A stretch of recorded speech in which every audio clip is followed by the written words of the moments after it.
Previously on Unsportsmanlike Conduct. Do you think the top part of a mermaid also tastes like fish, or would it actually be red meat? I think it kind of blends toward the waist, like in the middle you'd get like a nice cut of both. Wouldn't the top half of the mermaid be white meat? No, Are people white meat? No, we're red meat, John. The breasts! Breasts! Oh, those. Unsportsmanlike Conduct with John Bishop and Josh Peterson. Weekdays 2 to 6 on 1620 The Zone. Your Omaha area forecast from the Godfather's Pizza Weather Center and KETV News Watch 7 on 1620 The Zone. Not as brutally cold on Wednesday, though. Still could see wind chills dip below zero for a time in the morning. Expect increasing clouds as we head throughout the day. Can't rule out a stray flurry in the evening with highs around 20. I'm meteorologist Sean Everson from KETV Newswatch 7. The Zone Hotline is powered by 42 Degrees. The Source. By your mom's house. 1620 The Zone. Traffic. From the Zoom Drain Time-Saving Traffic Center. Good Wednesday morning to all of you. No accidents or slow-moving traffic to report in the 5 o'clock hour this morning, but it is still a little bit slick in some residential areas and intersections, so just remember to drive cautiously in those areas while that ice and snow gets cleared out over the next few days, hopefully. Remember to stay safe and wear those seatbelts. I'm Peter Krenzer. This time-saving traffic was brought to you by IBEW Local 22. The electrical market requires your company to adjust to an ever-changing field. IBEW Local 22 gives you flexibility with access to journeymen, apprentices, and proven training programs. Call Bob at IBEW Local 22 for details at 402-980-7596. The Zone Inbox is brought to you by Equitable Bank. We take banking personally. Email me, Connor Happer, with the Connor Happer Show at Connor, CONNOR, at 1620thezone.com. Send me your love, your hate, and maybe a few hot takes. The Zone Inbox, presented by Equitable Bank. I'm Taylor Bisciotti with NFL Network Now on the Westwood One Radio Network. Despite an early exit from the AFC playoffs Monday, Mike Tomlin is planning to return as head coach of the Steelers in 2024, according to NFL Network insider Mike Garafolo. Tomlin told his team in a meeting Tuesday, the speculation about him stepping away is unfounded. Tomlin is entering the final year of his contract. Garafolo, also reporting Eagles center Jason Kelce, informed his teammates that he's retiring following the team's playoff loss to the Buccaneers. Kelce played all 13 of his NFL seasons in Philadelphia, which included a Lombardi Trophy in Super Bowl 52. Elsewhere, NFL Network insiders Ian Rappaport and Tom Pelissero are reporting the Saints have fired offensive coordinator Pete Carmichael and two other assistants. Carmichael had been the team's OC since 2009. This has been NFL Network Now on the Westwood One Radio Network. Jackson Hewitt has a plan to get your tax refund fast with a buck here, buck there. Here a buck, there a buck, everywhere a buck. You don't have to wait weeks for your tax refund. Get money sooner with a no-fee refund advance loan at Jackson Hewitt. On this loan, there's a money today guarantee. E-I-E-I-DO. Don't settle for chicken feed. Get fast bucks at Jackson Hewitt today. No-fee refund advance loans by Republic Bank offered to eligible clients. Money today guarantee if approved for a loan on a prepaid card. Details at jacksonhewitt.com. You still thinking job change in the new year? Yeah, I need something that's in high demand and more stable in this economy. IT? Yeah, cybersecurity, maybe even AI. That's what I did. Really? How? Went to My Computer Career. You don't need any prior experience, and you could start your new career in a matter of months. A lot of IT pros go to school there, too, to level up. Sweet. Are classes online or on campus? Both. Wow, I'll check it out. Thanks. Make this your year. Take the free career evaluation now at mycomputercareer.edu. Financial aid is available for qualified students, including the... If you're hiring, it can feel like you're trying to find a needle in a haystack. You can hope the right person comes along, or you can just use ZipRecruiter. And now you can try it for free at ZipRecruiter.com/radio. In fact, ZipRecruiter has helped a lot of business owners find their needle in a haystack, like Marco, president of operations at Telly Tires and Auto Centers. Because Telly Tires has grown a lot in the last few years, Marco needed to hire everyone from a receptionist to a store manager to a head mechanic. ZipRecruiter helps me find all the right people, even the most difficult jobs to fill. ZipRecruiter helps me keep my business running. Take it from Marco and millions of other businesses who've used ZipRecruiter. ZipRecruiter can help you find the needle in the haystack. See why 4 out of 5 employers who post a job on ZipRecruiter get a quality candidate within the first day. And right now, you can try ZipRecruiter for free. That's right, free at ZipRecruiter.com/radio. That's ZipRecruiter.com/RADIO. ZipRecruiter.com/radio. ZipRecruiter, the smartest way to hire. Finding great candidates to hire can be like, well, trying to find a needle in a haystack. Sure, you can post your job to some job board, but then all you can do is hope the right person comes along, which is why you should try ZipRecruiter for free at ZipRecruiter.com/free. ZipRecruiter doesn't depend on candidates finding you. Its powerful technology identifies people with the right experience and actively invites them to apply to your job. You get qualified candidates fast. So while other companies might deliver a lot of hay, ZipRecruiter finds you what you're looking for. The needle in the haystack.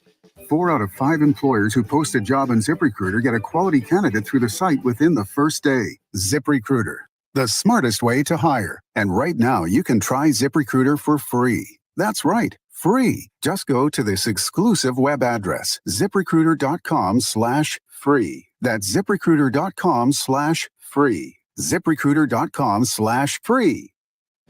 Betting on your favorite sporting events just got a whole lot easier. Warhorse Sportsbook is now open in Omaha. Save yourself the drive across the river and put your money where your mouth is at Horseman's Park, 6303 Q Street. Use the Warhorse app to check odds and build your bets before placing your wagers in person, including live in-game betting. No bets, no glory. Wagers may only be placed on Nebraska-based teams when played outside the state of Nebraska. Must be 21 or older to gamble. Gambling problem? Call 1-833-BET-OVER. Tonight, the Creighton Blue Jays get their first crack at the defending national champions. It's the Creighton Blue Jays and the Yukon Huskies. Pre-game coverage begins this evening after unsportsmanlike conduct at 5:30. Tip-off is at 6. Blue Jay basketball on 1620 The Zone and 1019 The Keg. Listen to the Woodhouse Auto Family Blue Jays shoot-around and overtime shows, the Creighton men's basketball pregame and postgame shows on 1620 The Zone. The Woodhouse Auto Family Blue Jays shoot-around and overtime shows are also presented by Union Bank and Trust. Hear the breakdown and coverage about your top-ranked Creighton men's basketball team before and after each game, exclusively on your home for the Creighton Blue Jays. 1620 The Zone, the 1620 The Zone mobile app, and 1620thezone.com. Join me, Jimmy Allen, for the Creighton Athletics Hour. We'll be talking all things Blue Jays and interviewing your favorite coaches, so you don't want to miss it. It's the Creighton Athletics Hour, Thursdays, starting at 6 o'clock, only on 1620 The Zone, 1620thezone.com, and your 1620 The Zone mobile app. 1620 The Zone. I'll just say this about Mike T. Like, why are we so concerned with somebody who has a year on their contract, has been locked in, and has wanted to just coach football? We don't ask anybody else if they need to come back for another year or if anything else. I just think it's doing him a disservice. This guy's been locked in from the very get-go, but yet we're worried about if he's coming back or not.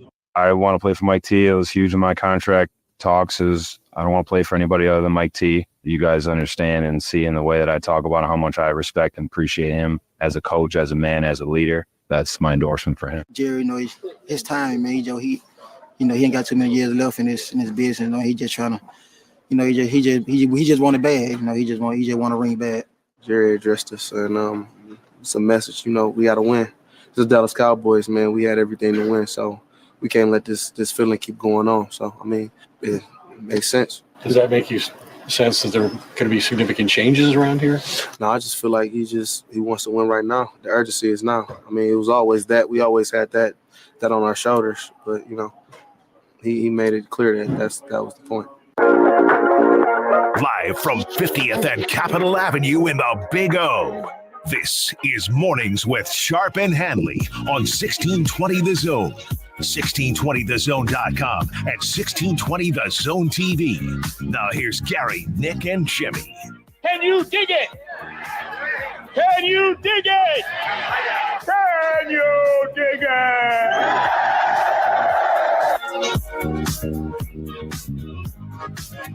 All right, good morning, everybody.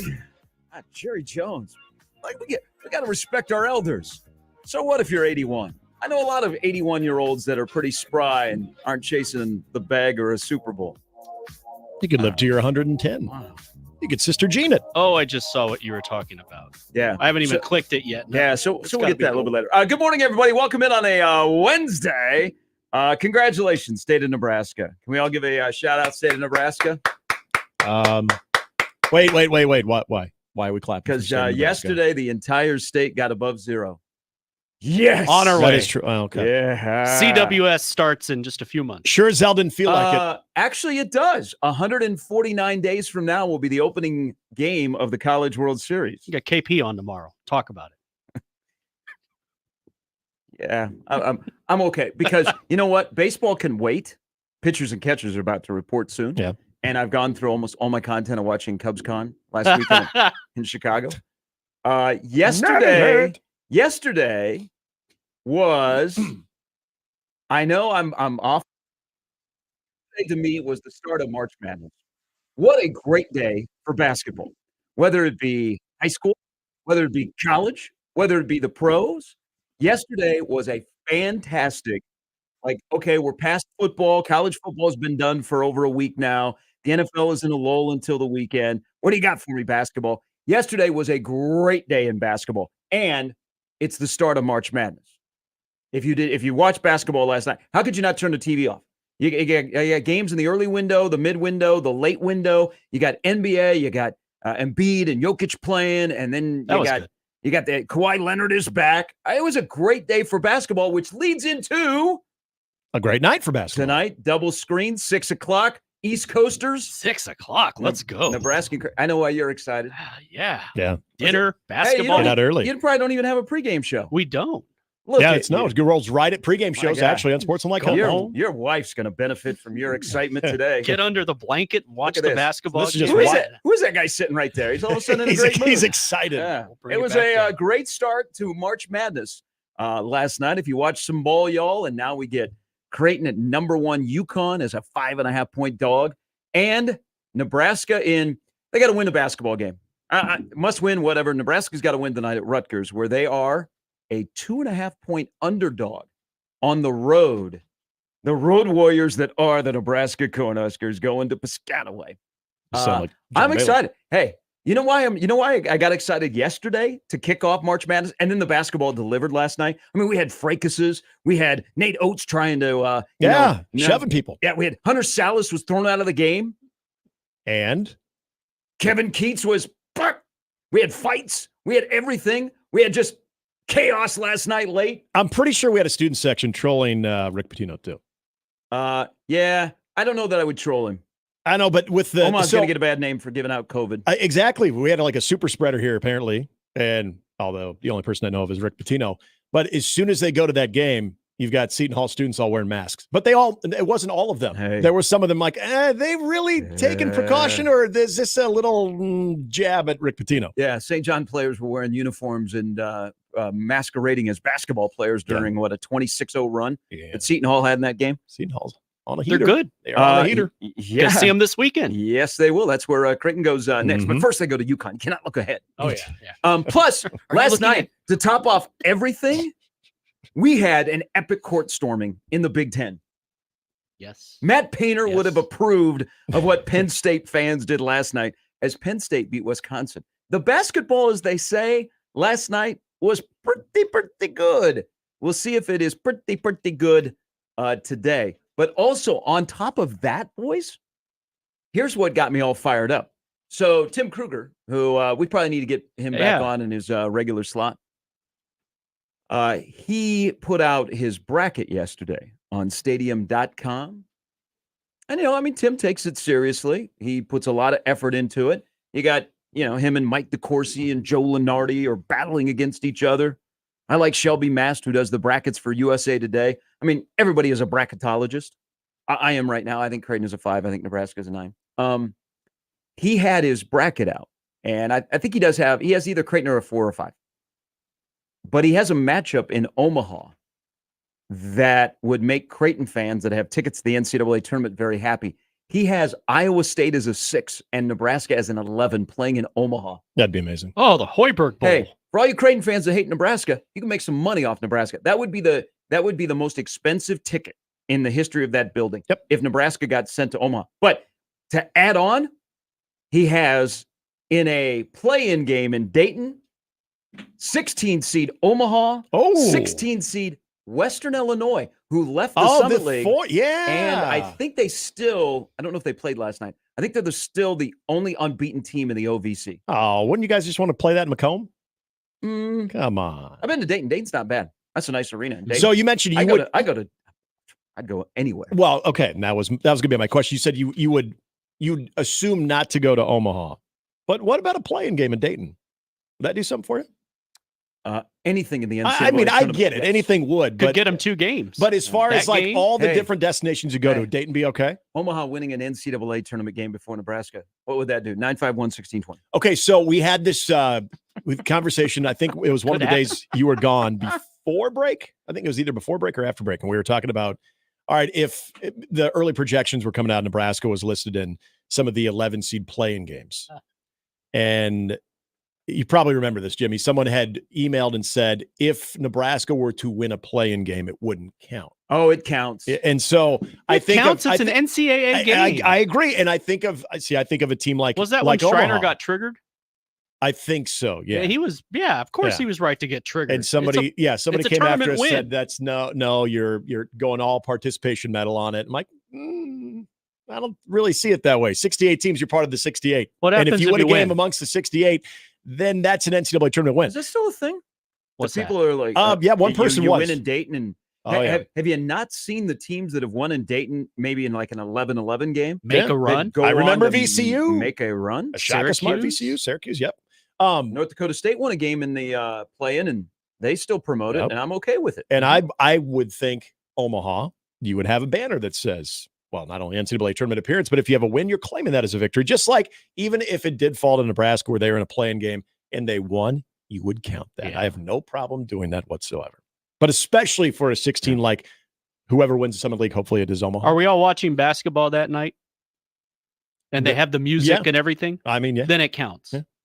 You have that theme, it counts. I know there are people that are downplay, but like, it officially starts on Thursday. Not for the teams that are involved. You're part of the 68 that got announced in the field. You're playing. So a win there is a win. The only thing that counts Thursday is you take Thursday and Friday off from work unless you work in sports radio. Not us. We're kind of ahead of ourselves here, I believe, in this conversation. I know. I'm just excited to hear to get Omaha part of the conversation. That just tells you. Yeah, there's believers. Long way to go. Tomorrow night at South Dakota State's going to be kind of interesting. They don't like Omaha. It's cold. They call us farmers. That's not nice. When did they come here? Where's these farms they talk about? Not till February. Okay. Yeah, are they outside the chai? Outside of the arena in Brookings is like a big, huge farm field. So I don't know what their deal is, but it's a fun atmosphere up there. But it'll be a wild atmosphere in UConn. Have you seen what they're doing for this game? $2 beers and a whiteout. Yeah. So they're playing at Gamble Pavilion, which is a like t-shirts benefit to UConn. Remember last year and Creighton has owned UConn of late. And they split last year on their home floor, but they're not playing in Hartford. They're playing at Gamble Pavilion, which is a smaller facility. That will be a crazy atmosphere. But why $2 beers? Is that inflation on the East Coast? Why can't they do dollar beers? Has to be. Because they're the same size as the dollar beers that you get at a Creighton game when they do that promotion. It's a little more expensive in the East Coast. That's what I think. Is it more bougie beer? Like craft beer? It's not as watered down. Do they have like they switch out the kegs for the dollar beer night? Yeah. Maybe it's like a Stella Artois instead of like a Bud Light. Drink there. Yeah, I can say. Why is that? I immediately just went to like Stella. I don't know. I can see them having like fans drink. What do they or why do they? Why? Why? Why it's pretty cold. I know why, because you're conflicted. You have a great basketball program and you have a coach that is pretty good, but also is a lunatic. And he just turned 51. Happy birthday. Yeah, it was his birthday yesterday, I believe. I don't know why. I see them drinking craft beer. IPAs? It's more Northwest. That'd be a fun atmosphere tonight. I'm sure $2 stouts? Bishop will get triggered at some point by the fans there. I count on it. Hey, will Kent get triggered? You know, at Rutgers, you sit up in the stand. Yep. I've been to the rack, walked in. It looked like even a broken down old Bob Devaney Sports Center. And much like the old Bob Devaney Sports Center for basketball, they have the on-floor seating or for media, and then they have the little like above press box kind of in the middle of the crowd, and that's where radio sits. I know he's not a fan of it. We played audio from that game last year. I can't remember what exactly happened, but I remember it was post-game stuff. I know it's the Jersey Mike's arena, but it'll always be the rack. The Rutgers Athletic Danny Center. DeVito Center. just open the doors and you go out to one of the finest baseball establishments ever constructed in all of college baseball. I say that sarcastically. It's horrible. Okay. They have one of the most popular commercial shoots for a football stadium. Like all the Cheez-It commercials and a lot of the game day stuff is shot at the Rutgers Stadium. Birthplace of college football. That's a feather in the cap.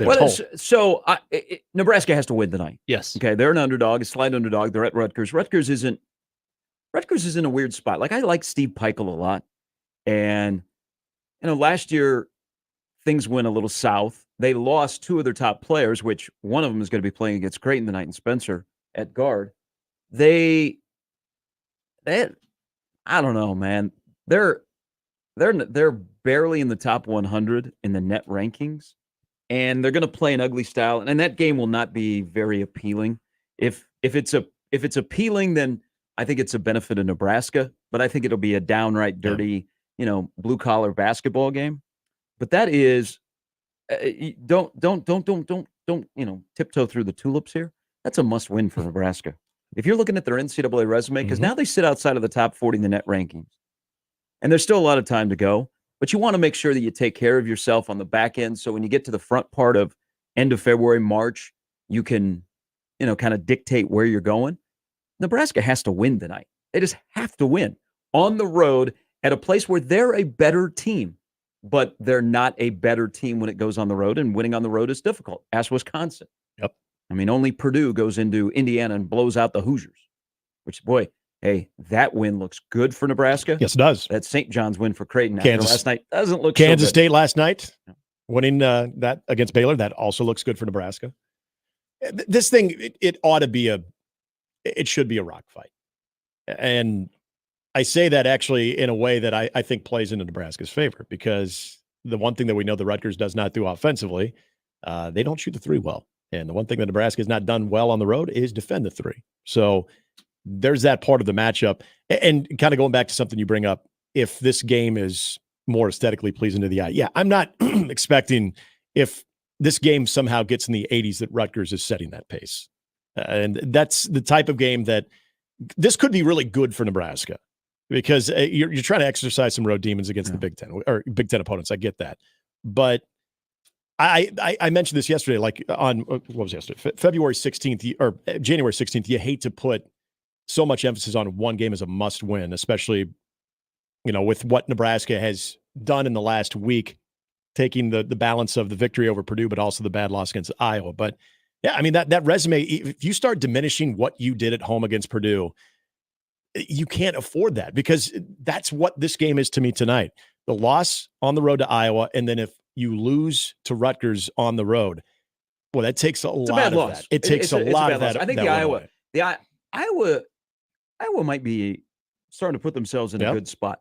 This would be a bad loss, because I don't see a reclamation project by Rutgers where all of a sudden they're going to become a hot team and they're going to make a run at the NCAA. Where that turns into an acceptable Your loss, NCAA resume has a nice win against Purdue, a nice win at K-State, which was on the road, which kind of, I think that's what this game will be like tonight if you're going to win, where it's an Alec and Jawan Carey get 2 minutes in the penalty box for an infraction. Your NCAA resume has some good stuff on the left side of the column.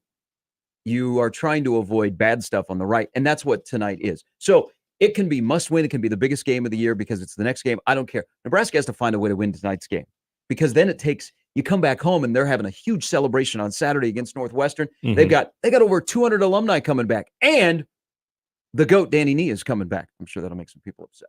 All right, Mo and Sip and all you and call your fans, just chill. So you have that, because they're building that up, and Northwestern's a good team.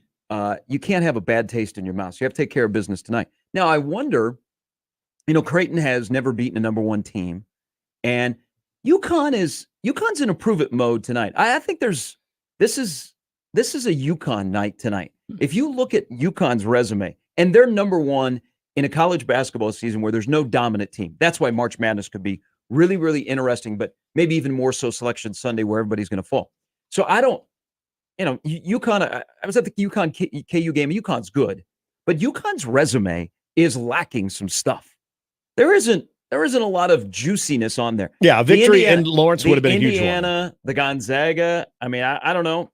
I checked the other day. I did not find the Hoosiers or Mark Few ranked anymore. Mhm. So this is like a big night for UConn to put. This would be UConn's biggest win. But I wonder what the expectations are from the Creighton side tonight. I know you can say, well, to go in there and win.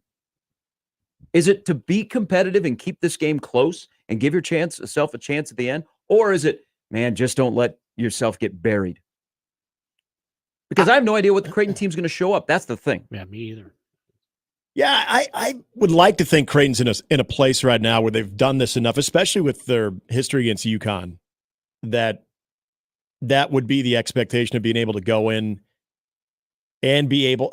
Gosh, that's tough to say because you're right. Now you look at the history with being a number one team against UConn or playing a number one team like UConn. Yet, do we know if Donovan Klingon's going to play? No, it sounds like he's sort of a game time decision tonight. I think that probably has a little bit to do with it if he doesn't. I mean, if you're Creighton, don't you kind of feel like, all right, well, we've got that advantage inside. Yeah, I don't know about that because he's been out for a while. And they're still winning, yeah. And they haven't missed a beat. Yeah. I mean, their guard play is good. Caravan playing, is Spencer playing, is Right. Newton, is Castle Newton playing? Yeah. Are all those guys playing? Yeah. Yeah. So, but I still think that there's enough with Creighton in that group, in that core group in the last 2 years that they probably feel. And I think that a lot of their faithful feel like they're going to go in. I don't know. I don't sense that. I don't know. There's just a weird vibe around Creighton. Now, they've gotten right since starting 0-2, Mm-hmm. but the next 2 games are a huge test. Yeah. Because they're on the road. Seton Hall is legit. Seton Hall is that trio of guards. Seton Hall is like, whoa, they were preseason 9th, and all of a sudden they're in first in the Big East in the middle of January. And then you have the beast tonight that is UConn. I don't know. I think the metrics are really good for Creighton. There are 4 or 5 in a lot of brackets you look at. But I just get the sense that there's a little trepidation, and the Creighton team that you expect in the preseason has yet to show up. And will it ever show up? I just get the sense from our interaction with people on the show that you might have to readjust. Good team, definitely a 4 or 5. Have it team, in them to pull it off. But not, if I would have asked you back in November, hey, that game we're going to go to Stores in January, and you're going to be like, I think Creighton going to win that game. Mm-hmm. I don't think you're saying that today. Yeah, that's fair. But the point about the way that they came off of that win against St. John's in a game that you can look at that they were not great in that game, but they were able to sort of survive a physical matchup against St. John's. They seem to carry themselves in a way that would not lead me to believe that, boy, they felt like they got lucky in that game. And I don't know, there just seemed to be kind of a little bit of a bounce with that team after a win against St. John's, that it wasn't your typical Creighton home win. Can that carry into the road? That's the question. Survival? I think it was, but I think there's some teams that when they survive, it's kind of like like, yeah, we won, but that wasn't great. It completely seemed like a different vibe. Like they did something that maybe they themselves didn't even realize that they could do, where they could shoot that bad and, have those moments where they were able to withstand a run, come back from a deficit, and really not make a field goal down the stretch and still win very ugly and be able to accomplish that. Like, I think we've all kind of questioned, Creighton in those types of games. And yet I think them winning that game against St. John's, it seems like it gave them sort of a new vote of confidence that they can win in a different way, where they don't have to outrun a team.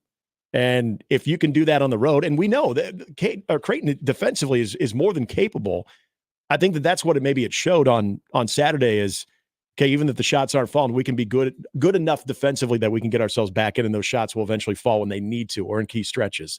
And a game like this where you're going up against exceptional guards as well, you got to be on point defensively. I don't know. I think maybe there's some confidence there that they can defend at a high level tonight, and maybe that could be the difference, where they don't have to, put up 85 points in order to win on the road at UConn. Yeah, I don't know.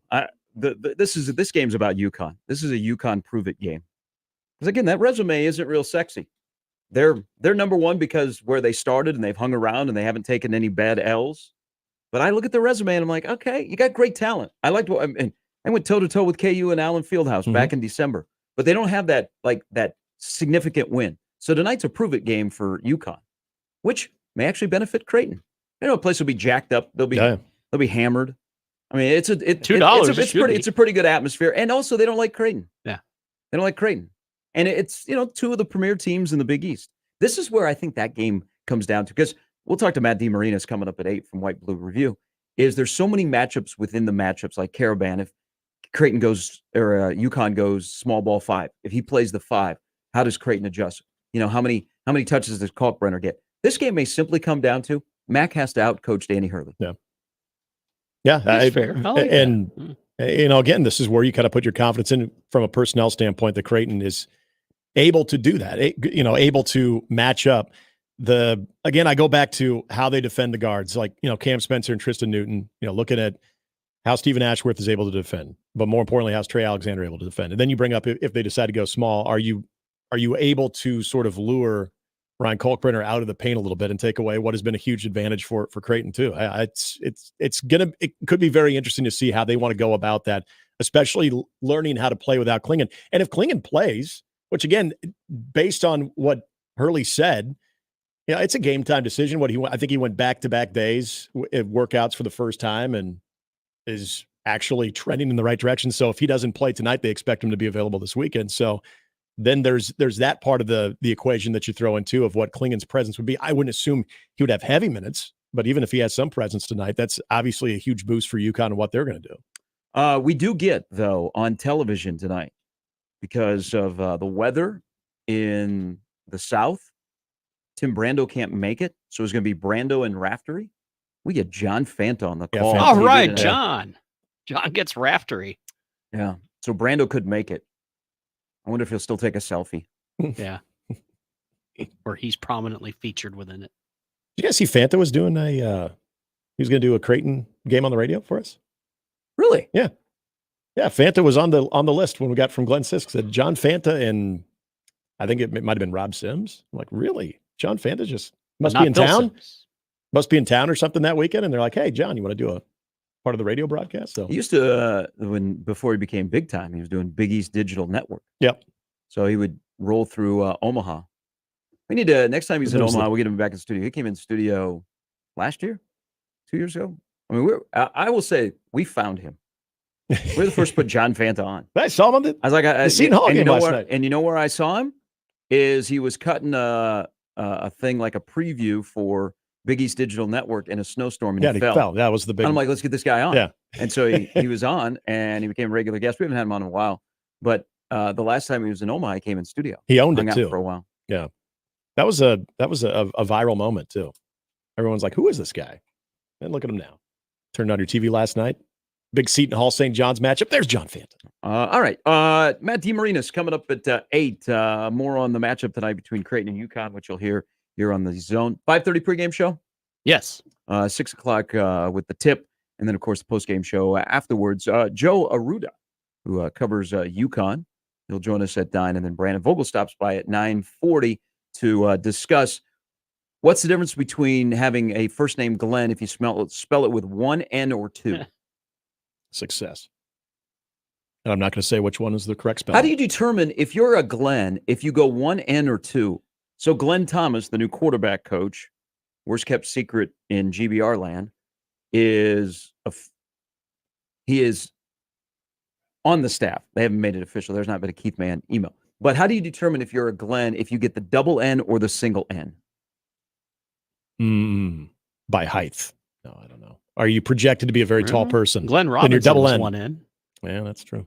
No, I have no idea. I think two N's. Though it's an exclamation point of successful life.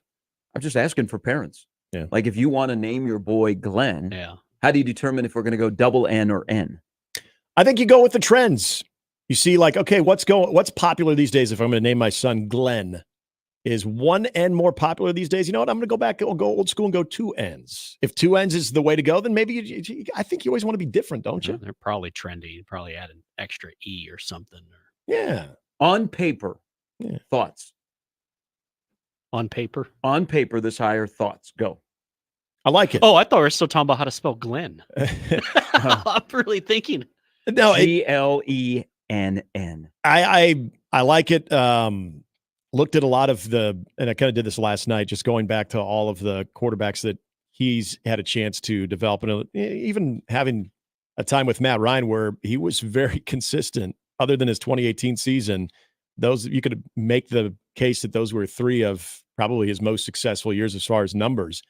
And then looking at what he did with Charlie Brewer, there's a lot of I think there's a lot of things to like about not only the passing yards, and I think the Charlie Brewer one, especially seeing him as a freshman, how he evolved as well, and Glenn Thomas being a part of that, and just his evolving from one place to the other, and what you've seen from those quarterbacks and their numbers.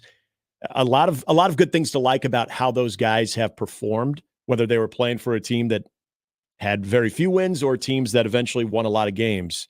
The quarterback position where he's been has largely been successful. So I don't know how you would be scratching your head over this one right now. And the fact that Satterfield now going back, the bigger question I have is Satterfield's impact on the tight end room.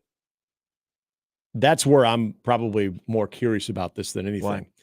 Just knowing that was kind of the original plan. And you do have a very intriguing tight end room led by Fedoni, and knowing that Marcus Satterfield, that's a little bit more in his wheelhouse than what we saw a year ago, and how he could maybe even impact that group. And you can even see maybe an uptick there. And also his ability to kind of game plan and play call, that being sort of an art. Maybe this allows him to be a little bit more, having a little bit more time to do that as well.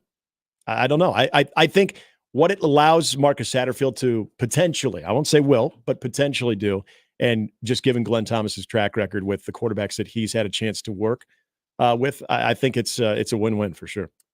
So I have some thoughts on this hire and the impact. And on paper, it looks very good. First and foremost is familiarity with Matt Rule. That is number one. And if you look at the most prolific offenses that Rule has had in college, he was attached to Glenn Thomas. So that's a win-win there. But we can debate this. We can, I don't know why you would go, well, this doesn't make sense. Does anybody remember the fall of 2023 at quarterback? Mm-hmm. Yeah, how would this not make sense? Jimmy could be an upgrade right now. But it all comes down to this. Does Dominic and Dylan Raiola approve? Yeah. If they approve, it's a good hire. You might think I'm sarcastic. No, I'm with you. I'm being real here. And I know a lot of people were asking that same question too. Of, well, did the Raiola sign off on this too? Well, if you saw Dylan's Polynesian porn yesterday, he was well in tune with who Glenn Thomas is. Mm-hmm. So this had been bandied about. I give credit to Rule. So Rule at the end of the year, disappointment they didn't make a bowl game, and his vow was to fix what ailed them in 2023. I don't think there's any denying, and you won't know if it comes to fruition until you roll around to late August and September. But his vow to fix what ailed them, he hasn't lied to y'all. No. He retained his defensive coordinator. Mm-hmm. He listened to people inside and outside the program, and he has fixed what he believes has ailed Nebraska. And first and foremost was the quarterback position that is now paired with what could be a premier quarterback. But he has held up his vow to players of, we're going to make this roster and this program better in year number 2. Yeah. So what are we about 8 weeks since the regular season ended around here? There's no denying that he has done that. And this was just another piece of the puzzle. And there could be more on the way to help fix what has ailed Nebraska. But you start this process, and then all of a sudden a quarterback falls in your lap and says, this is the place I want to be. Well, let me tell you about this guy that I think is going to be coaching you. Yeah. Dylan knew way too much about Glenn Thomas. It wasn't like, oh my God, breaking news. Hey, he's out in Hawaii. Let's talk to him. No, he knew. And that should be the case. Yeah. That absolutely should be the case, because Glenn Thomas now has this person at quarterback for the next 3 years, maybe more, that you have to mold and have to move along. Mm-hmm. And he helps you and you help him. So if they are okay with it, I think it's okay. Yes. On paper, it looks really, really good. But I think the familiarity with Rule and past history, I mean, offenses have clicked, and Glenn Thomas has been around. But there's more than just the quarterback, in my opinion, on what he brings to the table. We get all that as we roll till 10. At DeMarina's coming up at 8. Big night of basketball for Blue and Red Nebraska. They're both on the road on the East Coast. They both tip off at the same exact time. Can we do it? And it's not at 8. We gotta stagger that. This is a at least it's 5 and 6. This is a Jimmy's tip off. Jimmy likes to go to bed. What do you go to bed about? 8? No, this time of the year, probably closer to 8:30 or 9, depending on what's on. How do you go to bed that early? It's cold and it's dark. Summer's a little different. Man, I couldn't go to sleep last night after watching my my Beam team blow a fourth quarter lead against Phoenix. Yeah, that was. I go to bed at like 11:30. I'm usually about 10:30, unless there's something that's taking me past 10 o'clock. So I would be okay with a 7 o'clock, like a 6 and a 7. Bedtime or a game? No. Are you working in local television? I wouldn't be able to do that. Morning show on Channel 7. I don't care if I had to get up at like 1 a.m. I wouldn't be able to do that. Like a 6 and a 7 would be fine with me. The 8 o'clock games anymore typically move pretty swiftly too. So even if we wanted to go like 6 and 8, I'd be okay with that. I almost said Channel 3 Sean. Formerly Channel 3 Sean. Forever in our hearts is Channel 3 Sean. Sad. 2 N's if you plan to go to the moon on how you determine how you spell Glenn. Fair. You brought up Glenn Sisk. Isn't Glenn a one-N-er? He is a one-N. Yeah. But sometimes the one N is kind of mysterious too. Yeah. If you want to live that type of life where people are like, how about this guy? You're one N. Yeah, you're one N. I want to know more about this guy. You're intriguing. All right, 42 past the hour. You have the lineup brought to you by the Roofers at John Higgins Weather Guard. You can always hop into the boat and start rowing on the phone lines. Kevin, stay right there. We'll get to it right after the break. It is on the 42 Degree Source hotline, also in the Equitable Bank inbox, where you can drop us an email. That is open all the time. Lego Maniacs going nuts today. The Equitable Bank inbox, Gary at 1620thezone.com. Handley at 1620thezone.com. On the JTech Construction Zone Twitter feed at Gary Sharp 1620. Yeah, Nick Handley 1620. Jimmy's here as well. We're back with more on 1620 The Zone. Mornings with Sharp and Handley on 1620 The Zone and 1620thezone.com with Gary Sharp and Nick Handley. Now live on Twitch, YouTube, and 1620thezone.com. What is dedication? My daughter started making necklaces. She makes what we call affirmation fashion. I tell her every day that your black is beautiful. Your black is beautiful. And if there's anything better than being beautiful, it's being smart. If there's anything better than being smart, it's being kind. And reaffirming that every day is our method of making sure her chin never drops. My dad wasn't around, and I remember riding a bike and falling off and cutting myself, and me never just wanted to get back on it. People ask, how your children learn how to ride a bike, and you didn't. I didn't teach them. I just created an environment where they taught themselves, and all I had to do was be there. That's dedication. Visit fatherhood.gov to hear more. Brought to you by the U.S. Department of Health and Human Services and the Ad Council. Cards issued by Sutton Bank and Celtic Bank, members of FDIC. Terms and conditions apply. Are you the decision maker in your company? Consider this. For the first time in decades, there's a better option for a corporate card and spend management platform. Meet Ramp, the only corporate card and spend management system designed to help you spend less money so you can make more. Most corporate credit cards offer points as incentives, but those points amount to less than their worth in real cash value. Ramp's corporate cards offer you cash back, real money in your pocket. Plus, you control who spends what with each vendor. And Ramp software collects and verifies receipts automatically, which means you'll stop wasteful spending and close your books in hours instead of days. Businesses that use Ramp add up to 5% to their bottom line the first year. If you're a decision maker, adding Ramp could be one of the best decisions you've ever made. And now get $250 when you join Ramp. Just go to ramp.com/sports. Ramp.com/sports. ramp.com/sports. When it comes to making plans, you are the best. What about those round trips that you plan in advance, which are perfect on your way there and perfect on your way back? Or those meetings with friends for which you make a group chat 3 months before so that nobody or anything is missing. Or your daughter's first birthday party. You planned it with such dedication that instead of the first, it felt like our quinces. The same way you plan each detail for those moments.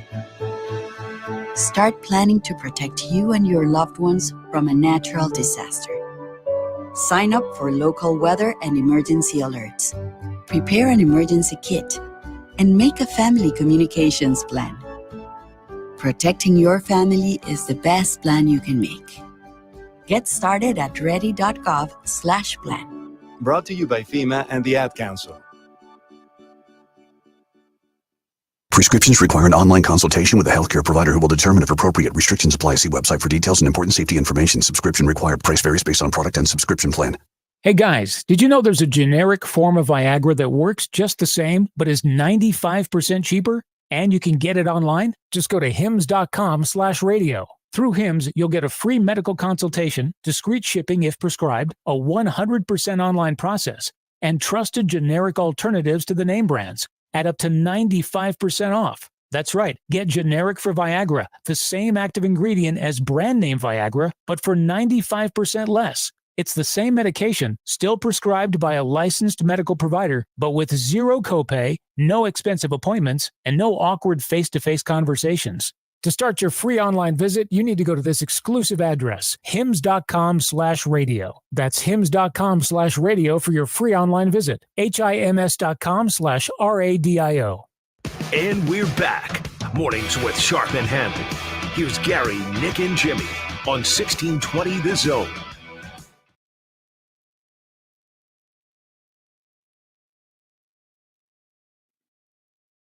Hey, if you're at the Creighton St. John's game on Saturday, how you feeling? You got some sniffles? Patino didn't coach last night because he had COVID. Yep. He said he started to develop sniffles while he was in Omaha. Was it that, dying in the cold? So remember when he went out and rolled around in the snow? Yep. Did Snow Angels? I would think he was smarter than that. Remember when we did the community spread report where if somebody got it, you had to trace everywhere they went. So on Rick Pitino's, it would have said exactly all the places he went to Omaha, including CHI Health Center. And so if you were there during the time Rick Pitino was there, you also need to get tested. Sounds like outbreak. What if you're in that little interview room after the game? Connor? Media members? Mm. Mm-hmm. Yeah. I saw Donnie Marshall last night was like defending Omaha. I'm not going to let people disparage Omaha. It's not a COVID hotbed. We don't know anything of that. I love Omaha. That's my favorite Big East city. I also love UConn. That's why Creighton fans hate me when I do UConn games because I'm the biggest homer in the world. All right. To kick off the morning here is Kevin on the 42 degrees. Oh. Hi, Kevin. Kevin, how you doing? Oh, sorry. Hey, I'm doing great. All right. Good. Okay. Sorry, I was trying to back. You're fine. Trying to kind of back up this. You're fine. Trailer up. You were talking about some. Who's your producer's name? Jimmy. Jimmy. Hi, Kevin. Jimmy, can you backtrack to what I was saying? It was about. I thought I had a good point, and I just need a remembrance. Sorry, I was doing stuff. You said something about trying something different. Oh yeah. But and I apologize, I don't remember you guys' names, but one of you guys said, we need to. All right, hold on here. Like hold that. on here, Kevin. Kevin. Yes, sir. You just talked to Jimmy. I'm Gary. Yeah. There's Nick. Gary. Yeah. Have we met before? Sure.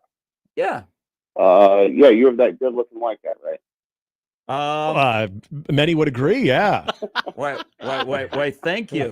Why do I feel I'm being set up here? All right, Kevin, give it to us. What do you got? So I think. So I'll get back to what I'm trying to remember. So I'm working as well. Where are you working at now? Where are you working at right now? No, I'm not getting fired for not working right now. That's fine, but I'm glad they let you call a. By the way, that's the sports right talk answer. show. But trying something different. I think the number one answer to that is maybe hold on to the ball, right? Mm-hmm. Yeah, Could be good. They were good start. Quarterbacks accounted for 25 turnovers last year. Yep. Dang it. You guys took that commercial break, really killed this conversation. Okay. Here's what we'll do, Kevin. Kevin, I believe that you have a good point. I'll just let you reset. Why don't you call us back at 7:15 and we'll put you to the front of the line.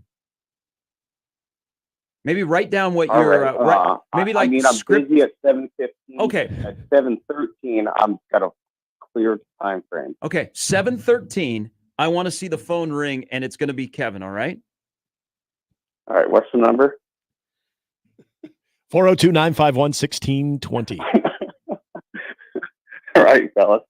7:13. I got you guys. All right. All right. Thank you. This could be really good. Wasn't it on, what's a Wednesday when the guy from Chicago called? Oh, that's right. Wasn't his name Kevin? What just happened right there? I don't remember his name, but man, it was interesting. If he wanted to call back, we would. This would be one of those days, and that call, and I'm sure Kevin will just reset and he'll remember what he wanted to say. This would be a great time to have caller ID at a radio station. I'd like to know where Kevin is calling from. I want to know what he's working on too. He seemed distracted. 773? Yeah. I don't really know how to respond to that. I feel like that he was sitting on a bunch of stuff. He just didn't know how to. He had thoughts. Put it all together. It happens. It's early. Hey, it happens to the best of us. It does. You've listened to enough Sports Talk Radio. And then he tried to ask me regular occurrence what with was me. I talking about. I really wanted to be like, dude, I can't remember what I had for dinner. I thought he last wanted night. to, because we were talking about Glenn Thomas. Nick was talking about what he brings to Nebraska, and the phone rang. So it might be something about that discussion. We will wait and see. Yeah. We want to put a wager on what. He brought up turnovers. Yeah, but then he completely lost his train of thought too. So because it makes him so mad. And the title of on the collar screen said trying something new. Nebraska could be trying something new by playing big boy football and adding an analyst. So this is the question that came up immediately yesterday. What does this mean for Dana Holgorsen? What it means is, listen, there's interest on both sides. There was an offer made. There was no title attached. And Dana's taken his time. He's in no hurry. Remember, the guy got fired from a head coaching job.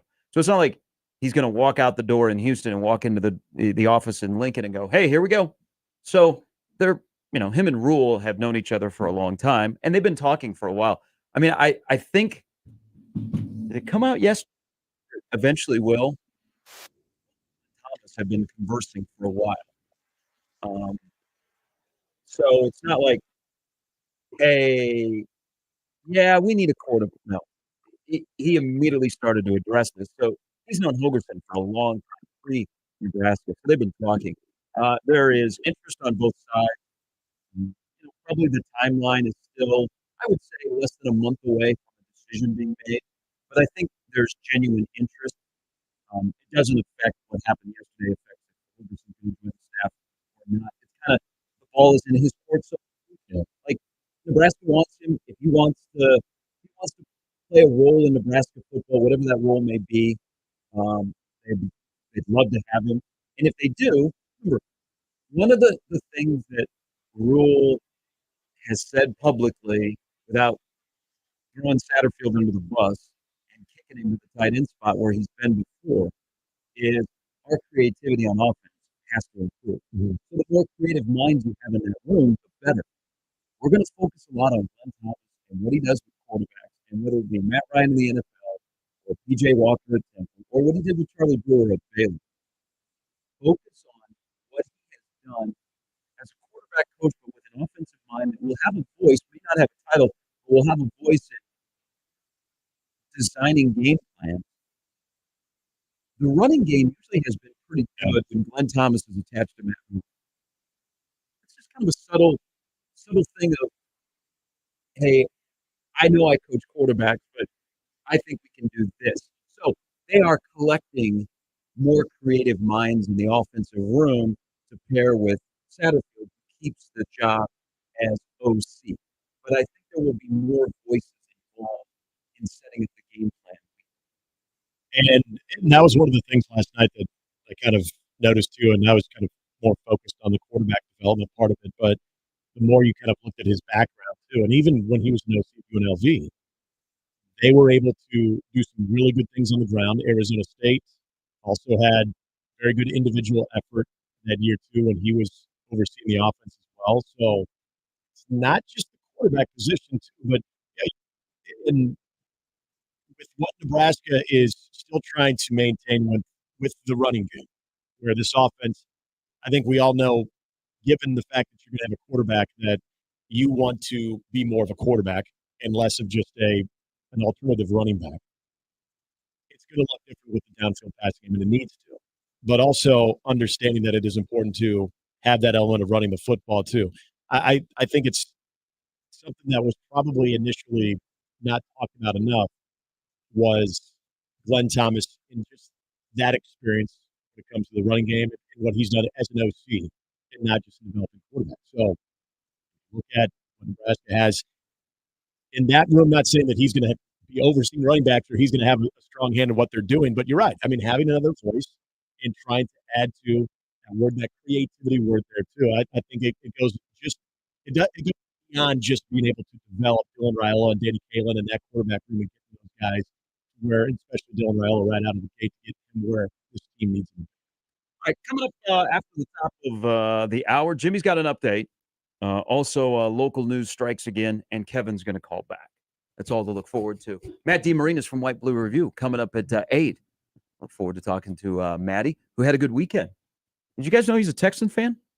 I did not know he was a Texans fan. I didn't either. Oh, okay. He's a big Houston Texans fan. I don't know a lot of them. Well, you will talk to one at 8 o'clock. All right. They exist. Creighton is here on the Zone tonight. They're taking on UConn, number 1 UConn, out in stores in Gamble Pavilion. $2 beers, whiteout. That would be a ruining of the party if Creighton went in there and pulled an upset. That would be the lead. That would force ESPN probably to talk about the Big East if Creighton won tonight at UConn. And Nebraska's on the East Coast as well. They take on Rutgers. Double screen night. Both games start at 6. More on that as we roll till 10. Update with Jimmy coming up next on 1620 The Zone. More with Gary and Nick after this on 1620 The Zone. Live from the Host Coffee Studio, this is 1620 The Zone. 1620 The Zone. Traffic. From the Zoom Drain Time-Saving Traffic Center. A crash reported out on 164th and Q. Traffic traveling both eastbound and westbound, just proceed with caution as there is chance for a potential delay due to that crash. No other crashes to report or slow-moving traffic at this time. Getting close to the 7 o'clock hour. Remember to stay safe and wear those seatbelts. I'm Peter Krenzer. This time-saving traffic was brought to you by IBEW Local 22. The electrical market requires your company to adjust to an ever-changing field. IBEW Local 22 gives you flexibility with access to journeymen, apprentices, and proven training programs. Call Bob at IBEW Local 22 for details at 402-980-7596. Acura of Omaha has a great selection of new RDXs, MDXs, Integras, and TLXs in stock. Plus, get financing from 3.9% APR. Get the best price in just minutes at AcuraofOmaha.com. What's holding you back from learning the language you've always wanted to know? Too hard. Takes too long.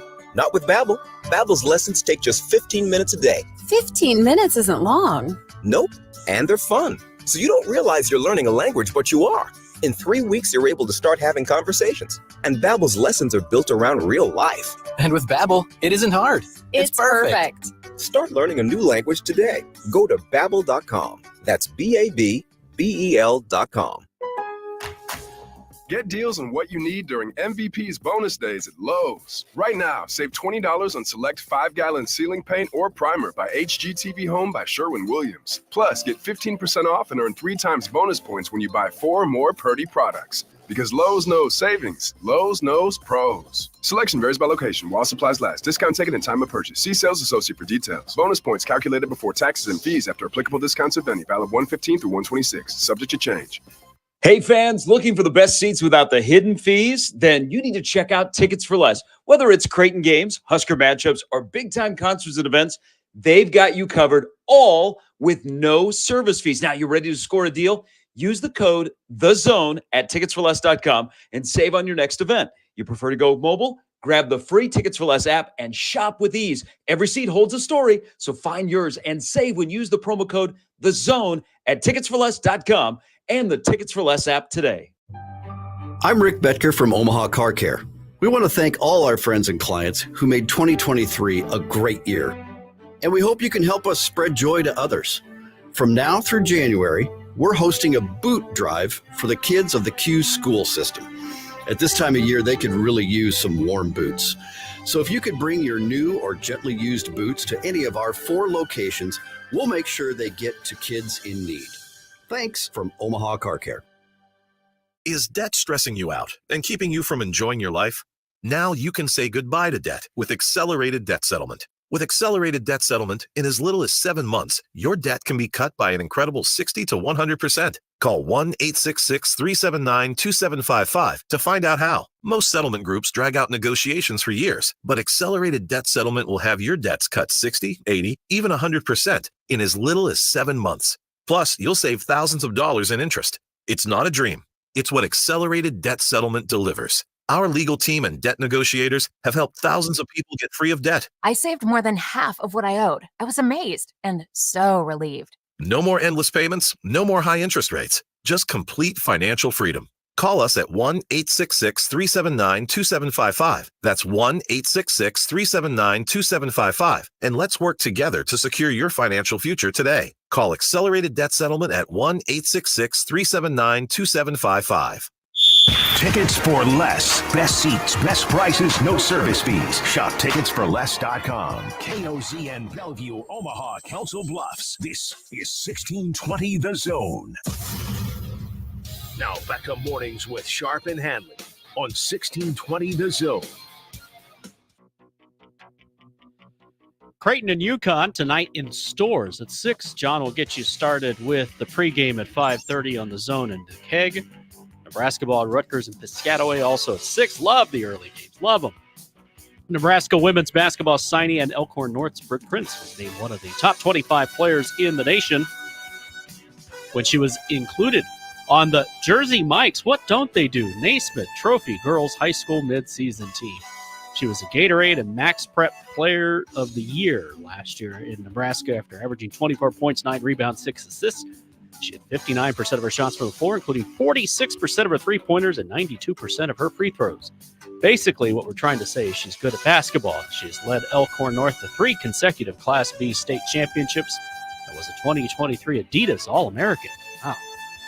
Omaha Ford Frankie Fiddler named one of 5 Oscar Robertson National Player of the Week for his performance last week. All 5 players averaged at least 25 points per game.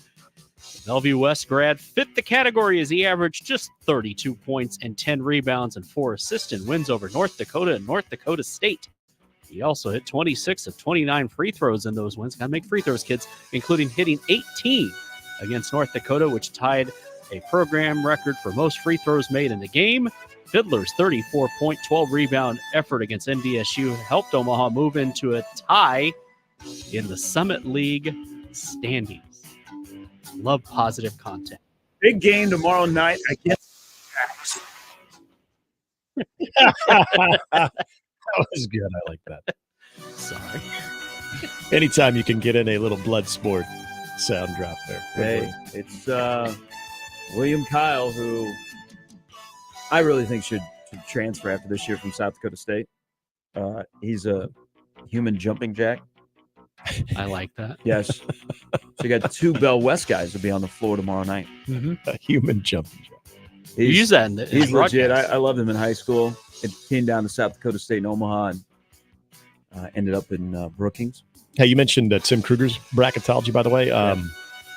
Lenardi also, Omaha, 16. Really? Oh, everyone's got Is this the Frankie Fiddler effect? Well, you got a dude. People are starting to pay attention. St. Thomas isn't eligible for the NCAA tournament because they're still in the transition. It's early, folks. It's fun to talk about. But it's exciting. I remember there was a couple of years where it was kind of a revolving door. Like 1 week it'd be Omaha, then it'd be North Dakota State, then it'd be South Dakota State. There's Omaha again. So, hey, this is just fun to see them part of it. That usually means you're in the right direction. This is also a year where South Dakota State, I mean, they're not like they've been in the past. I keep waiting for them to break out. So there's no runaway team in the Summit League like the last 2 years with South Dakota State and Oral Roberts. So there's a lot of parity. It's there. You never know. You never say never. I've said this. I said this on the air. They're a much better team in the last 2 weeks than they were in the previous month and a half. It's amazing. You did predict they'll be wearing white. Yeah, that's the whole goal, is to wear white in Sioux Falls. Yeah. Be one of the top 4 seeds. Have they donned the slogan, "Why not us"? Has that happened yet? No. Oh, come on. No. Just feed Frankie. That's what you got to do. Football, the Falcons announced yesterday that they completed an interview with Jim Harbaugh a day after sitting down with Bill Belichick. They'll probably hire neither. Mike Tomlin told the Steelers players and coaches yesterday that he plans to coach the team next year, a day after he walked out of a news conference when asked about his contract. He has a year left on it, has given no indications of wanting to step away in recent weeks. Players love him. They want him back. Alabama men's basketball coach Nasty Nate Oates apologized for pushing Missouri forward Aiden Shaw towards his bench during a confrontation between Shaw and Alabama guard Aaron Estrada in the Tad's 93-75 win on Tuesday. Estrada had fouled Missouri's Anthony Robinson II after a rebound with 7:34 left in the first half. The two players got tangled up. Shaw stepped up to Estrada as Robinson walked away. Oates then stepped between Estrada and Shaw to separate them and push Shaw in the direction of the Missouri bench, telling him, "You see what we got away with last year? You're nothing." Wait a minute. Wow. Wait a minute. I think you inserted that as a Yeah. KU guy. I'm just going to go out on a limb here. Wow. Well played. You do nothing to us. We're invincible. Finally, Kevin Durant made 2 free throws with 1.8 seconds remaining as the Suns staged a furious comeback for the ages to beat Gary's Sacramento Kings 119-117 last night.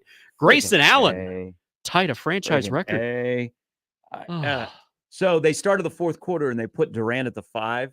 I tell you, Kevin Durant's fourth quarter last night was pretty impressive. Yeah, when it's like that. Credit where credit's due, but man, the Beam team, I was going to drive to Padilla's apartment, sit outside of his apartment, just honk my horn, Just and light up some Beam. Yeah, because the Suns are a very good fourth quarter team, but man, Durant was HOFer last night in the fourth quarter. I'll give him credit for that. And Grayson had 29 points. They trailed 113-96 before closing the game with a 23-4 run. Durant finishes with 27, then tried to explain how the Suns rallied. What a week for Grayson Allen, though. First Emma Stone, now this. Not bad for looking like Ted Cruz. Also last night, but that game, battle of teams in the West. Minnesota's in first place. The LA Clippers, Ty Lue, I'm glad for you. Kawhi Leonard, you forget with all the injuries and sitting out and all that. When Kawhi Leonard is on, his defense is top notch. I recall. But Paul George is a dude. Yep. I watched the Clippers and the Thunder game last night. I was all in on basketball. Man, Paul George, there's just something special about him that he doesn't get as much run that I think he should. Hey, last night was an epic ball night. In college basketball, there were fights, there were confrontations, there were buzzer beaters, there were upsets. And then in the NBA, you got a 78-78 game at halftime between Denver and Philadelphia. And Embiid goes for 41. Yeah. That was a great ball night last night. I hope today can live up to it. By the way, I actually made a mistake here. That is not the final thing. The final thing is we got to talk about the Bucks and how they're going to prepare for this weekend. They're going to be faced with a lot of adversity, facing a good team, and apparently the elements inside the 70-degree Ford Field.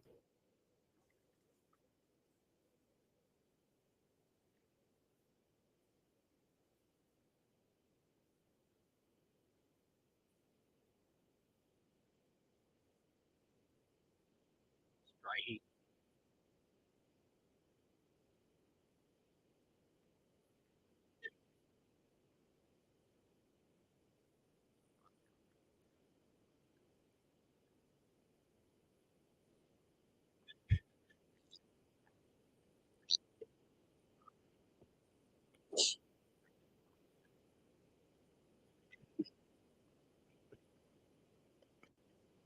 That's right up there when they ask you when you go to North Dakota, what do you do to prepare for the elements? So I'm going to give the benefit of the doubt to the reporter because I'm guessing that she doesn't cover sports and her station sent her there to cover the Todd Bowles day after the Eagles press conference. Yeah. And she asked a question because she may not know that Detroit has played indoors since 1975. Yeah. But there's the other part of the question is if you go to Detroit, well, it's kind of been determined the night before that Tampa won, so they are going to Detroit.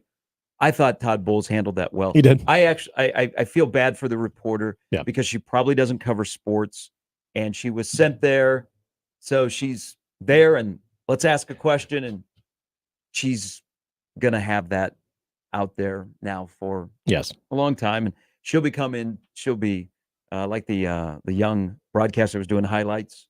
That boom goes the dynamite. Boom goes the dynamite. Oh, what has happened to that kid? By the way, passes it to the man. He's about my age. So somebody hired him. He was a Ball State guy, right? Yeah, somebody hired him at a station, maybe in small town Indiana. Yeah. I don't know what's happened to him since, because that's been a while. Pawnee. But you know what? I'm not going to crush that reporter. I just think she's probably a news reporter. They were covering a story that was around the Bucks complex, was just outside the Ray J. Went there, asked the question. Todd Bowles handled it well, and they moved on. But Detroit has played indoors since 1975. Is their dome elements a little bit more chaotic than others, though? Sometimes 70 to 72 degrees inside a dome is not always the same as it is in other domes. I mean, some are a little bit more spread out, maybe. I don't know. Just trying to come up with something here. Yeah. Have to wear like a long sleeve shirt. Todd Bowles, by the way, this was something that I wish I would have actually went back and screenshotted it. If you wanted just sort of an overall the whole like how it started and how it's going, you could have got like a screenshot of like Sirianni, who was like completely like stone faced before the game, and Todd Bowles, who looks the same no matter what. He always just kind of has that I'm at ease no matter what. There was a moment in the third quarter. There were a lot of omens, I think, for the Eagles in that one too. Like when you didn't get the tush push, but there was a moment where they were shown both coaches, and Sirianni is, I mean, like a bull in a china shop going back and forth to his coaches, and it just looks completely overwhelmed and frustrated. And they had the split screen of him and Todd Bowles, and I think they were like maybe comparing like records or whatever. And Todd Bowles just sitting there with this, yeah, this is going okay. Like if you heard his voice, you don't know what Todd Bowles looks like. You heard his voice, or Shaheen Holloway from Seton Hall, or guys that are badasses, but they have like a very squeaky, low-sounding voice, or different. Like voice. if you Good heard, morning, Patrick Mahomes. I was just going to say Patrick Mahomes. Yeah, when you hear him, if you heard those guys, you know who that is calling. Would you fight them? Would you fight the voice? Like Shaheen's voice is very soft. Yeah, you'd be like, but then you're like, I'm not scrapping with that guy. Okay, you know who else? And this is funny you bring this up, because during and talking about the Rams-Lions game now, when they were doing the starting lineups, Aaron Donald, Pitt, all the guys before and after Aaron Donald were like, really low voice. And there was like, Aaron Donald. I'm like, no. I need him to be like, his voice needs to be lower than the other guys too. And it was kind of like, Aaron Donald, Pitt. I'm like, no, that's not you. You're like the baddest dude in the NFL, and yet you did not sound all that intimidating. Yeah, like and then you look at Ryan Gosling, you hear his voice. Would you fight the voice? Yeah. Like, I think I could. I would mess. It's like Handsome Dan. You could fight his voice. I wouldn't mess with Shaheen or Todd. Ryan Gosling, I could take. Well, you could be Gosling on an out route easily. No, I'm talking like just fight the voice. Oh yeah, the voice would be super easy to take down. All right. If you were with us in the first hour, our next caller called. We got a little sidetracked, but he has called back on cue.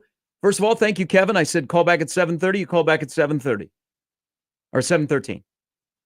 13 is what I would go with. Yeah. That was my bad. I'm glad you called back. All right. Have we reset? We're good. Yeah. So I re-listened to the video to try and get my mindset. And I agree with you 100%. I misheard you. The number one thing is progressing the quarterbacks, and I don't know why you're very confident that having him as a quarterback coach, or did we know if he's going to be a quarterback coach or just an assistant? The Steelers. No, he is the quarterback coach. Okay. Okay. And you just made something quick in my head. So, okay, why do we like Satterfield as a tight end coach when our tight end position we've not utilized to its potential for maybe a decade? Like, start to think about from Stephen Carter up. How do you guys feel about Satterfield coaching that as well as play calling, do you think they can utilize our tight ends to their potential? That's the hope, and Marcus Satterfield has a lot more experience overseeing the tight ends than he did quarterback, so it was kind of an odd fit. And if you go back to last year, Kevin, the original plan was for Marcus Satterfield to be the OC, but also to be the tight ends coach, and they were going to have Jake Peets be the quarterback coach as well, and then that didn't happen. So Satterfield, who had a little bit, not a lot, a little bit of experience as a quarterback coach, they decided to go that route, at least for the first year. And it didn't work out the way I think everybody was hoping to, but also this is, what led you to a decision of bringing in a little bit more of an experienced quarterback, or what you thought would be an experienced quarterback that could maybe help that process along with Jeff Sims, in my opinion. It didn't work out. But, so he does have a little more experience as a tight ends coach as well as an OC than what he does as quarterback coach. All right. Well, and also our offense was decimated, by in. So, yeah, I think it is tough to judge his play calling or, scheming ability. Like, they had to bring in Ron Brown, right, to teach him the option and stuff with So, okay, but that's all I was talking about. I really do appreciate you guys taking my call back. Hey, thank you. If you guys could just talk a little bit more about what you think the new wide receivers are at some point in time this morning, it'll get me through my workday, and I would appreciate it. All right. Kevin, don't be a stranger. Call anytime. Well, I'll give you guys my pager number, and we'll see what happens. Okay, here, let me get a piece of paper. What's your pager? I like Kevin. Man, most guys don't say that. I've been on Grindr for weeks. How's that working out? I don't know. Nick Grimm has texted me twice, but that's about it. All right. Wow. Well, you guys keep that to yourselves. I mean, what the hell just happened? What, I was over here typing what this segment is, and now I have to read. After the first interaction with Kevin, I thought, okay, what all went on there? I'm even more sort of confused. I mean, do we need to have a talk with Nick? Is this one of Nick's buddies? Oh no, that's all you. I'm not touching. You're not touching that one. Okay. No. Happy Hump Day, everybody. Oh. 21 degrees today, so get out and enjoy it. Nick, maybe go play some golf. What's that? But he gave topic suggestions. He did. He went back and he listened, so thank you. I mean, radio replays and all that. I'm excited about Jamal Banks.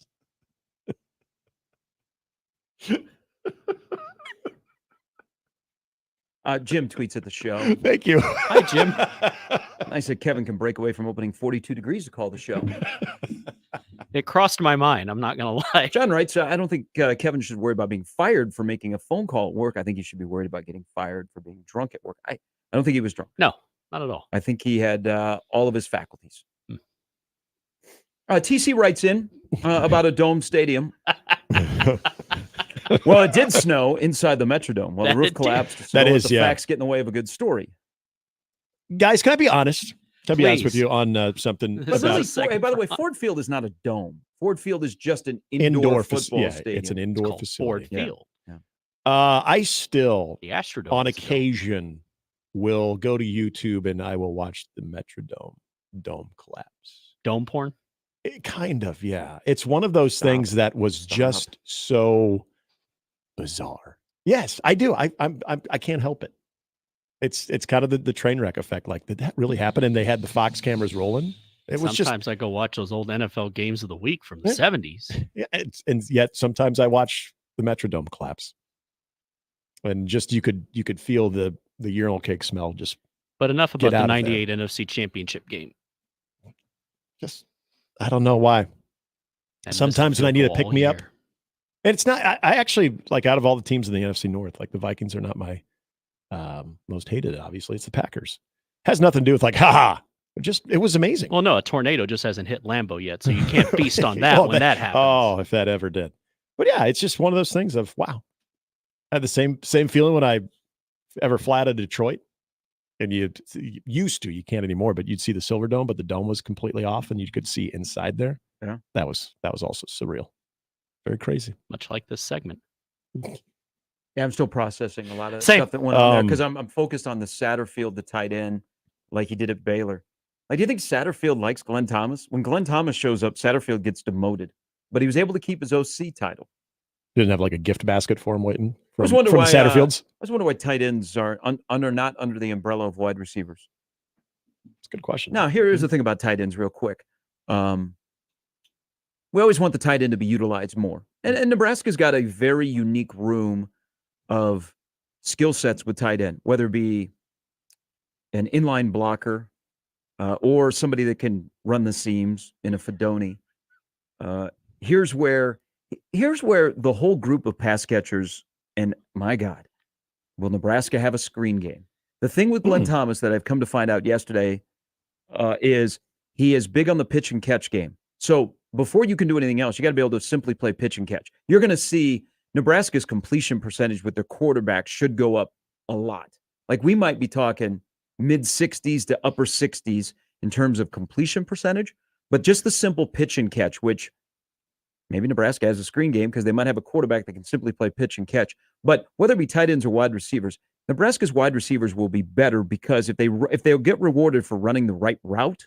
Yeah. And they also will have a quarterback who can see the whole field. So if you run the right route and you're running right down the seam on a go route and you're wide open and the quarterback doesn't see you because he's locked in on his first read, they'll be able to go to multiple reads. So I think everybody's potential will jump up just because of the quarterback. Here's the thing that I will watch that I think has to improve. There will be, they got a track team that will be able to run and track deep balls. They will throw a lot of deep balls because that's what Dylan is able to do. I also hope that Nebraska doesn't run a lot of routes where it stops at the route.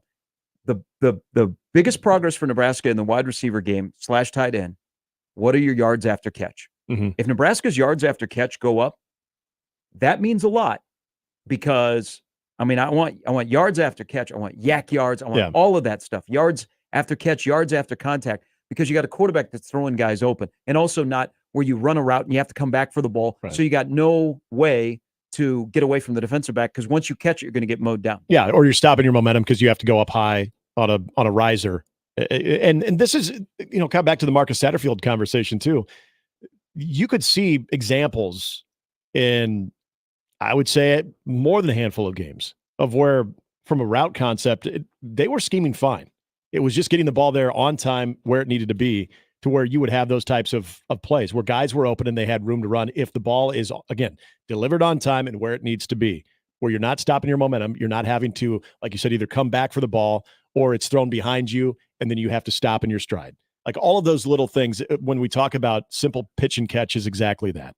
Because it's going to be great to have an element of a deep downfield threat, and you've got guys, you got speed, and now you got some height.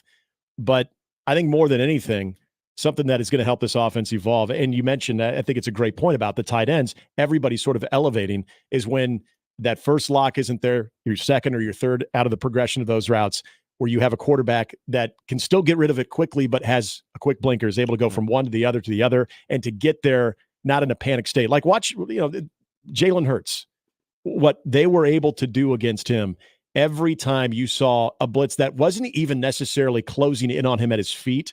Where was he throwing it? Off of his back foot. That ball was flat. It hung up in the air. Receivers had to wait for it. So there, you had no shot.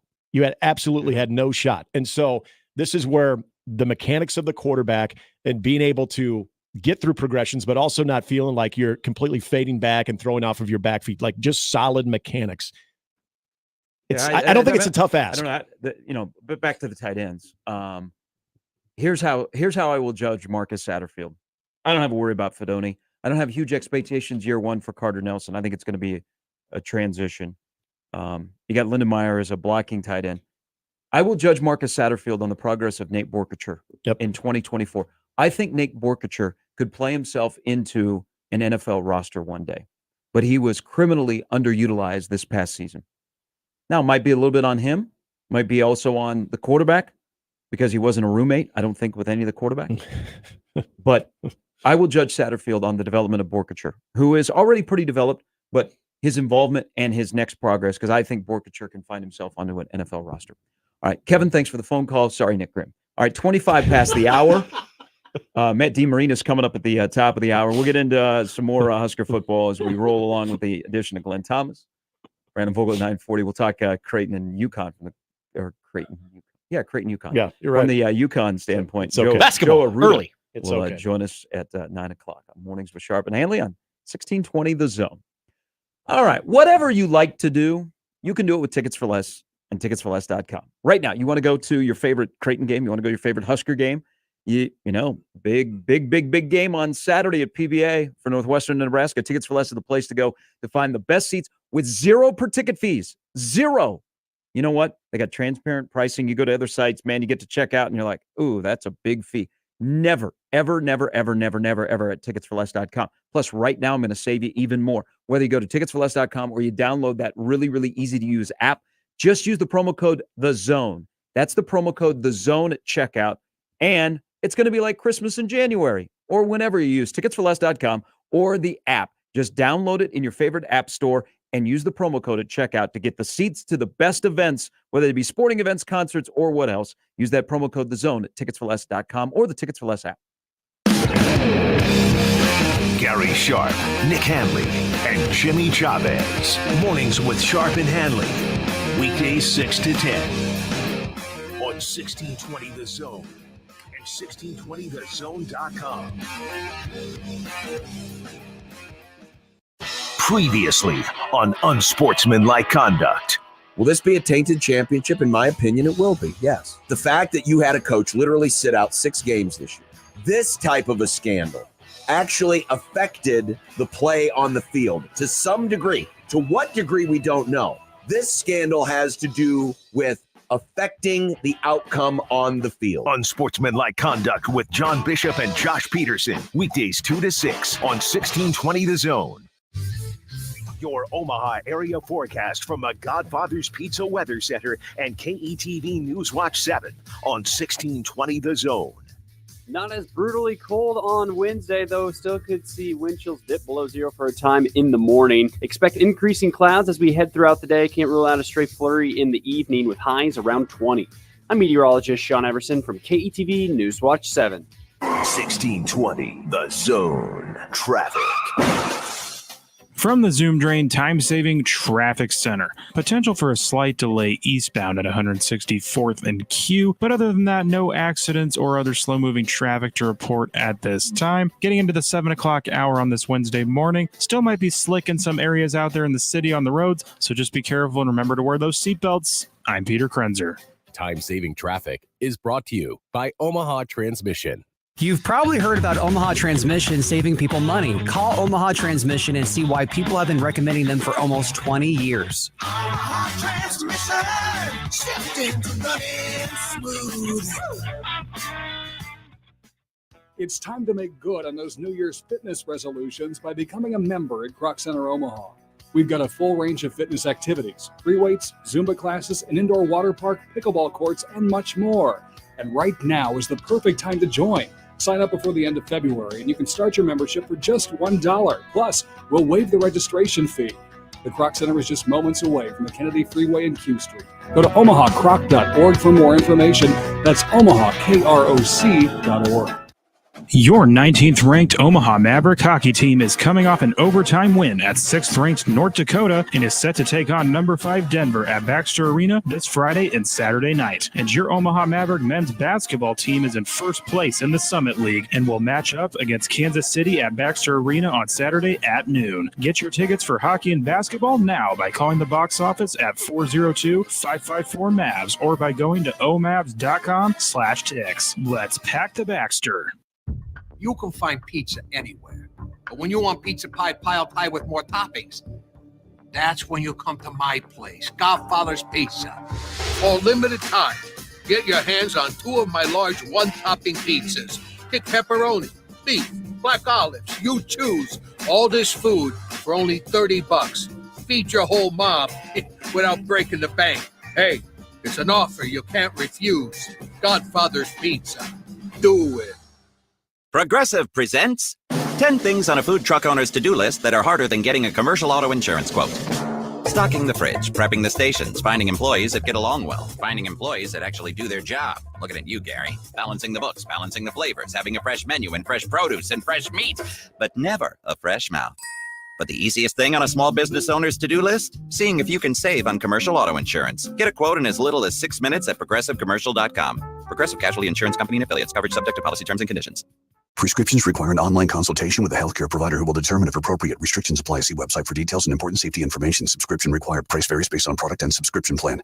Hey guys, did you know there's a generic form of Viagra that works just the same, but is 95% cheaper? And you can get it online? Just go to hims.com/radio. Through Hims, you'll get a free medical consultation, discreet shipping if prescribed, a 100% online process, and trusted generic alternatives to the name brands at up to 95% off. That's right. Get generic for Viagra, the same active ingredient as brand name Viagra, but for 95% less. It's the same medication, still prescribed by a licensed medical provider, but with zero copay, no expensive appointments, and no awkward face-to-face conversations. To start your free online visit, you need to go to this exclusive address, hims.com/radio. That's hims.com/radio for your free online visit. HIMS.com/RADIO. Roofing, siding, and gutters. Make the right call with the rooferees at John Higgins Weather Guard. Equitable Bank. We take banking personally. EquitableOnline.com. And we're back. Mornings with Sharp and Handley. Here's Gary, Nick, and Jimmy on 1620 The Zone. Hey, have we mentioned Caitlin Clark yet? Not yet. See what she did last night? Passed up Brittany Griner. They beat Wisconsin. They were a 33-point favorite on FanDuel yesterday. They end up winning by 35. Great teams covered. But what the hell was Wisconsin doing? So that game was on Peacock. Peacock is smart with the Big Ten. They put a lot of Purdue and they put a lot of Iowa women on Peacock. So watching that game last night, the Wisconsin bench was trash-talking Caitlin Clark. Here, let me hand you a gun, okay? And let me tell you where to place it. Yeah, they were trash-talking Caitlin Clark, so she was giving it back. And oh, she makes another shot from the logo. She was filthy last night. Here's what I got to think. You know, Larry Bird-like. If you follow what she's doing now in terms of points and chasing the all-time scoring record, yes. If you do the math, she could break it at Pinnacle Bank Arena. I think that they will save it to do it at Carver Hawkeye. Like, she is very cognizant of, I don't like Nebraska. I could do it in front of their fans, but wouldn't it be cooler to do it on our home floor? But she was unbelievable last night again. I mean, it was a typical Caitlin Clark night. But local basketball. So Hunter Salas got tossed. The Wake Forest North Carolina State game was just the officiating last night was just beside itself. We talked about Jeffrey Anderson yesterday. Mm-hmm. Look where he showed up. Look, great. Pull up the Wake Forest North Carolina State game. Okay. It was just a weird night in basketball. Buzz Williams changed his clothes at halftime when they're getting beat at Arkansas. That's something. And then they rally. They were like listless. And he changes from the three-piece suit and he's wearing a sweater to begin the second half. And he is a sweater who is wearing a sweater. Ooh, that's not a good combination. And then the bus must be back because Arkansas ended up winning that game. But locally last night, we've talked about Frankie Fiddler this morning. Chucky Hepburn, Wisconsin got beat for the first time in Big Ten play, and 5 fans stormed the court at Penn State. Never seen an atmosphere like that at Penn State. Crazy.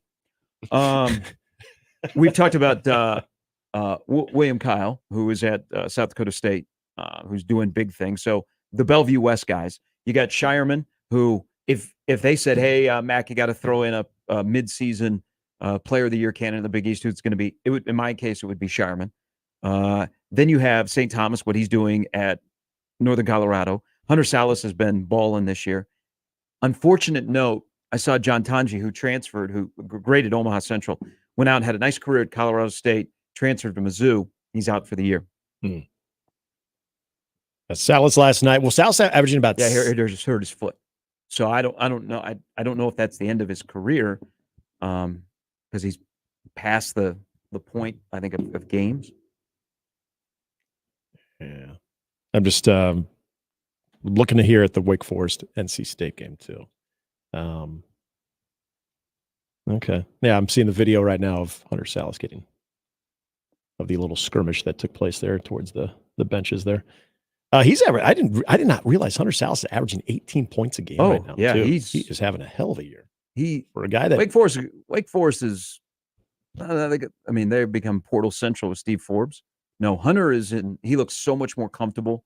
He's enjoying basketball again, and he has a lot more freedom. Now he's playing more. He was behind some really good players at Gonzaga, but he's playing more. But he's usually an 18-point a night guy at least. Yeah, I mean, last night obviously his night was cut short, but yeah, that's good. And he was one of those guys that again, you hope for big things when he went to Gonzaga. You thought that maybe he'd be one of those next players that was going to be a standout and infused program and have those opportunities to play in the Final Four. But yeah, I mean, where he was kind of in the pecking order there too. But when he would come out, he was more kind of used for more of his defensive abilities than anything. I mean, just was not. Again, kind of just being able to see him as a scorer too. That's really one of the last memories that I have of watching some big time high school basketball too. Was watching Hunter Salas and watching them play Bellevue West and in that state championship game too. And we kind of rattled off a lot of those players from that COVID state championship game a couple of days ago. But being able to see him kind of back into a role with a team that we kind of expected, I think is kind of cool to see, especially with Wake Forest. Matt DeMarina is going to join us at the top of the next hour, Creighton and UConn tonight. Plus, we'll talk about the Big East, which St. John's was a wagon last night, or Seton Hall was a wagon against St. John's. They had a 26-0 run in that game. At one point, it was 24-24. They had a 14-0 run to end the first half, and then they blew them out. And Shaheen Holloway, who is preseason ninth, they are in first. Damn good coach. Hey, they're legit. He and Kim English, talk about two young coaches that are big. And unfortunately for Providence, when they lost Hopkins, they were more competitive here than I thought they would be when they played that first game after they lost Hopkins. But now they're starting to. The Big East is the first game that was on last night. Xavier and Butler was an absolute roller coaster. Xavier was on a 27-3 run.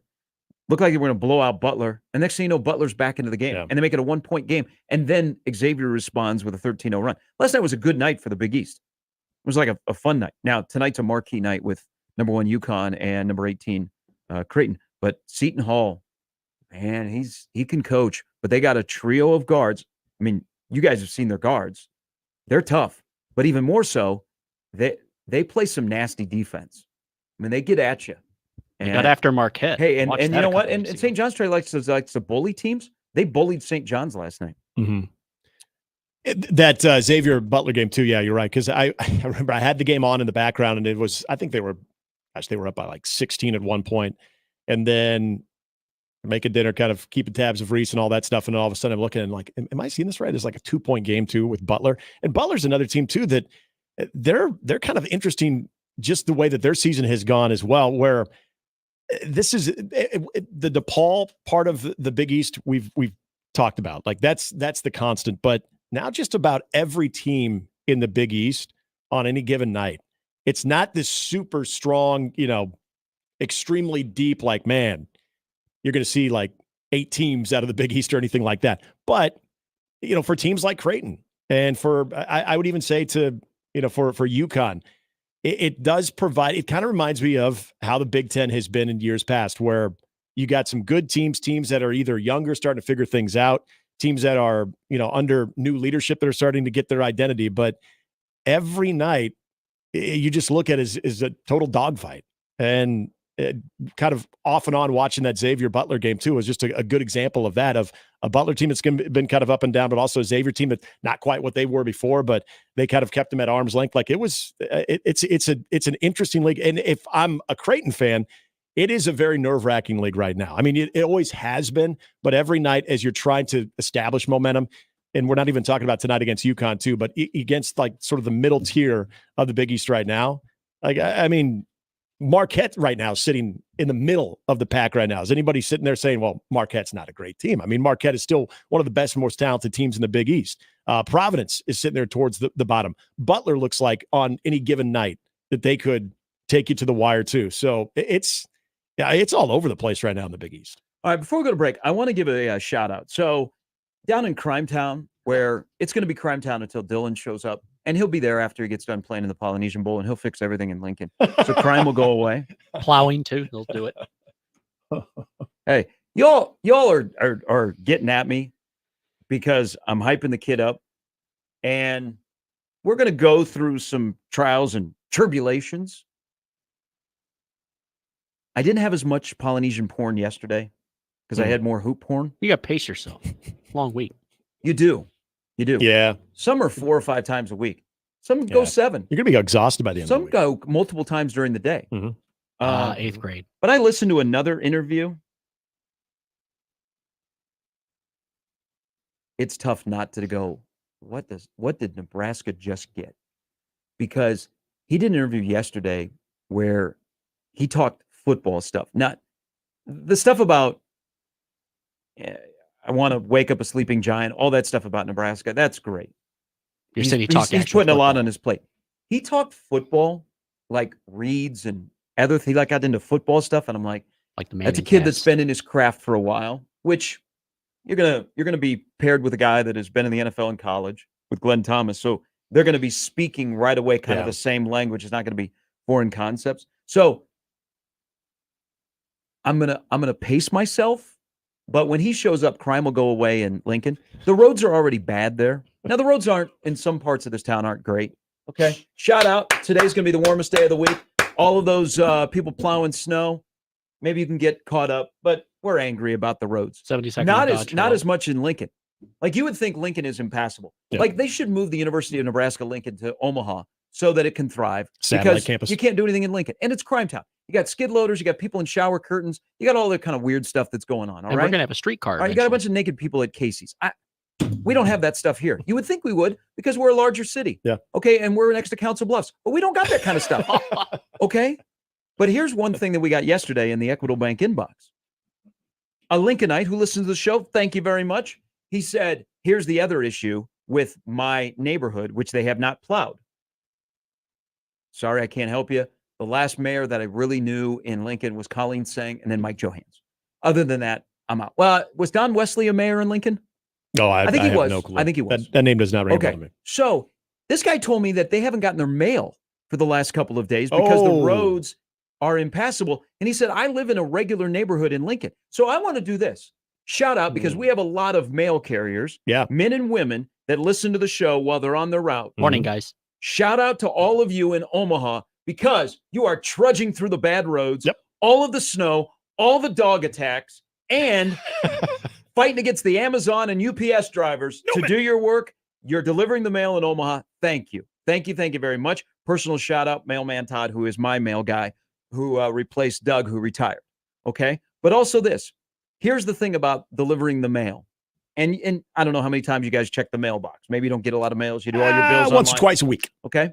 I get those retirement home flyers. There is, because you're a curmudgeon. Exactly. They know. There is one thing still about that industry that will for always be, regardless of how old you are or if you are growing up when you don't use a stamp or you have no idea what a stamp is. I still find myself doing this because I did this as a kid. Hey, there's the mailman. Mm-hmm. What does he have for me? How cool is that? Yeah. It's not every time you see the truck or you see the person delivering the mail. Hey, there's the mailman. Yeah. I used to say that every time the Jazz came to San Antonio. I used to get really excited every now and then when maybe you still got like a check in the mail and you're always waiting for there's the mailman. But when you're young too, and especially around like Christmas or your birthday time, you might get some cards that might have money in it. Yeah, mailman was a welcome sight. Now as an adult, mailman just means more bills that are probably in there. But, by the way, I learned something about mail trucks. So that they are god awful and they are a death trap. Yeah. Like, so my friend / neighbor, mailman Bill and mailman Shane, mailman Brandon, all great guys. We got like a little crew. So they've got those new, I think they're Mercedes vans. Whoa. Oh, yes. Yeah. They're kind of like yeah. They're all rear wheel drive. Oh yeah. I find that insane knowing that it doesn't matter. You're expected to be out there even if there's a foot of snow on there, you at least have to try. How the hell are you doing that with rear wheel drive? Hey, I don't blame you if you're like, that's a Hell death no. trap. Especially those big vans. Patrick says, no mail here in a week, and my roads and walkways have been cleared the whole time. What is going on in Lincoln? I don't know. Nebraska gets beat at Iowa. They lose a wrestling duel, and all hell breaks loose in the capital city. It set off a chain of events. All the legislators are back. I mean, we really need school to be back in session. It is on Monday. Good times are coming. Early enrollees will officially be enrolled. Well, they're already enrolled and working out. I have no power with the postmaster. But that's interesting to me that. Other than it's still odd to me that the old post office in downtown Lincoln right next to PBA is still there. That mail is getting out of Omaha, and yet it's not in Lincoln. Because I know, from what I understand, you have Omaha to. greater than Lincoln. Well, that is true. And that's the takeaway here. Yeah. You have to at least go out and attempt. Better than your mail folk. Now, I don't know at what point do they just turn it back around and say, all right, we're done for the day? I'm not really sure. Maybe it's the first time you get stuck. You're like, oh, okay, it's not the cards, but I know. I think they were going to pull a Gary Sharp when I was for like 4 months delivering the Des Moines Register. Yeah, I ran out of time one day delivering paper, so I chucked like a block full in the bushes and went home because I was late starting the route. Were you asked to come back? Check your bushes for a free paper. There were a lot of people that called and said they didn't get their paper, and I'm like, oh man, I went down that block. Did you do it on bike? No, I had to walk. I had to walk, and then there were mornings where I was late getting up, so Mom would drive the car. Yeah. That was also the other thing growing up I was largely disappointed in was we didn't have a lot of, like everybody played the video game Paperboy. It was so much fun. And you're on the bike and you're doing all kinds of crazy stuff. Very rarely in any of the neighborhoods I ever lived in when there was a Paperboy, where they were usually coming out of a minivan. Uh-oh. Patrick says he lives here in Omaha. Yeah. Oh. Wait a minute. The guy who hasn't gotten mail for a while? Hold on. His zip code is right next to mine. I've gotten my mail. I see Mailman Todd was there yesterday. I've gotten mine. Oh, checked the box yesterday. Okay. You know what, Patrick? I will pass along that information in the zip code that you are in. It's getting skipped. We're not in my zip code. My zip code's got good mail service. Yeah. Mine too. I checked my mail yesterday. It's a nice thing for like a 55 plus community. It has amenities and like watch some Family Feud. Free meals. Now, to be fair, you must love this time of the year where the sun hardly comes out. Oh, I mean, I make the most of it. That's not my preferred time of the year. Have you ever met Michael Neville? Severe. Oh, you two could move to Alaska together. Yeah. All right. 7:48. Matt DeMarina is going to come up here in a little bit. We're getting more of the addition Nebraska staff with Glenn Thomas. On the philosophy, and also what do you do with a quarterback room that has 3 scholarship guys and 2 of them are true freshmen? Regardless of how far along they are as freshmen, there still is a very, very young and inexperienced quarterback room that Glenn Thomas will inherit when he starts here. Also, I think this is the case. He had no involvement. I don't want to say no. He wasn't involved with quarterbacks with the Steelers this year. Is that correct? Yeah. It did not see anything that he had any involvement whatsoever. So, Kenny Pickett, Mason Rudolph, Mitch Trubisky. He had a lot to work with there, too, if he was. But I mean, they had an upheaval with their offensive staff with Matt Canada. But I don't think he was directly involved with quarterbacks with the Steelers. No, that is accurate. Yes. Okay. All right, we'll discuss the impact that he could have on the quarterback room and much more. Plus, break down Creighton and UConn and Nebraska-Rutgers tonight. A must-win for Nebraska on the NCAA resume as they take on a Rutgers team that 93 in the net rankings this morning. But Nebraska's a slight underdog at Jersey Mike's house. It's Mornings with Sharp and Handley and Jimmy on 1620 The Zone. Mornings with Sharp and Handley returns in minutes on 1620 The Zone. Omaha's most listened to all sports radio station. Again and again and again. 1620 The Zone. Oscar's Pizza and Sports Grill is your home for the big game. Whether it's the NFL or a rivalry on the hardwood, you will find all the action on Oscar's top-of-the-line audio-video system. With 40 TVs, and massive dual projectors, the game has never looked better. Pair that with their award-winning char-buffed wings and $7.99 Monday through Friday lunch specials, Oscar's Pizza and Sports Grill has everything you need. 173rd and West Center Road, and for takeout at 162nd and Maple. Rock from the darker side. Disturbed live. Take Back Your Life Tour, January 29th. CHI Health Center Arena. New album, Divisive, available now.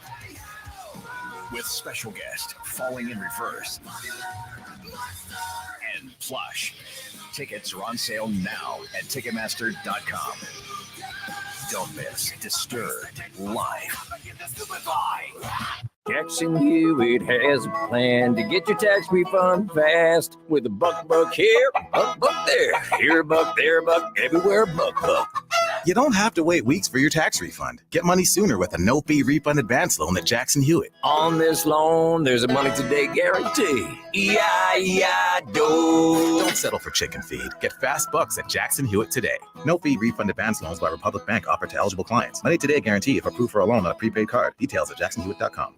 Got the happy hour blues? Get to Cops for happy hour relief with 2 happy hours from 3 to 6 p.m. and 8:30 p.m. till close Sunday through Friday. Cops serves 24-ounce domestic drafts for just $3 and 24-ounce craft drafts for only $4, plus $2 off appetizers. The restaurant that offers great pizza, burgers, and tasty charred wings now offers 2 great happy hours. Visit Cops today at 180th and Center, the Shadow Lake Town Center, and 72nd and Jones, or click copspizza.com. Cops, pizza, and so much more. What's holding you back from learning the language you've always wanted to know? Too hard. Takes too long. Not with Babbel. Babbel's lessons take just 15 minutes a day. 15 minutes isn't long. Nope, and they're fun. Fun isn't hard. Right. Babbel's interactive lessons, podcasts, games, and more make it fun and engaging, so you don't realize you're learning a language, but you are. And Babbel's lessons are built around real life. You can choose from topics like travel, business, relationships, and more. You'll learn what matters most to you. Plus, Babbel's lessons are designed to get you speaking right away. In 3 weeks, you're able to start having conversations. Just 3 weeks. Even better. Since Babbel's lessons are designed by language experts and voiced by real native speakers, you'll get the accents just right and be able to carry on conversations with confidence. Learning a language with Babbel doesn't take long. And with Babbel, it isn't hard. It's perfect. Start learning a new language today. Go to Babbel.com. That's Babbel.com. Babbel.com. Is debt stressing you out and keeping you from enjoying your life? Now you can say goodbye to debt with accelerated debt settlement. With accelerated debt settlement, in as little as 7 months, your debt can be cut by an incredible 60 to 100%. Call 1-866-379-2755 to find out how. Most settlement groups drag out negotiations for years, but accelerated debt settlement will have your debts cut 60, 80, even 100% in as little as 7 months. Plus, you'll save thousands of dollars in interest. It's not a dream. It's what accelerated debt settlement delivers. Our legal team and debt negotiators have helped thousands of people get free of debt. I saved more than half of what I owed. I was amazed and so relieved. No more endless payments, no more high interest rates, just complete financial freedom. Call us at 1-866-379-2755. That's 1-866-379-2755. And let's work together to secure your financial future today. Call Accelerated Debt Settlement at 1-866-379-2755. 1620 The Zone at 1620thezone.com. And we're back. Mornings with Sharp and Handley. Here's Gary, Nick, and Jimmy on 1620 The Zone.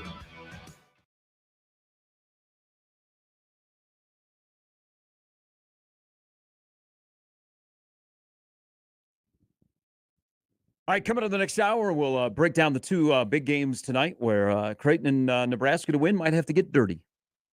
Not like elbows and eye gouges and things like that, but might have to, crash the glass, play a little dirty ball, not so clean, be a little blue collar to win in stores or Piscataway. Lunch pail. We have news that is surrounding Swimtown. Not Crime Town. No. We don't have crime here. We do not have. Now we have. Swimtown. We do? I just said you went from Crime Town to Swimtown. Well, yeah. But not Swingtown. And it's very, very sad that we don't have Swimtown anymore. It is sad. It is.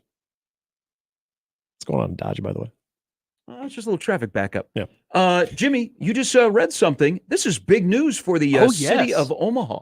Yes, I saw this. The College on World the Series, Twitter. which begins 149 days from now. Mm-hmm. If you want to come to the College World Series and you don't live in the area, in the future, there are big things happening. Would you like to deliver the news surrounding the city of Omaha? Why, yes, thank you. According to coworker Connor, who retweeted this on the Twitter, Epley Airfield announces a $950 million terminal expansion and renovation, work scheduled to be completed in time for the College World Series in 2028. It's a big deal. It is. It will increase approximately 646 square feet from the existing 375,000 square feet. A single unified concourse with a centralized TSA security screening checkpoint, and an increase to 22 arrival departure gates from the current 20. So adding 2 more gates with the ability to add further gates for future growth. 2 gates capable of international flights. Mm-hmm. This news all after the first direct flight to Fort Lauderdale. Mm-hmm. New expanded restaurants and retail concessions. Yeah, well, you guys haven't Cracky McGee's.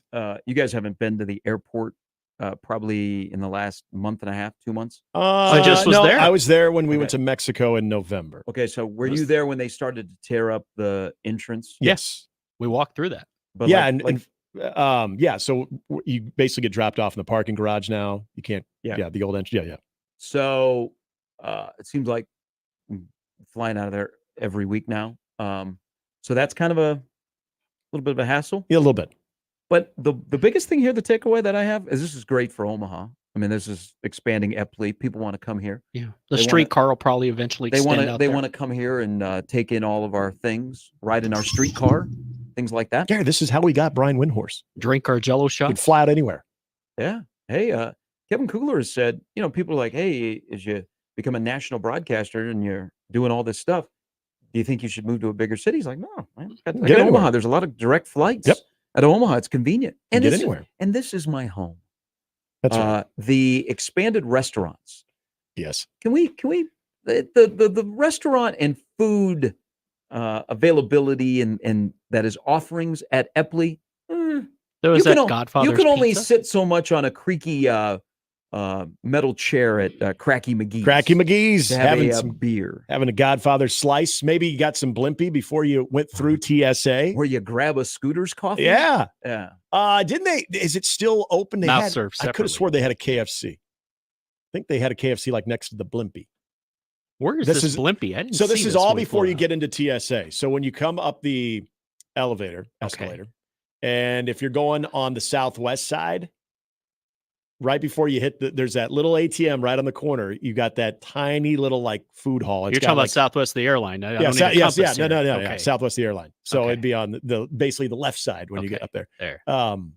That they'd have that little tiny food hall where Blimpie, I think a KFC was there, and then I can't remember. There was like something else. There's like 3 little food shops there. We flew out of there Christmas Day, so I guess that matters too because nothing was lit up. Hey, it's convenient. It It's, is.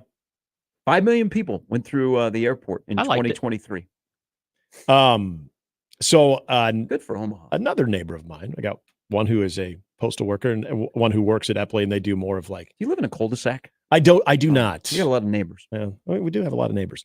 That there is, he and his son, they actually work at Epley, and he's been working at Epley for a long time. And they were telling us about, I think this was on Halloween, they were telling us about the renovations. The first thing when he was bringing up the restaurant expansion is like, oh, what will we even do?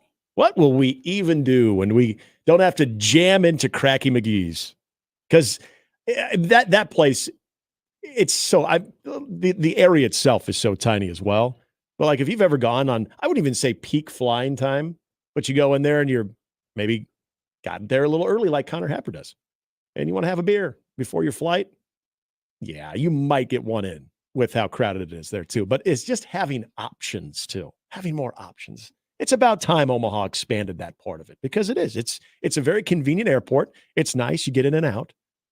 Let's step But up not a bit. in and out. They don't have that in there. Well, no. Shout out TSA guys are huge 1620 The Zone listeners, and Ken Kanger is in charge of the police at Epley Airfield. All right. Good morning, guys. I'm just dropping all kinds of names. You are. You're doing a lot of name dropping today. But they listen. So. Eric, and on cue, Eric tweets at the show, I work at Epley. Restaurants will be better. Flow will be more like modern airports. Wonder why one Dave Remington was flying through yesterday. Going to get him some Polynesian in person. The Remington Award was in Lincoln this past. Was it this past weekend, or is the Remington Award still? I didn't think it happened yet. Thank you for buying me some time. Yes, it was this past weekend. Okay. So that's why Dave was in Lincoln. Okay. Yes. All right. Good segment, boys. Yeah. Good for Omaha Airport. It is. Morning, guys. Nicky keeps staring at Dodge. Oh, this is as backed up. This is as many cars as I've seen in Dodge in like 5 days, and Is it's all this like backed when up. we had so the it's kinda homeless crazy. guy on all fours out there? Oh, that would no. Be awfully chilly for that today. Nothing like that. Do you know a business that I wish I had stake in? Because next week it's supposed to kind of warm up. If you own a car wash, the first nice day, you're going to be inundated. Yep. So if you're selling Girl Scout cookies, that's the day. And Yeah, the my place to go. subscription has been laying dormant right now, but I haven't been able to use it. Because why would you right now? I don't even know if are they even open? Can they be open when it's this cold out? You come right out and all of a sudden your car just freezes. Turns into a big block of ice. I don't know. One place that will not be getting car washes anytime soon is Buffalo. That forecast changed pretty quick. Now they're expecting 3 feet of snow in Buffalo, where the Bills may have to cancel practice this week because there's going to be a travel ban as well. Oh, right. Or you just sleep in the facility. Which many coaches do. Yeah. I mean, if you're not doing your job right anyway. Josh Allen, you can do the same thing. But wasn't it supposed to be like 20? Yeah. Balmy. I thought during the broadcast they Clear even said, sky. it was like in the upper 20s. Ooh, it's good table-breaking Now weather. they're Almost talking 30. 3 feet of snow and -3 at kickoff for the late Sunday afternoon showdown between Patrick Mahomes and Josh Allen. Are we going to get another Monday Night Football game? Mm-hmm. Where else would you rather be than right here, right now? Oh, well, if y'all who keep saying the NFL is rigged for Kansas City, they're going to move this game up to Saturday, or they're going to move it to Arrowhead. Yeah. That would be happen. if you guys think this is rigged. Move it to Arrowhead at midnight. 3 feet of snow. Why couldn't they have had 3 feet of snow when the Chiefs played there in the AFC Championship game when Bruce Smith cheap shot at Joe Montana? Not that I'm bitter or anything. It was 30 years ago. I still hold that. Like I saw Bruce Smith at an autograph show in '98. I want to give him a piece of my mind. Did you? That would not have gone well. No, because Bruce Smith's a big man. Yeah, he is. He would intimidate you. But I did watch on the NFL Network. They had highlights yesterday, 30th anniversary of when the last Joe Montana playoff win. The Astrodome. They won against Houston. Just showed me. Rest in peace. He, in my opinion, is the best Kansas City Chief of all time. Derek Thomas was so friggin' good. God, he was great at Bama. He was fantastic in the NFL. But yeah, 30 years ago, yesterday was the last Joe Montana playoff victory, and it was in the divisional round against the Oilers. Keith in the Cash Astrodome. with the ball spiked off Buddy's face. Still the weirdest thing watching Joe Montana wear number 19. Yeah, well, it good was kind of day. weird seeing Bruce Smith cheap shot a legend. Not that I've forgotten. And the rarity that Kansas City actually had to play on the road in the playoffs. Yeah, that's a good run. Hey, Pittsburgh. The oddity. So Josh Allen in the regular season is 3-1 against Mahomes. You know Mahomes' lone victory in Buffalo. Yeah, COVID year. Mm-hmm. Tuesday game. That's right. Yeah, it was. Was that a matinee? No, that was a night game. That's right. We had the Wednesday matinee game with the Commanders. I do remember that. 3 feet of snow in Buffalo. And so I know people always say, it's cool to watch a game in the snow. It is. There's just certain games, especially in the playoffs. I don't know if I want to see that. If they play it, obviously you're going to watch, but this is something that where I at least like to see a clean track. I think this for both these teams neutralizes the game, to be honest with you. Jimmy, were you at the Chiefs-Oilers game? No, I don't remember where I was. Oh, I was at a birthday party that day. So you had been 10. Yeah, I was in 5th grade. But more importantly, the Cowboys beat the Packers earlier that day in the divisional game. That was the main game. Then we enjoyed the Oilers. Mr. Union Storm Chaser, Marty Cordero, said he was at the game. All right. Yeah. That was a good game. All right, Matt DeMarinis. I don't think he was at the game, but he had a good weekend last weekend. Big night tonight for Creighton. They have an opportunity to knock off number 1 UConn. And who is UConn? We could ask that about Creighton. We'll also ask, is Stephen Ashworth back? Who has played better defensively during this winning streak for Creighton than he did in the first two games. We'll get into all of that as we break down that big game tonight that you can hear on The Zone at 6. It's Mornings with Sharp and Handley and Jimmy on 1620 The Zone.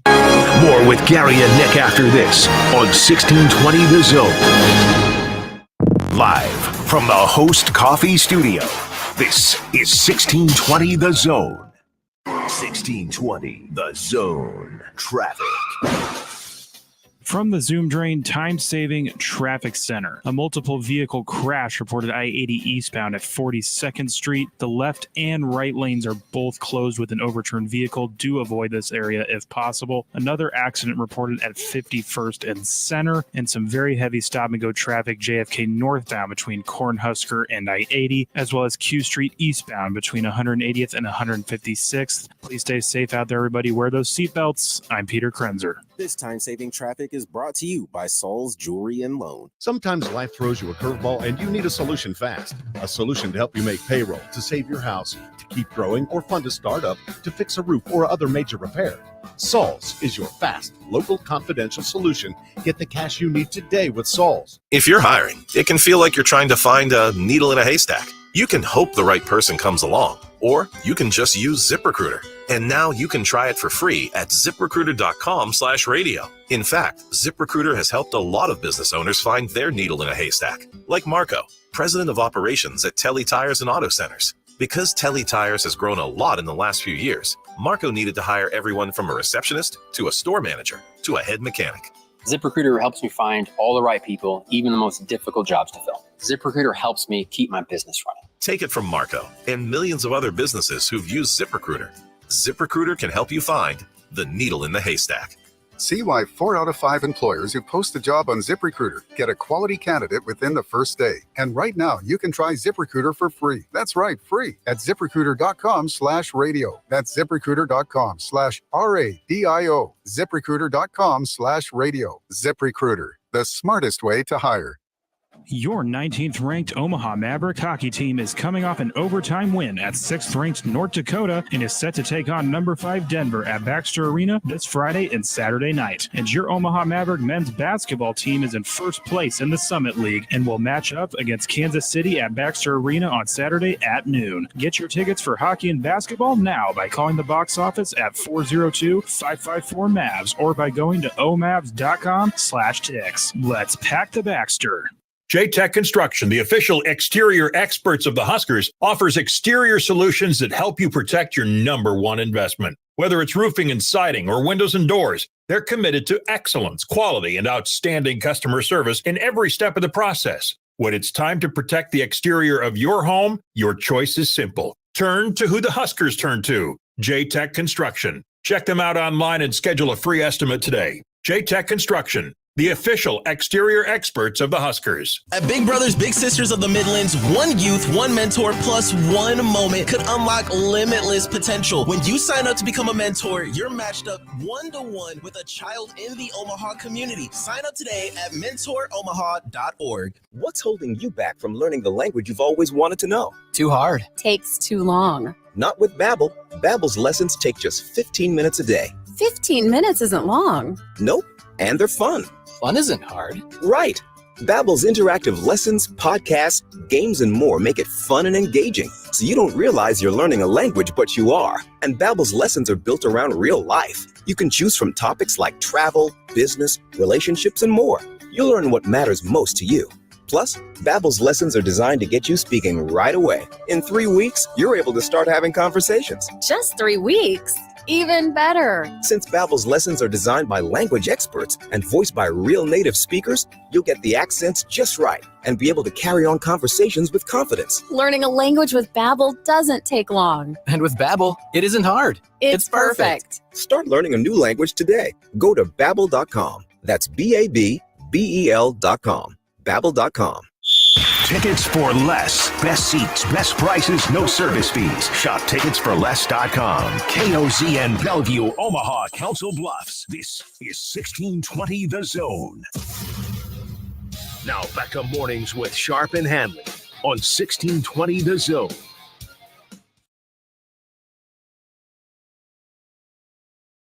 All right, tonight here on The Zone, big game out in stores. Atmosphere should be great. UConn afraid to play Creighton in Hartford. So they're playing in Gamble Pavilion, $2 beer night. They're asking everybody to wear white. It's a whiteout, baby. Hey, Creighton's made progress. UConn, the national champion, every year they make the Creighton game in Connecticut a big game. Mm-hmm. It is a big game tonight, number 1 against number 18. So it's a big deal. Middle of the week when Matt DeMarinis from White Blue Review joins us. Good morning. Morning, Gary. Morning. How's it going? Good. Help me here before we dive into this game. And also we'll let you get some NFL takes out as well. How do you explain? So you're watching last night what was going on in Cincinnati, and I'm like, whoa. I went away and came back, and all of a sudden it was a 1-point game. That was Butler and Xavier.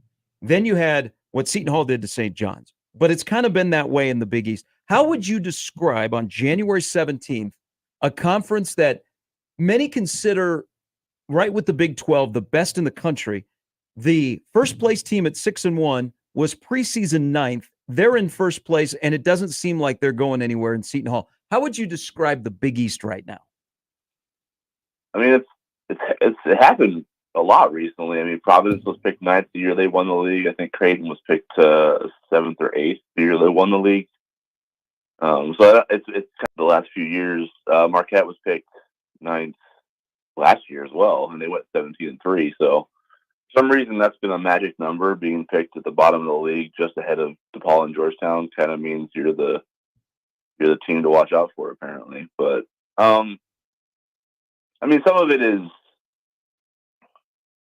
I mean, I think Seton Hall's legit at this point. Like, they've beaten really good teams. I think, the UConn win was something you could kind of say, yeah, they ran away from that game, but Clayton got hurt, so what's legit there? But the wins they've racked up now, because then they lost by 20 to Xavier, so you're kind of thinking, okay, that was probably just a flash in the pan performance maybe, but, they've been killing teams lately, so they've knocked off Marquette. They won at Hinkle. They dominated St. John's last night. The state of the league right now is just, I think there isn't an off night. Mm-hmm. You have to take everyone seriously. But I was joking because DePaul is probably a team you don't have to take seriously, but you do because there's like a stain that you don't want to lose to that team. So true. It's funny because they are kind of the team you can roll the ball out and beat, but also if you aren't sharp and they are on their game and they beat you, that's kind of something you can't really recover from. So it's weird because every team in this league can beat you except for maybe DePaul, but you don't want to lose to them. So it's kind of a funny little dynamic there. They're bound to win one game. Don't let it be against They're you. going to get somebody. Yeah, they are. Make sure it's not you. Hey, so you brought up when talking about Seton Hall Xavier, and I was watching a little bit of that game against Butler. To you, and now they have the win against Providence, and then last night against Butler. What is Xavier to you right now? I mean, is it just kind of an extension of this conversation of, each night you just never know? Yeah, they are. But also, I think they're getting better too because, they started league play at Carnesecca, and they kind of they didn't get blown out, but they weren't really in that game. And then they beat Seton Hall by 20 after Seton Hall was coming off of the lopsided UConn win. Mm-hmm. And then they go to the Finn and have 2 chances to beat Nova at the buzzer and just come up short. So they lose by 1. After that, where did they go? Oh, they had UConn at home. That was a close game really the whole way. They lost by 5. But then they've been rolling since. They find a way to smoke Providence at the amp. That's going to be hard to do for a lot of teams. They beat Seton Hall. They beat the brakes off Seton Hall. They're starting to be a little bit more dangerous all of a sudden. You're starting to see them. Sean Miller's got that track record of getting teams playing pretty well at this point of the year. So that's what you're starting to see out of the Xavier team that has a lot of new pieces trying to gel. And I think that might be a norm for college basketball when you think about it, is with how many teams have to build new rosters through the portal and incorporating freshmen that have to play right away. I think you're going to see more of these kind of January, mid-January surges from teams as they kind of get gelled and figure out their identities and get rolling that way. So I wouldn't say – I would say this is more of the norm going forward based on how the rules are set up, that teams will start to really pick it up at this point of the year.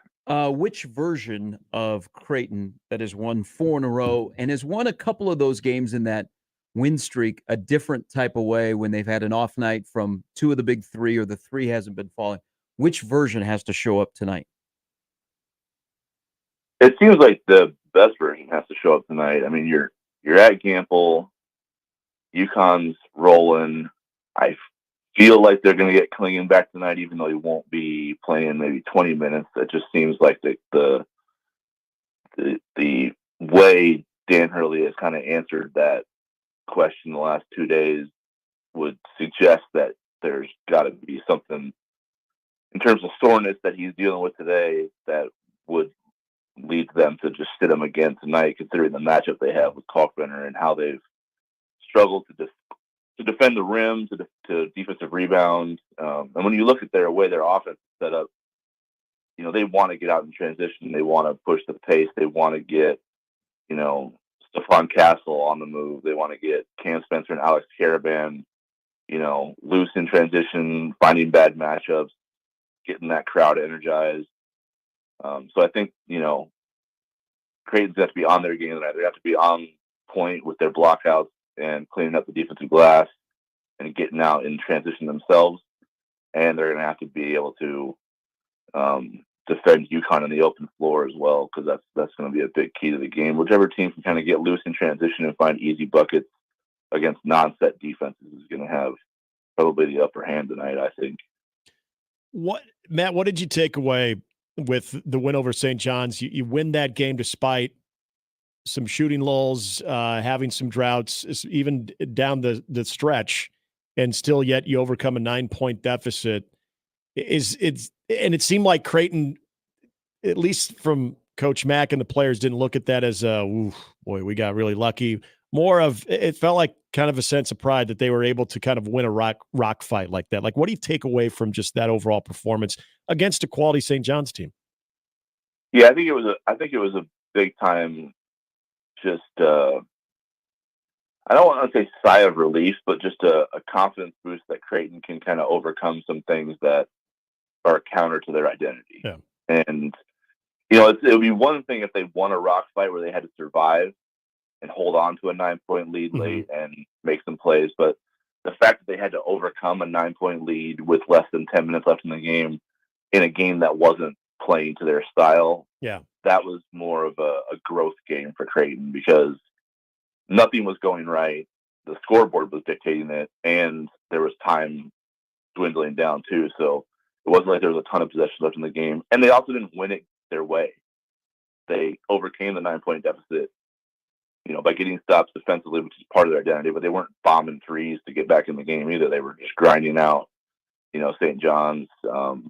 You know, the possession where they won the game, they had to crash the offensive glass, get on the floor, get to the free throw line, knock down tough shots at the line, high pressure shots at the line. So it wasn't like they just all of a sudden got hot from three. They had to do it in ways that have been counter to who they've been so far this season. And I think the fact that they overcame that and did it that way is a big time, you know, something that they can hang their hat on a night-to-night basis and say, okay, look, if this is going wrong and this is what we're facing, this is how we can dig ourselves out of it and find a way to win the game. Doesn't it seem like when they need those kind of plays that Farabello is on the floor? Yeah, I mean, that's kind of what Bello's always done. He's come here, you know, he's just found a way to make the plays that need to be made. And I think that's something that he has always embraced too, because he's said it 1,000 times, you know, whenever he's talked about what he tries to do to help this team. He just sits, you know, he sits on the bench to start the game, and he's sitting with Steve Murfeld, who's obviously knows this team inside and out because of how long he's been here, and has a great feel for the game. And Bello's kind of like that too. You know, he's just kind of watching, seeing what's out there, what's going on, what's missing, and whatever that element is on that particular night, that's what he tries to bring whenever he's on the floor. So I think he's really good about, he has a understanding of the game enough to know how to affect it in different ways, whether it's scoring, whether it's defense, whether it's, pace offensively and getting guys in the right spots. And that's kind of the value he brings, even though it doesn't always show up on the stat sheet. It shows up in what you're watching. So we were asking this question earlier today of the overall general feel, and you interact and engage with a lot of the fans too. And going into this game, maybe it's simply because it's on the road and it'd be a different tone that, when it's in Omaha. But what is the feel for this game? Is it a Creighton fans expect them to go in and win, or is there a just, look good in the process, however it happens, just look good in the process. If you get beat, you just don't get buried. Like, what do you think is sort of the outline reality or expectation for tonight's game? I think an expectation that you're going to go in and win at Gamble, especially with the way this UConn team is playing right now, coming off the Natty, is, I'm not going to say it's unrealistic, but it's probably, when you're mapping out the schedule, you're not circling that one as a dub, So, but at the same time, with as good as Creighton is, like, if they play to their potential, any night is their night. You know what I mean? So it's not like you're going in assuming that UConn is going to blast them and hoping for the best, But I think the thing that's interesting about this game and the way it sets up is you look at Creighton's schedule and them sitting 4-2 in the league, now chasing 6-1 Seton Hall as everybody is.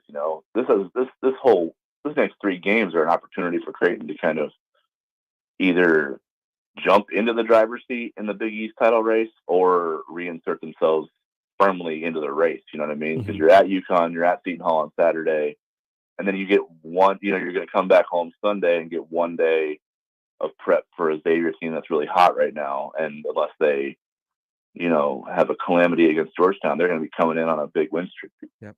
So these next 3 games at Creighton at 4-2, like, if they find a way to go 2-1 and end up at 6-3 here, they're in the hunt for the Big East title. And if they manage to sweep, they're in the driver's seat. So there's an opportunity here for the Jays to, as bad as it looked, maybe starting 0-2 in league play with a home loss already. There's a chance here that with these games they have in front of them, there's an opportunity for them to put themselves in a really good position for the second half of the Big East conference title race. What is Ashworth doing different defensively? They doesn't get talked about as a liability as much over the last 3 weeks.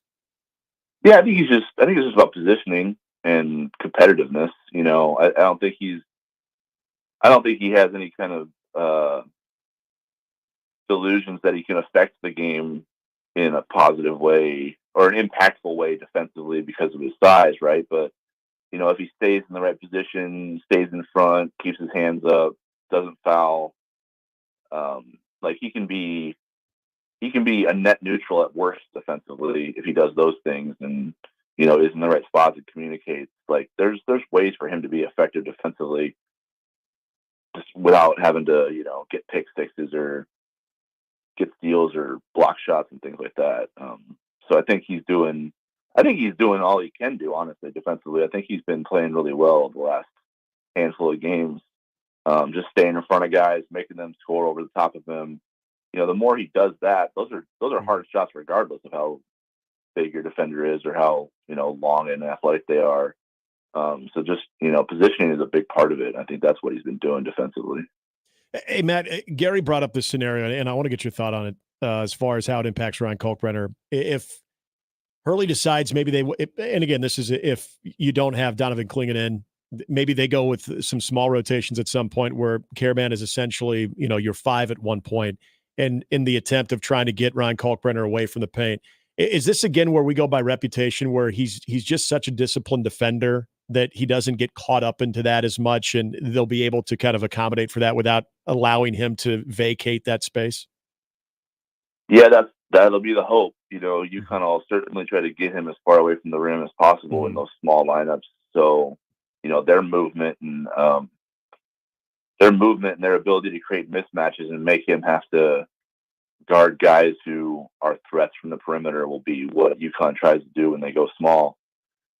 Creighton will have to be paying attention. That's where attention to detail comes in. When UConn's small lineup is on the floor, they have to communicate. Their communication has to be better than ever at any other point in the game, because there's, like a Stephon Castle he's hit a 3 in, I think, 2 Big East games, but he's only hit 3 all year. So, Creighton's going to try to put Kalkbrenner as close to him as possible in those small lineups and allow him to be closer to the rim and not have to worry about getting out to the 3-point line to guard somebody.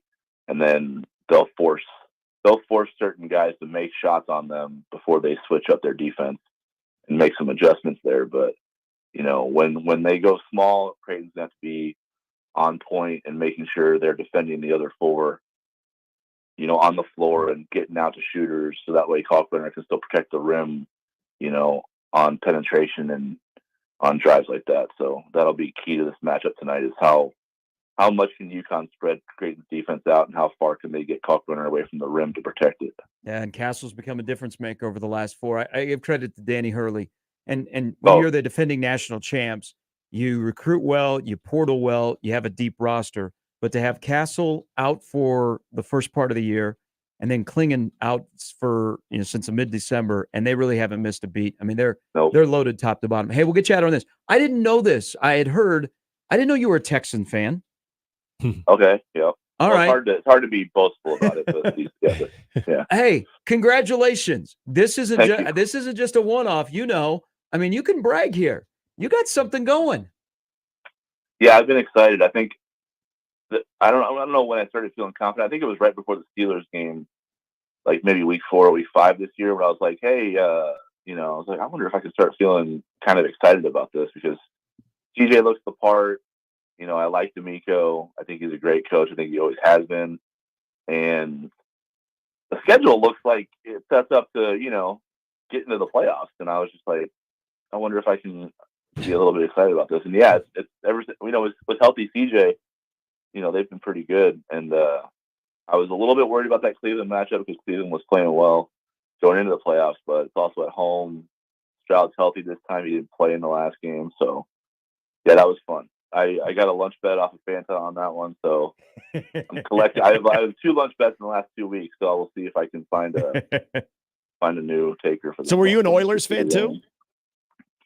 No, it started. I started like day 1 with the Texans, because they were new, and I wasn't totally into the NFL at that point. All right. So I was just like, I was starting to get into it, and I was like, well, I might as well start fresh and pick a newbie. So I lived through the David Carr era. Do you have a Matt Schaub jersey?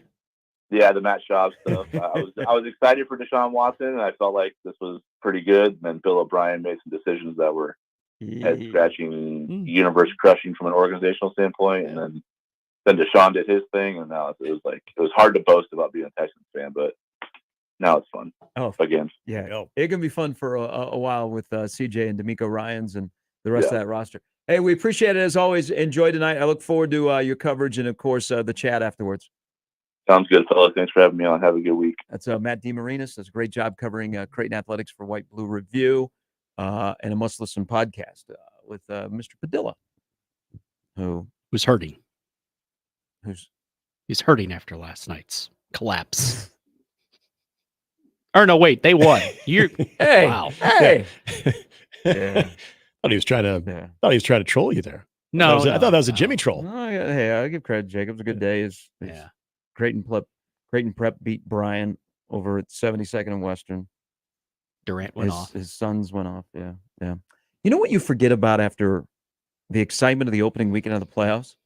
You forget like how good the number 1 seeds are, because they don't play. Yeah. And people weren't talking about the Ravens, and they weren't talking about the Niners. Yeah. You get wrapped up into who won, who looked good in the wild card round, and then, oh yeah, by the way, now we get to see those teams again. So I like the future of the Texans. I like the combination of the front office. They've hit the coach. They've got the quarterback. They're young. They've also got a really good coaching staff that I don't think is going to get ripped apart. Slowick will be the one to watch, but they won't like lose multiple guys, kind of how it derailed the Eagles when they lost their coordinators. But back to Baltimore. So again, you forget, like the number 1 seeds are pretty good. Like Baltimore and San Francisco are really good. And San Francisco is the only team that there's no excuses. They're healthy. it sets up really well for them to get to the Super Bowl, maybe win the Super Bowl, and they should be the favorites, and they are. Mm-hmm. I just feel like Lamar Jackson, who has never been to the AFC Championship game, and because the Texans are the Texans, they get the early Saturday they always do, no matter what. Yep. But they're playing the Ravens in Baltimore. Doesn't it sense like Lamar Jackson, who's MVP-ish this year, is subtly trying to break up the Mahomes-Allen party and the love? Yeah. Because his team might be forgotten about, but they're really, really good. He might get his tight end back. And then Lamar Jackson's having a great year, but people are like, what's January Lamar going to do? Right. There's the question right there.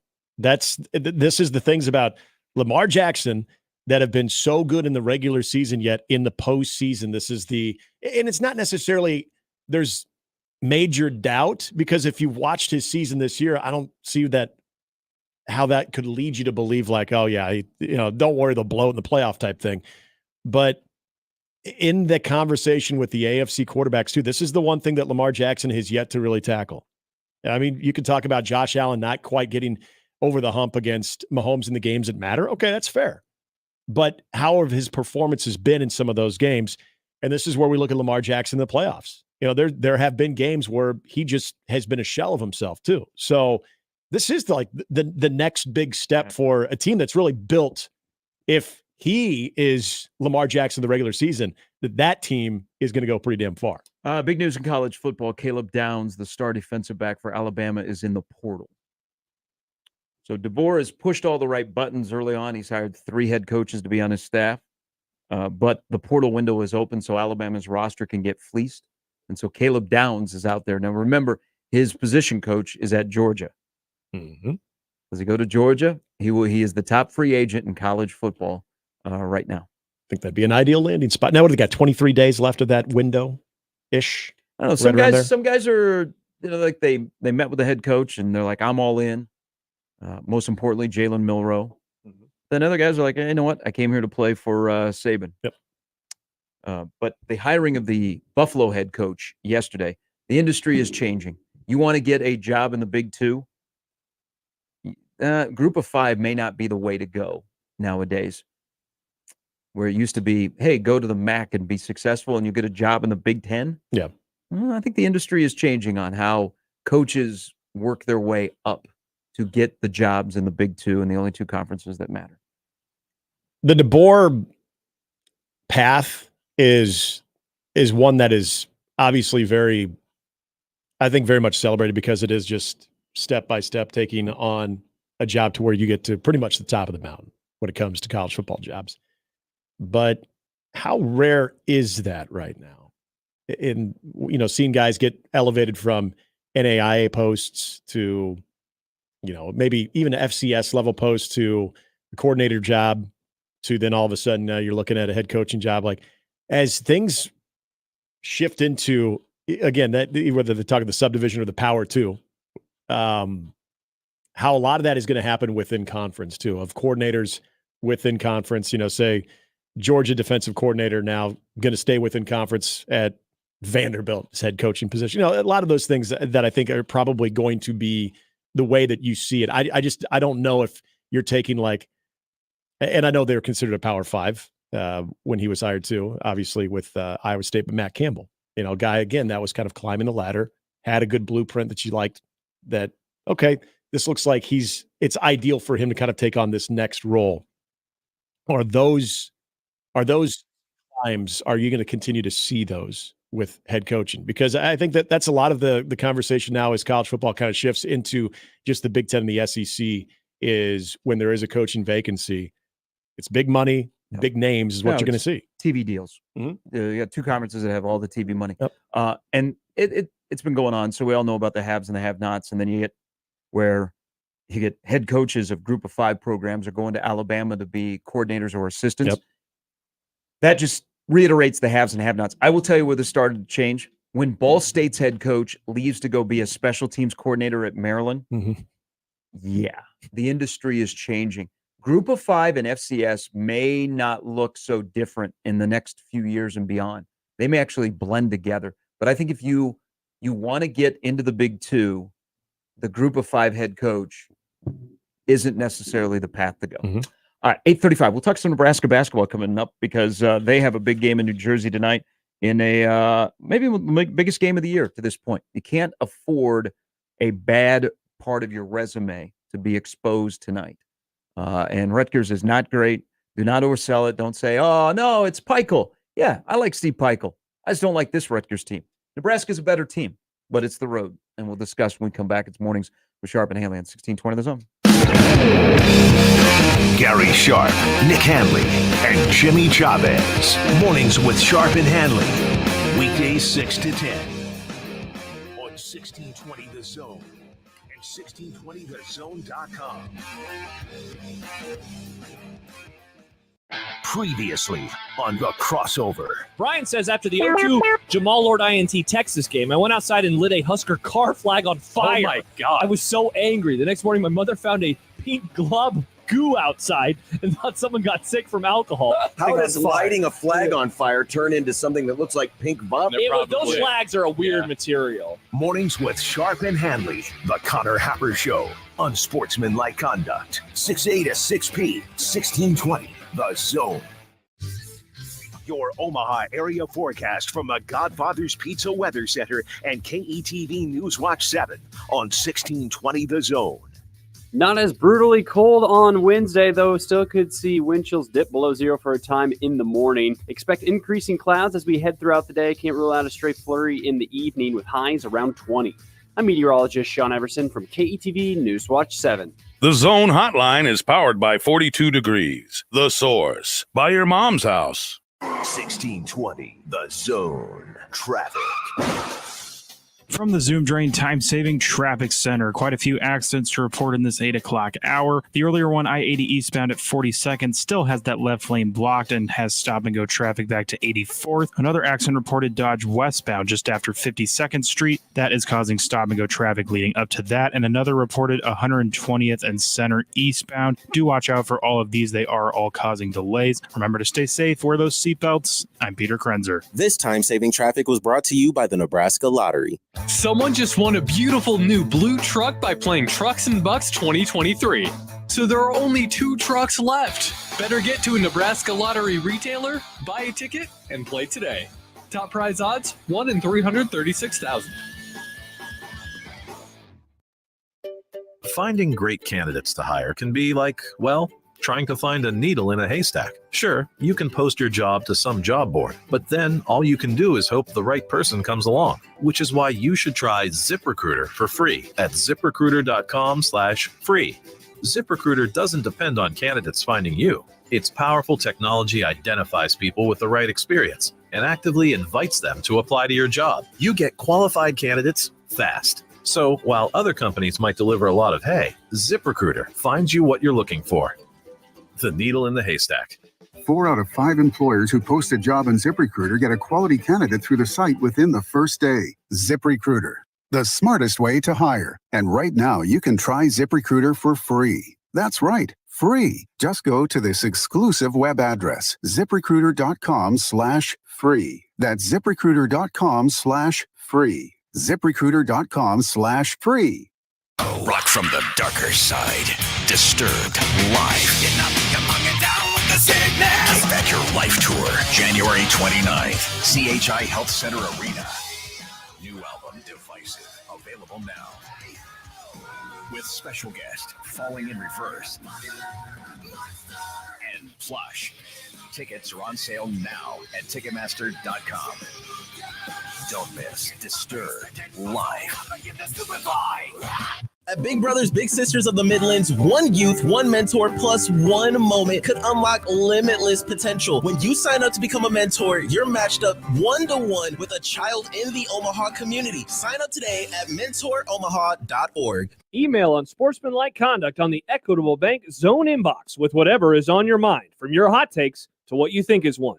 The Zone inbox is brought to you by Equitable Bank. We take banking personally. We want to hear from you. on the Equitable Bank Zone Inbox. The Blackstone Meatball is where casual charm meets culinary excellence. Our diverse menu offers comforting pastas, fresh salads, hearty sandwiches, and of course, meatballs. Elevate your experience with a craft cocktail or a glass of wine from our well-curated selection. Whether it's a laid-back lunch, a cozy date night, or a catered celebration, the Blackstone Meatball promises upscale flavors in a casual, welcome setting. Visit us at one of our 2 locations, the Blackstone District or just west of Village Point on 180th and Dodge, or visit theblackstonemeatball.com. Prescriptions require an online consultation with a healthcare provider who will determine if appropriate. Restrictions apply. See website for details and important safety information. Subscription required. Price varies based on product and subscription plan.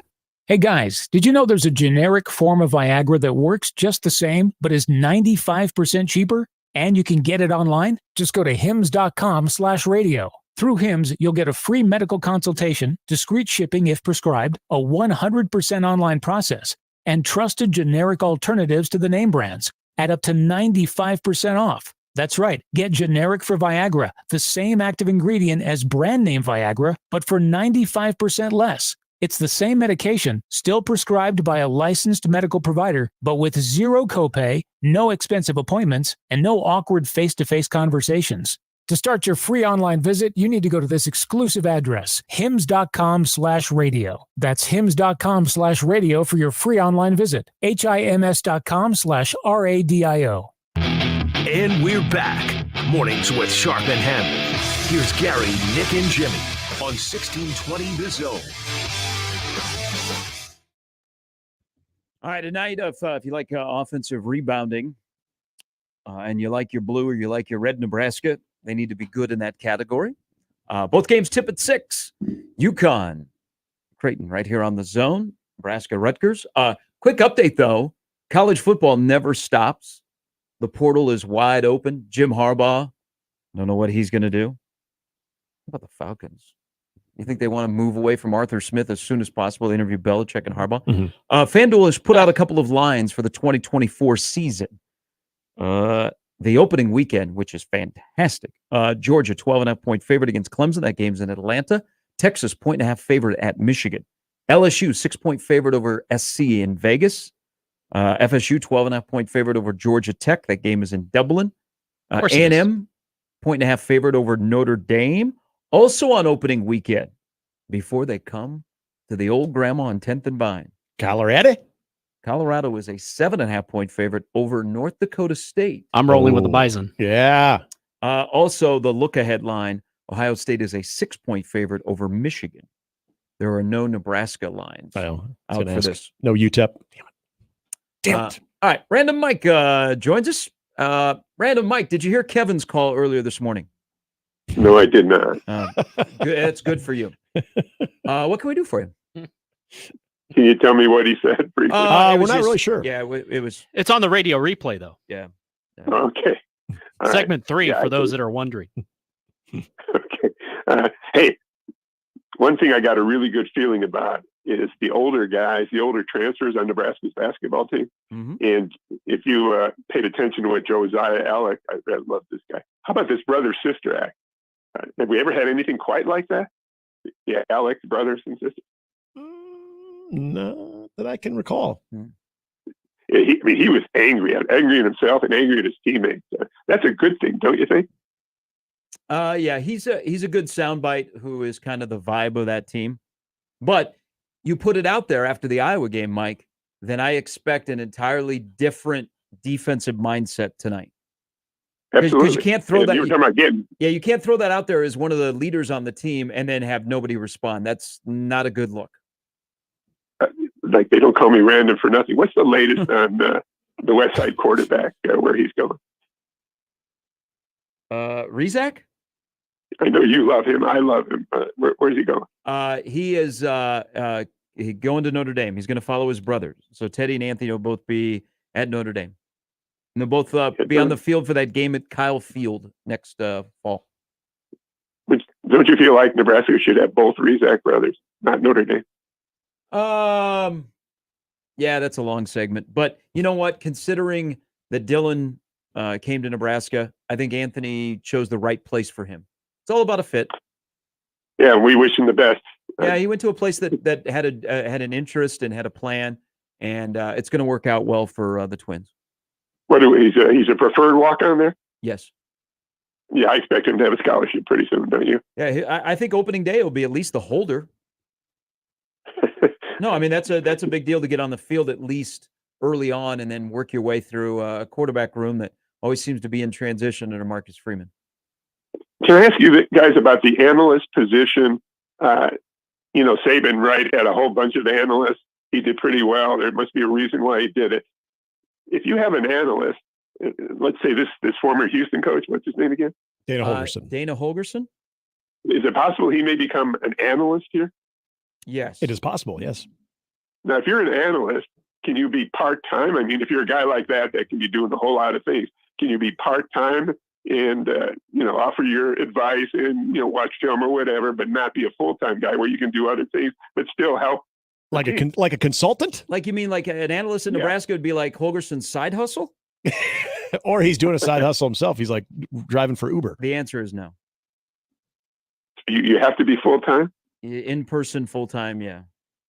I mean, that's how I would want if I'm having an analyst. Now, there is something on the horizon, Mike, that could change college football with all these analysts, former head coaches that take a year off and they go and they want to stay in the game and stay around it. Right. There is a vote coming up in June, which people I hear in college football think this is going to pass, that analysts will also be allowed to work on field. Because technically they cannot be involved on field, game day, practice, all of that kind of stuff, even though there are, you push the limits a little bit, but there will be a vote in June that could open the door to them being on the field. Hey, I talked about the 5 stars we have on campus, and it was pointed out to me that we got 3 of them, right? Which is pretty unusual, and it's great. But somebody pointed out, hey, what about volleyball? How many 5 stars are on the volleyball team? You don't hear about that in volleyball, do you? No, because I don't think they don't in volleyball recruiting, they don't assign stars. Yeah. But if you were talking about 5 stars in volleyball, we'd have a bunch of them, right? Yes. Yeah. Yes, they would. Hey, okay, take care. Hey, things are looking bright. I'm very happy about our new quarterback coach. Are you guys? Yeah, he's got a track record. I think the fact that one of his strengths is working with younger quarterbacks, whether they be pro or college, is a huge benefit to Nebraska. One more thing, Gary, when you think of all the high school football teams you've done on TV, was that Millard Southwest Side game your favorite? A couple years ago? Yeah. It was right up there. Yep. You talk about a 5-star, maybe Cam Kozel. Look, I went to Vanderbilt. I like Vanderbilt, but I'm a Nebraska guy now. Maybe Cam. I would have loved to see. Nebraska. No, he's a baseball guy. His future is getting paid to play baseball. If he came back, no, I'm talking about coming back to Nebraska on the baseball team. I don't know, man. That'd be tough. Leave they SEC for that. love him at Vanderbilt. I'm sure they do. All right, take care, guys. Thought he was going to go into the popularity of Millard South as the Division I coaches roll through. And championship or bust at Millard South this fall. The transfer portal destination right now.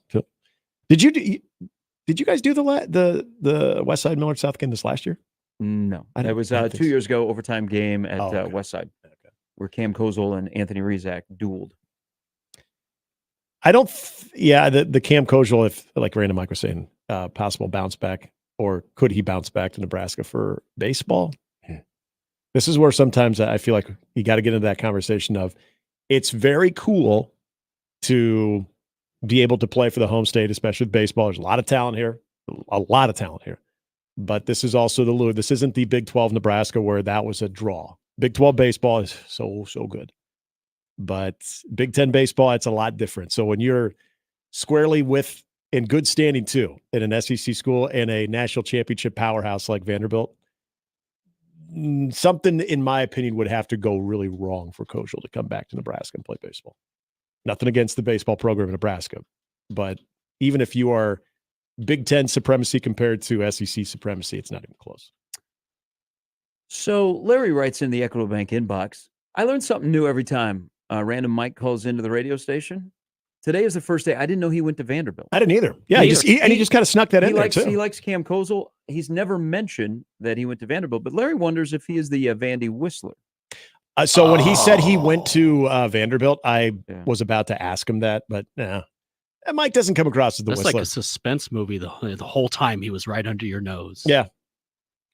You know what? I've heard the Whistler talk. It's definitely not Random Mike. I've interviewed the Whistler before. Did you? Okay. So you know it's not Random Mike. Much to the dismay of listeners across the country. He's a nice guy. I mean, it seemed like a nice guy. Yeah, that's what I've heard.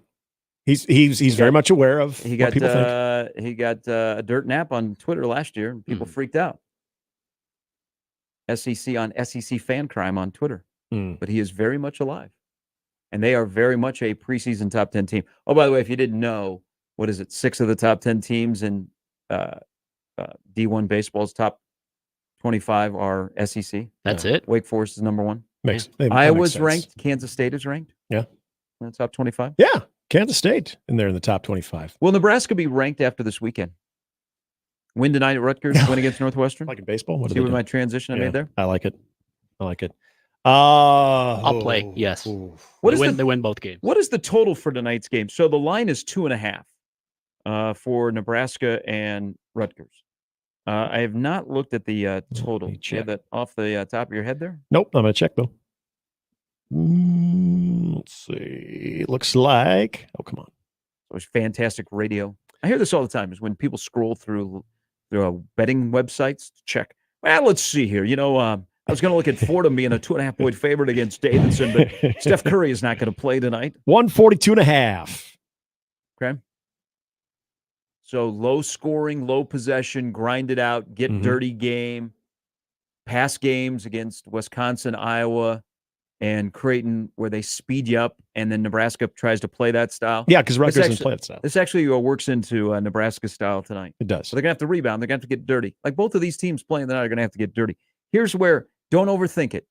Nebraska's the better team, but they are on the road where defense has gone south. I expect a different result defensively. Man. Got to make shots, though. What has happened to Rutgers? They don't shoot free throws very well. They don't shoot the three well. They don't shoot the basketball well at all. Nope. Which is a they defend very well. What happened with Steve Peichel? They defend very well, though. At least they got something that they can hang their hat on. Basketball Power Index, by the way, has Rutgers 61.3% chance of winning. If you're into that sort of thing. Bad loss tonight if Nebraska loses. Road game or not, you can tell me it's tough to win on the road. Bad loss for Nebraska. Win at Rutgers tonight. No, you got to win. I honestly have no problem saying what I said yesterday. This is a must win. This is absolutely a must win for Nebraska. You got to get to be comfortable. You want to hang out in the 40s in the net rankings. And Nebraska's right now in the low 50s. But the style that Nebraska plays tonight, first of all, this can't be a game where Nebraska's chasing points all night. No. And they're behind.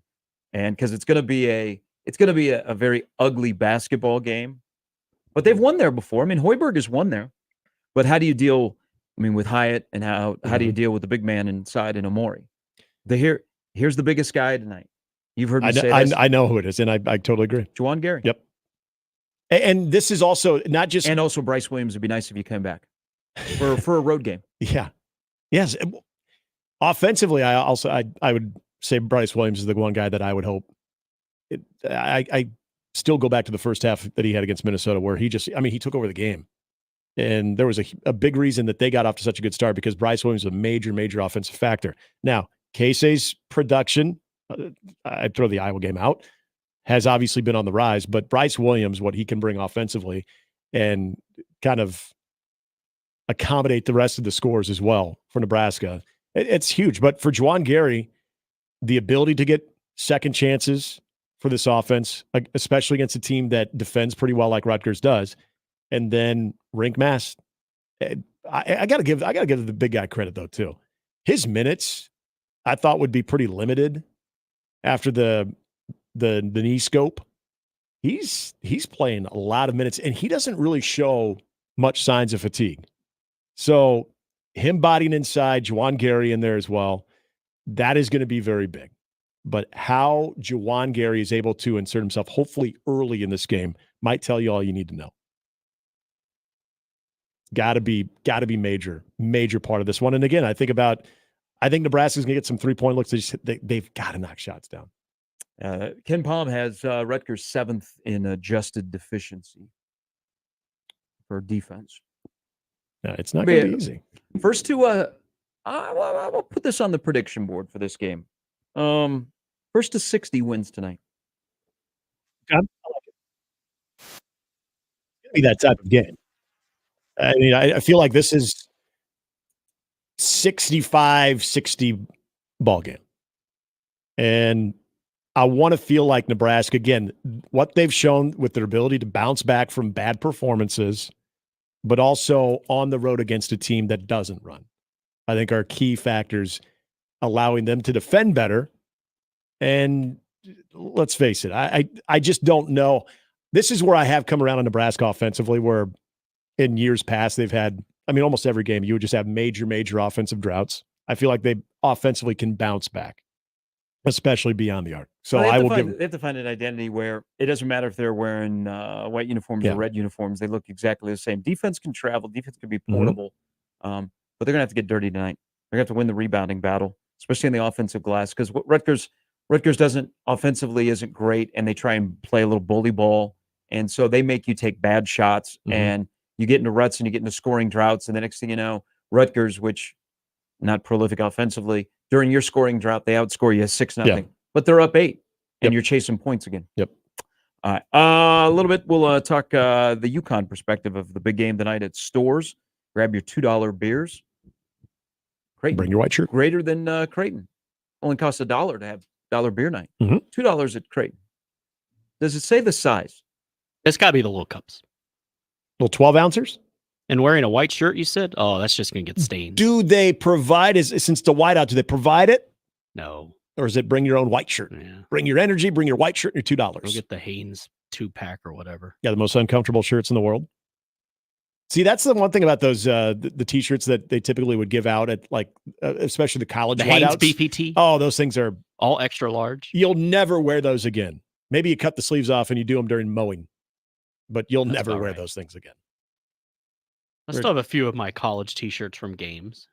Remember, Omaha did that with hockey one time when Dean Blaze was here. It was a Dean Blaze shirt, and it was I think they were like white shirts. So they were trying to do a whiteout, and I grabbed like 3 of them. Yeah, I've never worn those again. So this is something to watch tonight.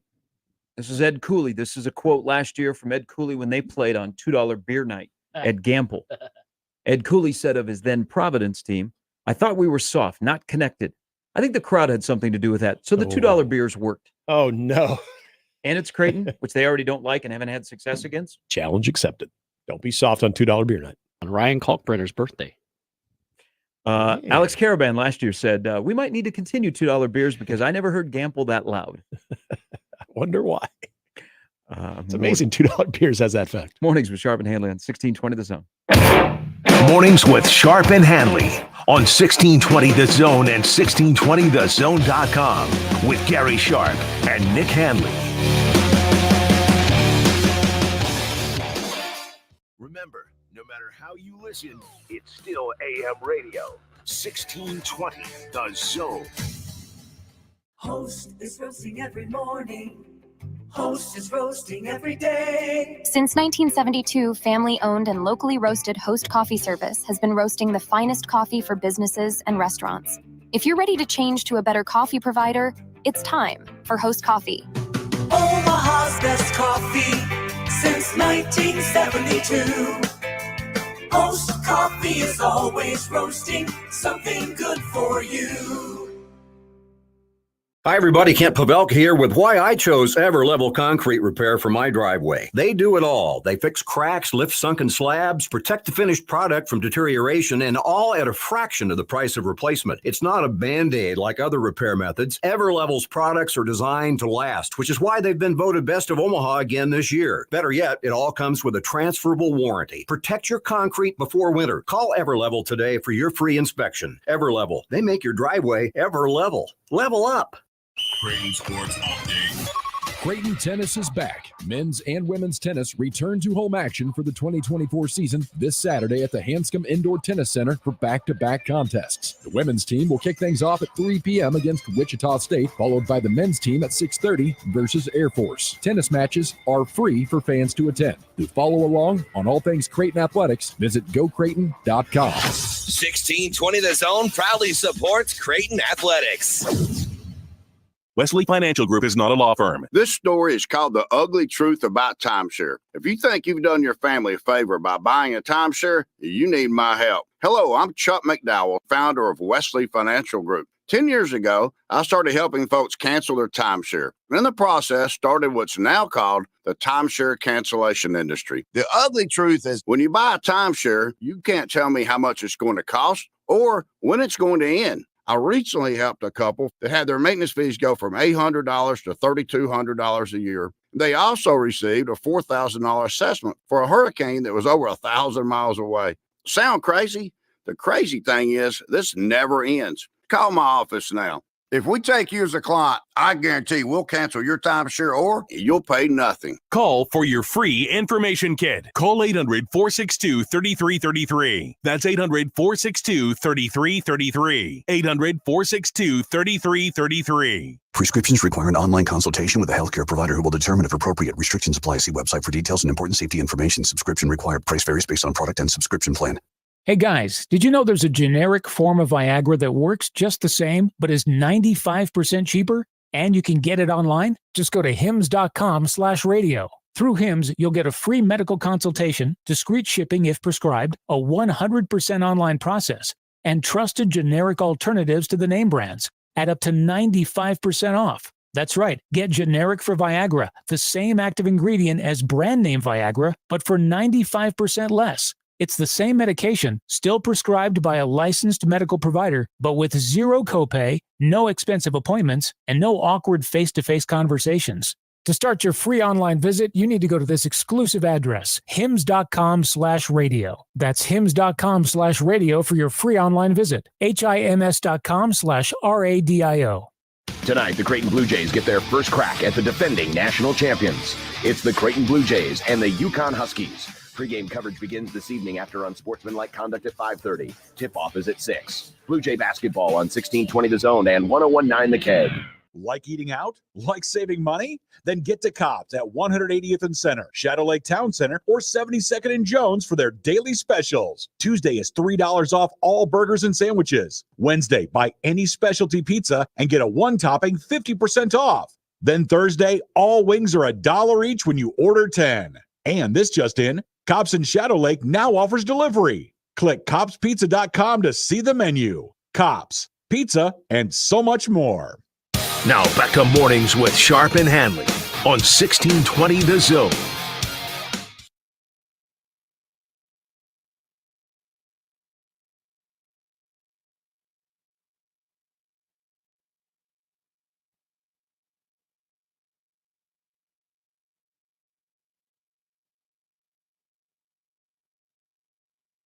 All right, in the last hour, we'll more on the UConn perspective for tonight's game at Gamble Pavilion, and we'll talk to Brandon Vogel, his thoughts on the addition of Double N, Glenn Thomas, to Nebraska staff and what that means for the quarterback room and beyond, plus other things that are surrounding the college football world. Is Jim Harbaugh lets it churn. Let's churn a little bit more. Interviewed with the Chargers, interviewed with the Falcons. Has he interviewed with his own athletic director? Offers on the table. All right, we'll do all that. Coming up last hour, mornings with Sharp and Handley on 1620 The Zone. Live from the Host Coffee Studio, this is 1620 The Zone. 1620 The Zone. Traffic. From the Zoom Drain Time-Saving Traffic Center, more accidents rolling in here. One on JFK northbound just after Chandler Road has the left lane blocked, and a couple others reported at 72nd and Harrison, as well as 101st and Maple. The road's not quite back to 100% yet. Just remember to drive cautiously, be safe, wear those seatbelts. Enjoy the rest of your Wednesday, everybody. I'm Peter Krenzer. This time-saving traffic is brought to you by Sol's Jewelry and Loan. So with Sol's Jewelry and Loan dealing with designer bags, what is another option that our clients have if they don't want to actually sell their item? If you're looking to borrow some money, you don't necessarily want to get rid of it. We can hold on to it for safekeeping until you're ready to come pick it back up. The Beatles come to life in Revolution, the music of the Beatles, a symphonic experience featuring the Omaha Symphony, January 20th and 21st at the Holland Center. Accompanied by hundreds of rare and unseen photos with stunning video and animation, Revolution takes audiences on a magical musical and visual journey with top performers and vocalists and the music you know and love.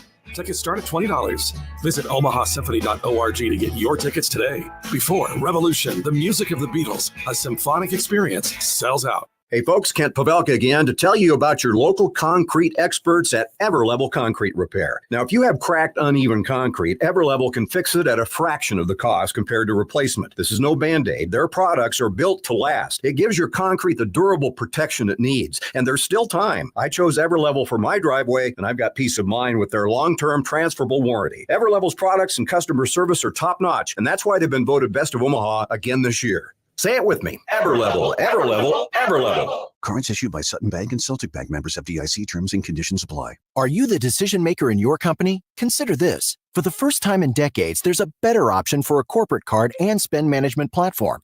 Meet Ramp, the only corporate card and spend management system designed to help you spend less money so you can make more. Most corporate credit cards offer points as incentives, but those points amount to less than their worth in real cash value. Ramp's corporate cards offer you cash back, real money in your pocket. Plus, you control who spends what with each vendor. And Ramp's software collects and verifies receipts automatically, which means you'll stop wasteful spending and close your books in hours instead of days. Businesses that use Ramp add up to 5% to their bottom line the first year. If you're a decision maker, adding Ramp could be one of the best decisions you've ever made. And now get $250 when you join Ramp. Just go to ramp.com/sports. ramp.com/sports.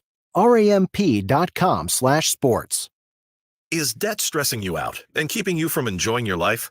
Now you can say goodbye to debt with accelerated debt settlement. With accelerated debt settlement, in as little as 7 months, your debt can be cut by an incredible 60 to 100%. Call 1-866-379-2755 to find out how. Most settlement groups drag out negotiations for years, but accelerated debt settlement will have your debts cut 60, 80, even 100% in as little as 7 months. Plus, you'll save thousands of dollars in interest. It's not a dream. It's what accelerated debt settlement delivers. Our legal team and debt negotiators have helped thousands of people get free of debt. I saved more than half of what I owed. I was amazed and so relieved. No more endless payments, no more high interest rates, just complete financial freedom. Call us at 1-866-379-2755. That's 1-866-379-2755. And let's work together to secure your financial future today. Call Accelerated Debt Settlement at 1-866-379-2755. Tickets for less. Best seats, best prices, no service fees. Shop ticketsforless.com. KOZN Bellevue, Omaha, Council Bluffs. This is 1620 The Zone. And we're back. Mornings with Sharp and Handley. Here's Gary, Nick, and Jimmy on 1620 The Zone. All right, game of the night in college basketball involves Creighton. They are on the road at Gamble Pavilion in Storrs, Connecticut to take on the newly anointed number one UConn. Let's talk UConn's perspective from the Hartford Court. Joe Arruda joins us. Joe, thanks for your time. Welcome to 1620 The Zone in Omaha. Thank you. Appreciate you having me on. Hey, quick question. Gamble Pavilion will be rocking tonight. It's a great atmosphere for men and women's basketball. How does UConn decide which games they play in Storrs and which games they play in Hartford? Yeah, I think, it's part of a deal with the state, and I'm not sure exactly how they determine which games get played where, but it's definitely, they try to split up, have some of the best games on campus and have some, other good games, in Hartford. But yeah, students just got back from break, $2 beer night tonight. It's going to be a crazy environment. Got ourselves a whiteout as well. Hey, I'm sure not just Creighton fans curious what they're in for, but also UConn fans. What is the status in kind of the week that has been for Donovan Clingan and his potential return? Yeah, so he's gotten back to practice and he's gone back-to-back days. So they're going to see, how he reacted to that. And they say he hasn't had any symptoms yet. He hasn't felt it in his foot. If he does come back tonight, it'll be probably off the bench and probably just very limited minutes. But yeah, I think he's getting closer, and it sounds like he's almost ready. Hey, if I would have told you that they're going to go through a stretch where Castle isn't going to play for a while, Klingan's not going to play for a while, but they're still going to be 14-2. You would have said what? I would have been surprised. I would have been very surprised. It's taken a lot of guys to step up in their absence. And they've done it, and they've gotten very creative to do it. Without clinging, they've gone to this small lineup, and they've relied on their fours. And Dan Hurley has gotten really creative this year, so I think that's been impressive. If you kind of look at, again, almost sort of similar to what Gary just asked too, but if there's something when you miss anybody that's a 7-foot presence that brings what Klingon does both defensively and offensively, you talk about that creativity, but who has been maybe the most important part of that transition playing without them, whether it is going with the smaller lineups or just seeing some of the depth off the bench? Who in your mind has been maybe the key role or has had the key role during this stretch of success for UConn? Yeah, I think Alex Caravan has been, their key player so far. He just had 26 points and 6 threes against in their last game. I forget, slipped in my mind right now, but yeah, and then Hassan Diarra off the bench. You bring up guys off the bench. He's come in and he's really given them that extra level and that extra lift that they need late in games, especially. And his 3-point shot has gotten incredibly, good since last year. Hey, so let's do this because I'm very curious, and you may have kind of answered the question. And this is a deep roster. So back in December, I see Tristan Newton go crazy at KU, but now he's in a little bit of a shooting slump. If you were holding a draft, Joe, and you had to start a team and you get your first pick off UConn's current roster, who are you picking? That's a good question. That's a very good question. I think, I don't know. I mean, I'm between Alex Caravan and Cam Spencer, just because those two guys are the most consistent. They're two guys that I would want on my team, just with the way that they work and their attitude towards the game. I think, I would have to go those two guys just because how consistent they are. How important just the role that Samson Johnson has, even if Klingon does play, you got to assume it's going to be limited minutes. Samson Johnson means what in this particular matchup tonight to you? Yeah, I think, for him, it's about staying out of foul trouble, and that's going to be hard. It's been hard for him since he's, taken over the starting spot. He played well against Joel Soriano and St. John's. And he's a very good big. He's one of the best in the conference. And, it'll be interesting to see how many minutes he can play on Kalkbrenner tonight without getting into foul trouble. How much do you think? So going back to Caravan, I agree with you. I think Spencer was a great pickup from Rutgers, and he's a nice little element for their starting five. But Caravan is one guy that can hit shots. But we've seen him play a little when they've gone to small ball. He's played at the 5. Do you expect much of that tonight when you have a presence like Kalkbrenner on the other side? Yeah, I mean, they don't really have many other options, to be honest. And I think you should expect that at least at some point. I know they're going to try to get creative and find different ways to guard him, but yeah, I could see him. And he's played one-on-one. He's matched up with Donovan Klingon in practice before, so he's played against a big guy. But that'll be interesting to see. Yeah, and we've talked about Cam Spencer, Tristan Newton, the guard matchup tonight. When you look at guys like Trey Alexander, you throw in Baylor Shireman, but also Stephen Ashworth, the way that this Creighton team wants to defend is.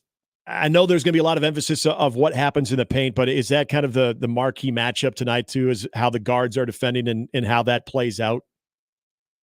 Yeah, for sure. UConn's going to need a big scoring lift from the perimeter, which is something they've done really well, in the games without Donovan. So, definitely on the guards, and it's going to be a struggle for them to defend the perimeter as well. For talking on the defensive side of the ball, they have a lot of dribble drives and a lot of guys to get into the paint. Joe Arruda, who covers UConn for the Hartford Courant, joining us ahead of Connecticut and Creighton tonight.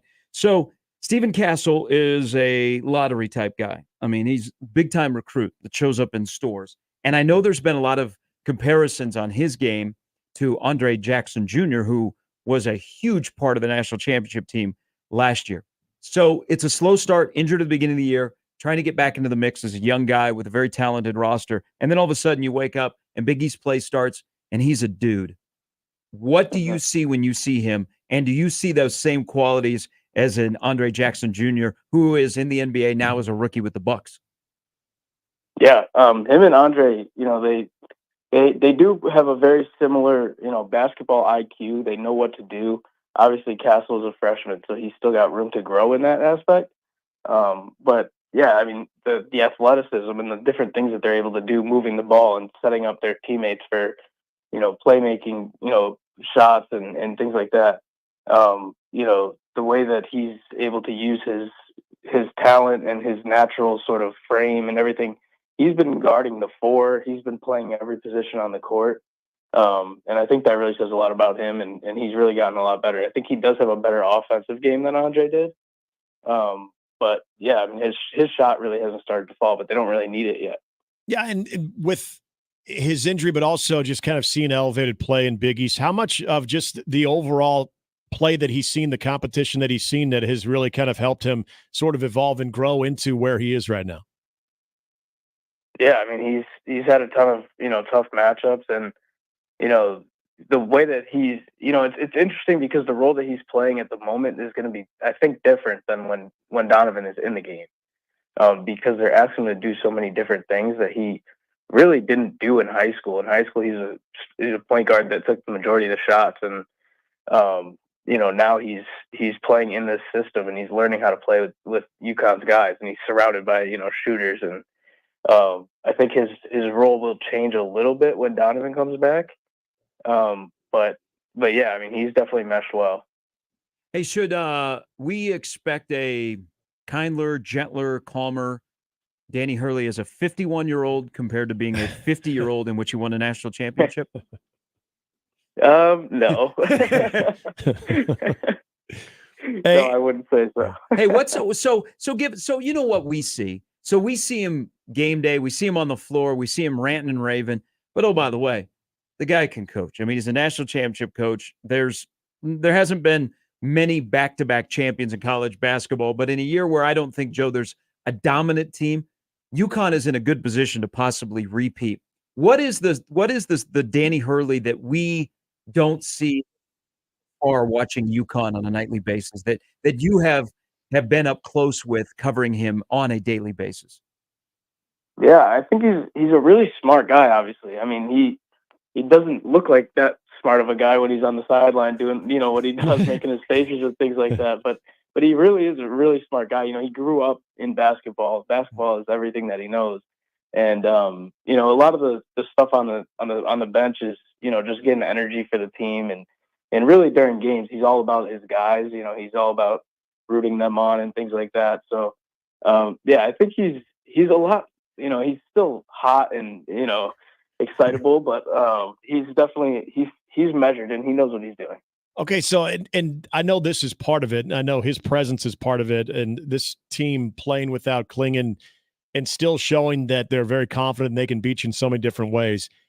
How do you get UConn uncomfortable? How does Creighton tonight put them in a position to where they're out of sorts? What does that look like with this current team, especially if Klingon is still not ready to go?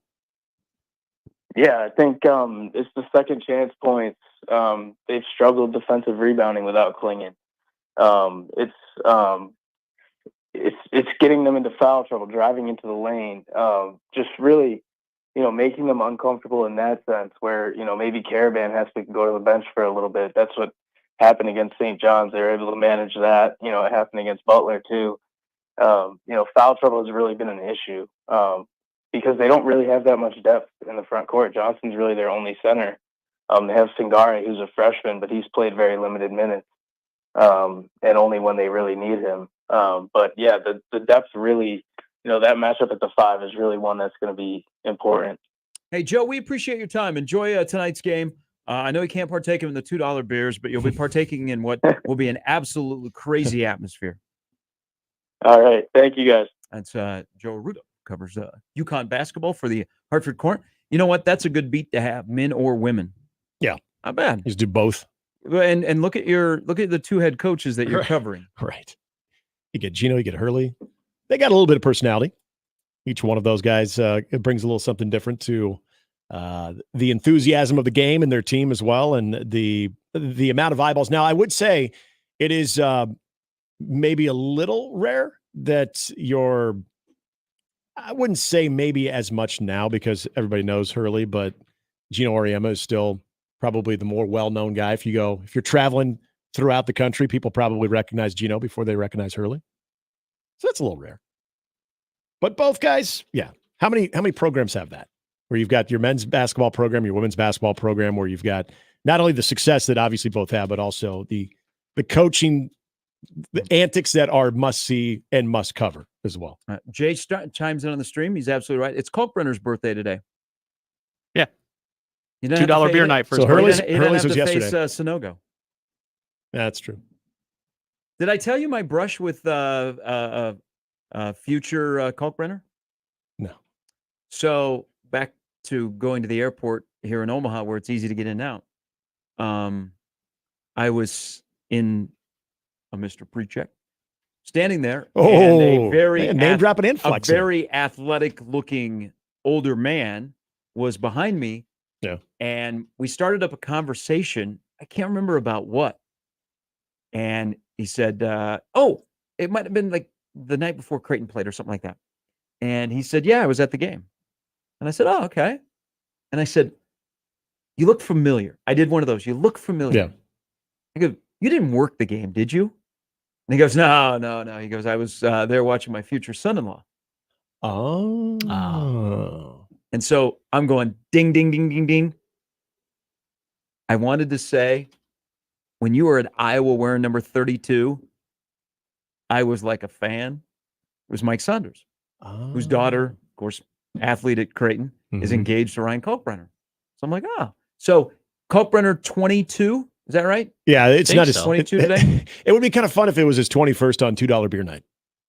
Like a coach. Creighton pulls off an upset, and they realize that Mac bought a tray of $2 beers. It's like Buttermaker in the locker room. Kalkbrenner celebrate after the game. It might be a little flat after the game, but hey, it's $2 beers nonetheless.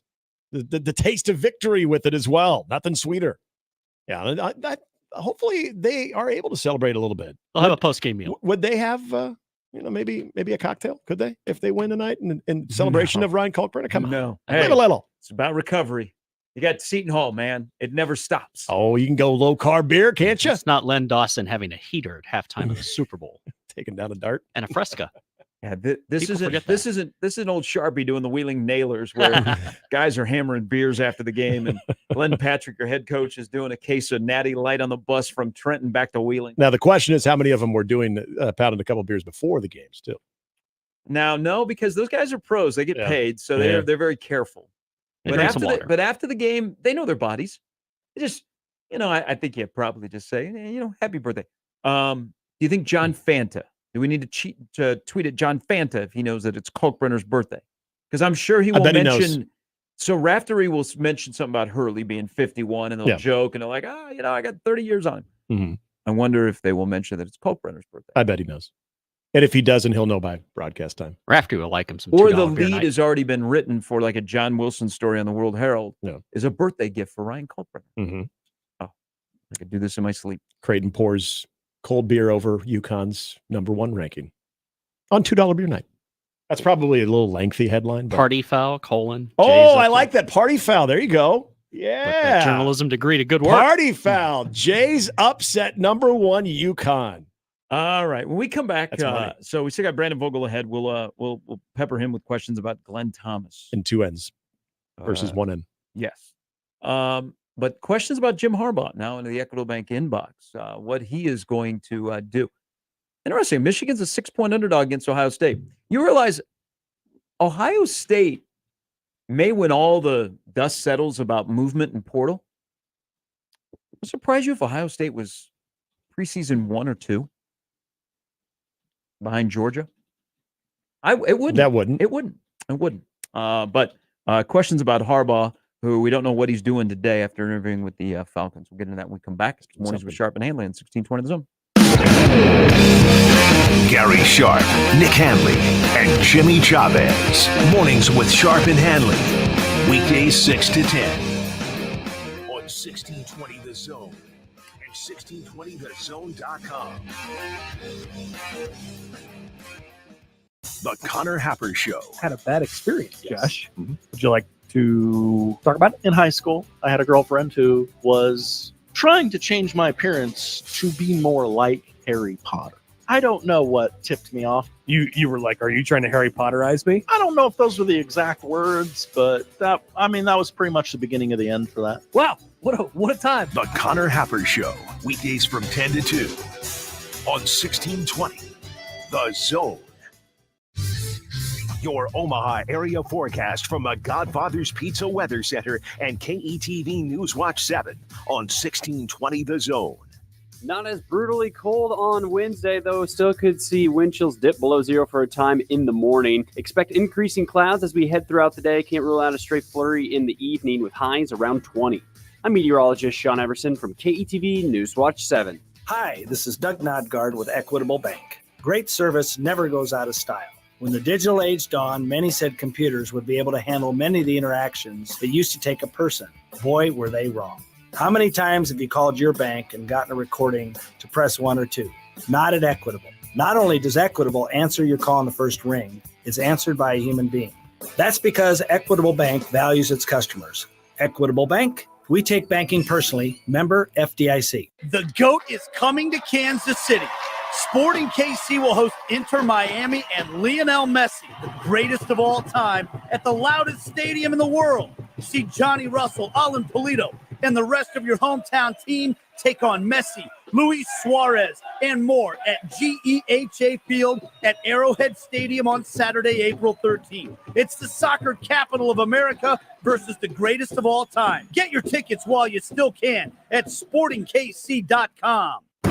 Feeling trapped with that old phone? Don't. Getting a new phone is easy. Come into Verizon and get one of our best phones on us with Select Trade-In on Unlimited Ultimate Plan and get a plan that helps you save by only paying for what you need.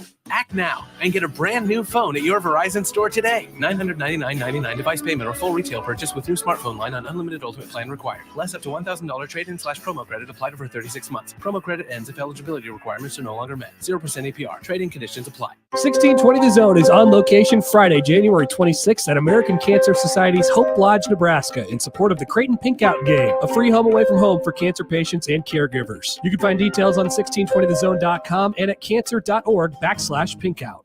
Want to do something nice for a veteran? Then stop by any 42 Degree location and receive an extra discount with your donation of can or box food and hygiene products for the Veterans Food Pantry of Omaha. Donate 2 cans and receive an extra 5%. 4 get you 10%. 6 or more, 15%. With multiple locations, the most knowledgeable and friendliest staff, and a drop-off point for all your food and hygiene products for the Veterans Food Pantry. 42 Degrees, the source by your mom's house. What's holding you back from learning the language you've always wanted to know? Too hard. Takes too long. Not with Babbel. Babbel's lessons take just 15 minutes a day. 15 minutes isn't long. Nope. And they're fun. Fun isn't hard. Right. Babbel's interactive lessons, podcasts, games, and more make it fun and engaging, so you don't realize you're learning a language, but you are. And Babbel's lessons are built around real life. You can choose from topics like travel, business, relationships, and more. You'll learn what matters most to you. Plus, Babbel's lessons are designed to get you speaking right away. In 3 weeks, you're able to start having conversations. Just 3 weeks? Even better. Since Babbel's lessons are designed by language experts and voiced by real native speakers, you'll get the accents just right and be able to carry on conversations with confidence. Learning a language with Babbel doesn't take long. And with Babbel, it isn't hard. It's perfect. Start learning a new language today. Go to Babbel.com. That's BABBEL.com. Babbel.com. Now back to mornings with Sharp and Handley on 1620 The Zone.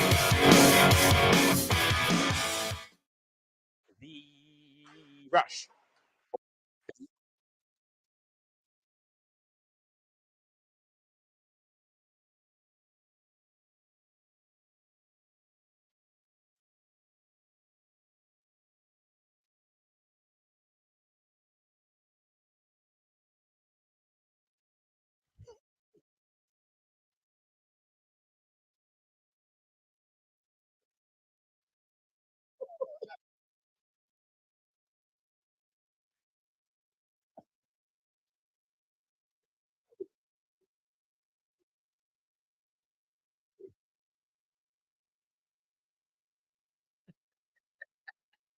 That is not Doc Emmerich. That was like Kevin earlier. Like, what did I just hear? Yeah, so that was a high school hockey announcer yesterday who was calling a game close to the ice behind the mesh netting, and a puck came his way, and his whole life flashed before his eyes. Now, as a fellow hockey announcer, Yeah. what was going on? That needs context right there. If you just heard that soundbite, you need context. buddy, you should never call a hockey game ever again. I want to hear him call it buzzer beater now. I mean, did the puck contain the plague? Keep your COVID away from my booth. Did the puck pull a gun on it? It did. Play that again. Play the response. Puck coming at you.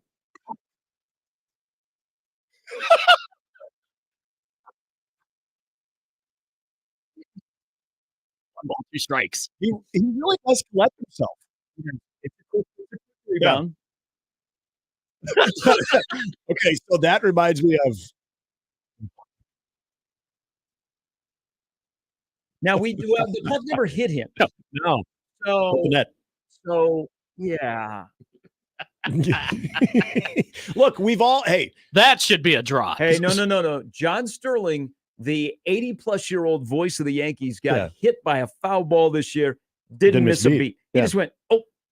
Look, ow! It kept going. I brought up because Nebraska plays there tonight, just outside of the rack where the Jersey Mike Center is Bainton Field. And anybody who is aware of the setup there, you broadcast right behind the backstop. Gary, I'm sure you have done the same thing where you've been in a very odd vantage point. He has maybe Twitter. Maybe in a different, that's considered more of the O screamer, the O face. When a ball comes back to the backstop, if you're just watching a game or you're announcing it, yeah, there's that natural reaction to sort of flinch. But does it come out in your voice like that? Like, I mean, just think of how many times you've watched a game, a baseball game especially, like right behind the backstop, and they foul one back at you. And the netting's there, but your body naturally sees something coming at you. You react, but your voice doesn't. Like you flinch, but you're like, Sounds like when you're calling for the ball in basketball. There might be something going on with that guy. He sounds like a young guy. I give him credit. He did collect himself. I mean, he should never do a game again, but he did quickly respond.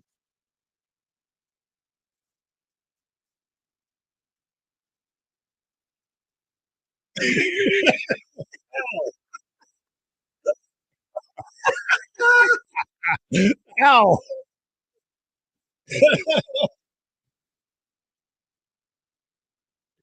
Put you in here. He just keeps going. Man. Yeah. That's why hockey is the great old sport. Great old game. The game in Ann Arbor is kind of interesting. Hey, so does Jim Harbaugh just want to feel love? Yes. I think of him a Michigan fan, and you got your title, you got your Connor Stallions.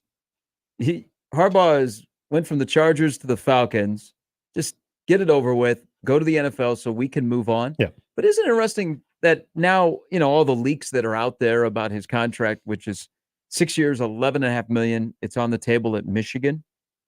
But for a guy that has professed his innocence over and over and over, why does he want an NCAA-proof contract? So he doesn't have to deal with that type of silly business anymore. Because the NCAA is out to get him. That could be it.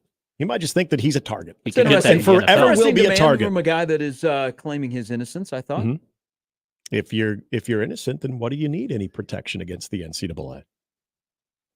Because if they're going to investigate, they're not going to find anything, right, Jim? So what do you need that for? What do you need that little safety net for? No, he's just go. I don't know why you feel love. You got your national championship. Go to the NFL. You know what? If you flame out in the NFL after a couple of years, when the dust settles at Michigan, they'll bring you back.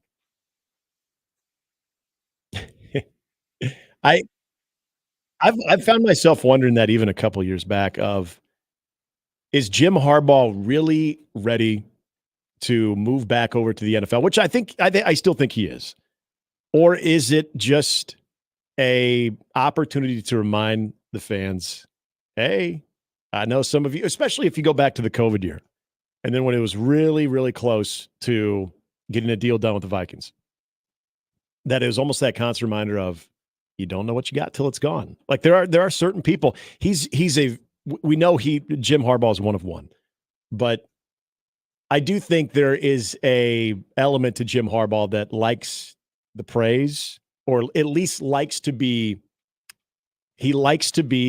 appreciated to a level that, regardless of how happy you might think he would be at Michigan and how much money he's making at Michigan, there's always going to be that off-season flirtation, because he's never closed the book on his desire to be back in the NFL. That's just nothing he's ever put to bed. So as long as his stock is decently high, and it's as high as it's ever been now in the college game, he's always going to have that interest. And I feel very confident he's gone. My gut says today's a big day in the NFL with coaches. Don't tease me. Belichick, maybe? Sirianni is meeting with his owner. Ooh. He doesn't have a plan. It could be he could get Doug Peterson. Yeah. Jerry Jones. I don't know. Today feels like at least one domino in the NFL. Either a hiring or a firing will happen. Just what my gut says. My gut may be feeling the weather's changing again. But spring today. Today, middle of the week, still a couple of days out from the playoffs, starting up again. Maybe something happens today. Is Jim Harbaugh part of that? I don't know. But watch Philadelphia, because they're having their meeting today. The leaks out of Philadelphia on why the locker room went south are going to be epic. Whether they be on a podcast or somebody who's just being honest, they are going to be legendary. I have that feeling. All right. Brandon Vogel, a legendary in his own right, from counterread.com, joins us next.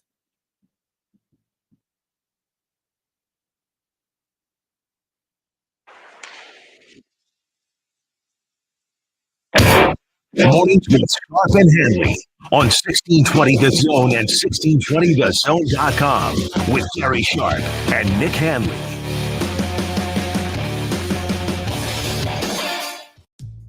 The best way to catch all the action is on 1620 The Zone, and no line for the bathroom. Hi, everybody. Kent Pavelka here with why I chose Everlevel Concrete Repair for my driveway. They do it all. They fix cracks, lift sunken slabs, protect the finished product from deterioration, and all at a fraction of the price of replacement. It's not a Band-Aid like other repair methods. Everlevel's products are designed to last, which is why they've been voted Best of Omaha again this year. Better yet, it all comes with a transferable warranty. Protect your concrete before winter. Call Everlevel today for your free inspection. Everlevel. They make your driveway Everlevel. Level up. The Blackstone Meatball is where casual charm meets culinary excellence. Our diverse menu offers comforting pastas, fresh salads, hearty sandwiches, and of course, meatballs. Elevate your experience with a craft cocktail or a glass of wine from our well-curated selection. Whether it's a laid-back lunch, a cozy date night, or a catered celebration, the Blackstone Meatball promises upscale flavors in a casual, welcome setting. Visit us at one of our 2 locations, the Blackstone District or just west of Village Point on 180th and Dodge, or visit theblackstonemeatball.com. Cards issued by Sutton Bank and Celtic Bank, members FDIC. Terms and conditions apply. Are you the decision maker in your company? Consider this. For the first time in decades, there's a better option for a corporate card and spend management platform. Meet Ramp, the only corporate card and spend management system designed to help you spend less money so you can make more. Most corporate credit cards offer points as incentives, but those points amount to less than their worth in real cash value. Ramp's corporate cards offer you cash back, real money in your pocket. Plus, you control who spends what with each vendor. And Ramp software collects and verifies receipts automatically, which means you'll stop wasteful spending and close your books in hours instead of days. Businesses that use Ramp add up to 5% to their bottom line the first year. If you're a decision maker, adding Ramp could be one of the best decisions you've ever made. And now get $250 when you join Ramp. Just go to ramp.com/sports. Ramp.com/sports. ramp.com/sports. At Union Bank, people don't have your money. Your money has people. First home people, investment people, people who answer the phone and your chats. Dream car people, dream retirement people, driving your dream car in your dream retirement people. Small business people, credit card people, and all the other people you need. At Union Bank, our people help you do more than you dreamed possible. So stop in and say hello. We can't wait to see you. Union Bank and Trust. Member FDIC. Is debt stressing you out and keeping you from enjoying your life? Now you can say goodbye to debt with accelerated debt settlement. With accelerated debt settlement, in as little as 7 months, your debt can be cut by an incredible 60 to 100%. Call 1-866-379-2755 to find out how. Most settlement groups drag out negotiations for years, but accelerated debt settlement will have your debts cut 60, 80, even 100% in as little as 7 months. Plus, you'll save thousands of dollars in interest. It's not a dream.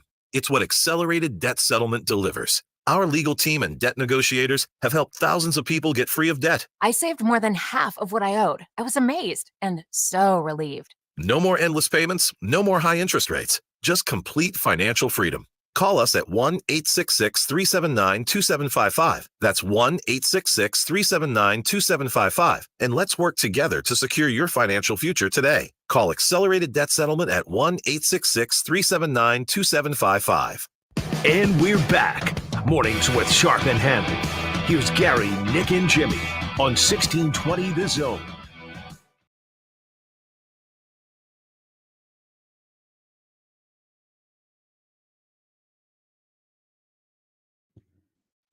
All right, Brandon Vogel from counterread.com joins us.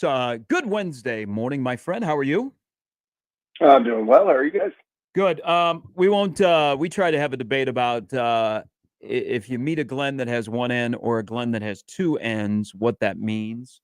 But what does the addition of a guy that is familiar with Rule, that has NFL and college experience, what do you think it means for a running back room that is really inexperienced? It's a big one.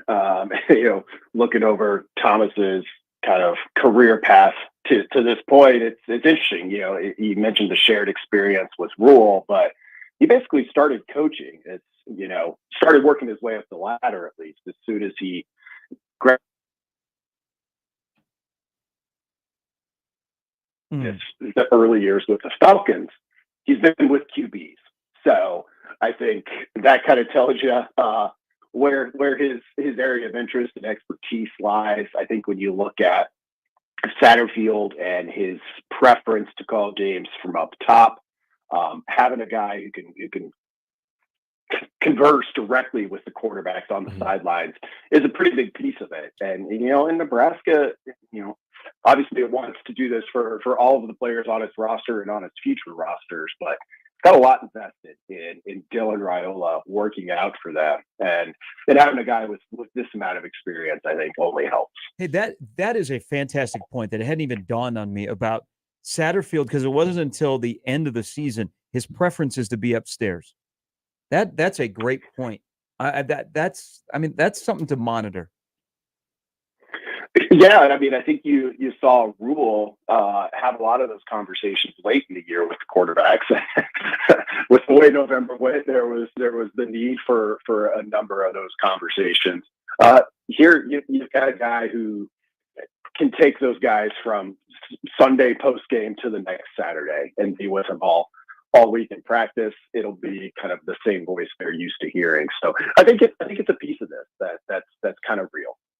Brandon, given everything that Nebraska got here in the offseason as far as the offensive side, start with Dylan Raiola, but also guys that look like they're going to impact this offense with the receivers and running back and even offensive linemen. This is where, Glenn Thomas as the quarterback coach is interesting, but also his time as an OC. Now, we know he's not going to be the OC for Nebraska, but just, again, his experience around an offense that Gary used the word earlier, and I would think it's very appropriate, the creativity. How big do you see this hire going just beyond the quarterback element of this? Yeah, I think there's that piece of it too. And, he's not only worked with Rule, but been with Satterfield together too. So it's a little bit, Ocean's 11 getting the gang back together to a degree on offense. So I think that helps. I wrote about it this week, but kind of trying to look at it as objectively as possible. Like you mentioned some of those other roster additions. Like I think Nebraska was kind of it won't show up in the top portal classes or any of that because there's so few guys, but I thought they were a pretty big winner in terms of not just addressing needs, but how they address them when you look at the group of guys that are coming to Nebraska. All right, he's going to inherit, well, not really inherit because they're new and he's new, but he's going to inherit Harburg in that quarterback room. What's the meshing of Glenn Thomas and his language and his knowledge and his tutorials with a quarterback who I was really impressed. I heard Dylan Raiola yesterday starting to break down the quarterback vision, and he's talking about the process and reads and all of this, and I'm thinking, wow, we didn't hear much of that last year because that was an issue. But now you got a, 18-year-old kid who he's been doing that his whole quarterback life. How do you think a Glenn Thomas background meshes with a Dylan Raiola and even a Danny Cannell who comes in not with the the notoriety of the wrong word, the high ranking of Raiola, but a guy who's in a good spot but needs development? How do you think you mesh his background meshes with young quarterbacks? I mean, I think it'll be interesting when you have those two kind of, yes, Raiola and Kalen are both freshmen, but very different probably history with the game. Like they share a position and an age range, and that might be about it, So I think for Thomas with Raiola, Dylan's worked with Matthew Stafford. He's worked with the Mannings. We obviously know who his dad was and kind of the level of football he had access to at a pretty young age. And I agree with you. Listening to him talk, you kind of hear it in there that he might be at a little bit of a higher level. That said, Thomas, he after Texas Tech as a student assistant, he was at Midwestern State. I mean, I'm still kind of struck by his coaching resume because he went straight from there to the Falcons. That's a pretty big jump. And then obviously he's worked at various stages of college football, not just Temple to Baylor, but then back to UNLV. So that's a broad range of experience. That's a broad range of rooms. I was poking around the UNLV years he was there, 20 and 21, and they ended up playing, I think, at least two guys, sometimes three guys in both of those seasons. So, I mean, Thomas he's kind of a football lifer, and I always think that gives you a leg up. It's not to say that young coaches don't give you something too, but there's probably not a lot that Thomas hasn't seen when it comes to dealing with the quarterback room and managing that. Yeah, you're right. Because I got to say, Brandon, the one thing that really jumped off the page that I immediately thought about Dylan Raiola in this relationship is you brought up the Atlanta Falcons. And if you look at what Matt Ryan, the type of seasons that he had with Glenn Thomas as his position coach, it's obviously a different type of development. I mean, you're more collaborating with your quarterback as opposed to really developing him. But then you move right over to Temple, and then you're doing what you're doing at Baylor with Charlie Brewer. It feels like there's a lot of different examples of teaching, developing, but I even look at the NFL part of it is collaborating, where you have a little bit more of an advanced quarterback IQ, given what Dylan Raiola has been exposed to, that it's hard not to look at this as anything but a major positive. Yeah, I think so. And Nebraska only has 3 scholarship quarterbacks at the moment. We'll see if that's the case going into the fall of 2024. I mean, it sounds like a pretty low number. And obviously you have some walk-ons who could progress and have been in the program already. But it's really kind of a clean slate for Thomas. Obviously Harburg played. And I think what I saw watching him was a guy who really, I think any coach would love to have in the room because the effort and the willingness to learn and is clearly there, as well as some pretty elite athletic ability, in terms of the big plays. Has a lot of development still to do, I think, in the finer points of quarterbacking. Raiola, we assume, comes in at a really high level. Kalen, somebody we've seen, a little bit more locally. We know he comes in at a pretty high level, Elite 11 level, but they haven't taken a college snap yet. So Thomas is going to have a chance to really make, I think, an imprint on this program right away in year one. Hey, shout out to, as Brandon Vogel from counterread.com is joining us, shout out to Huskers X's and O's.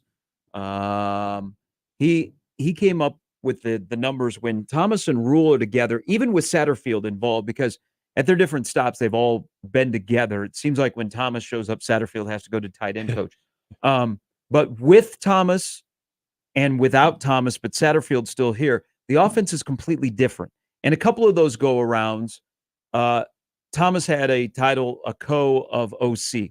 He's just going to be the quarterback coach. But when he has been with Rule, they have been top 40 offensively. How do you think in a side of the ball where they clearly were not that creative, they have added one guy, they may add a couple of others at certain different levels of experience to help out with the offensive identity. How do you think the collaboration will work with Thomas and Satterfield? And I'm even going to throw Donovan Raiola into the mix. Yeah, I mean, that's a good question. It'd be interesting to go back, and I'll probably do that now, and see what those co-OC years were like at Baylor. You can read a little bit about that. I mean, when you bring in a QB's coach, and we see the scenario, and often, whether it's by title or not, you kind of look towards passing game coordinator. Though, with Satterfield and his history coaching tight end, I think you're just going to probably boost the creativity a little bit. The fact that you can look back at the numbers, and I haven't done that yet, at least not the way Huskers X's and O's did. Top 40 in offense. How much of that is just getting pretty good quarterback play? Because, it's not like during the Temple and Baylor years, Charlie Brewer, it wasn't the guy there at the beginning, but very quickly became one. And Rule just mentioned recently the value of having somebody that kind of carried them all the way through.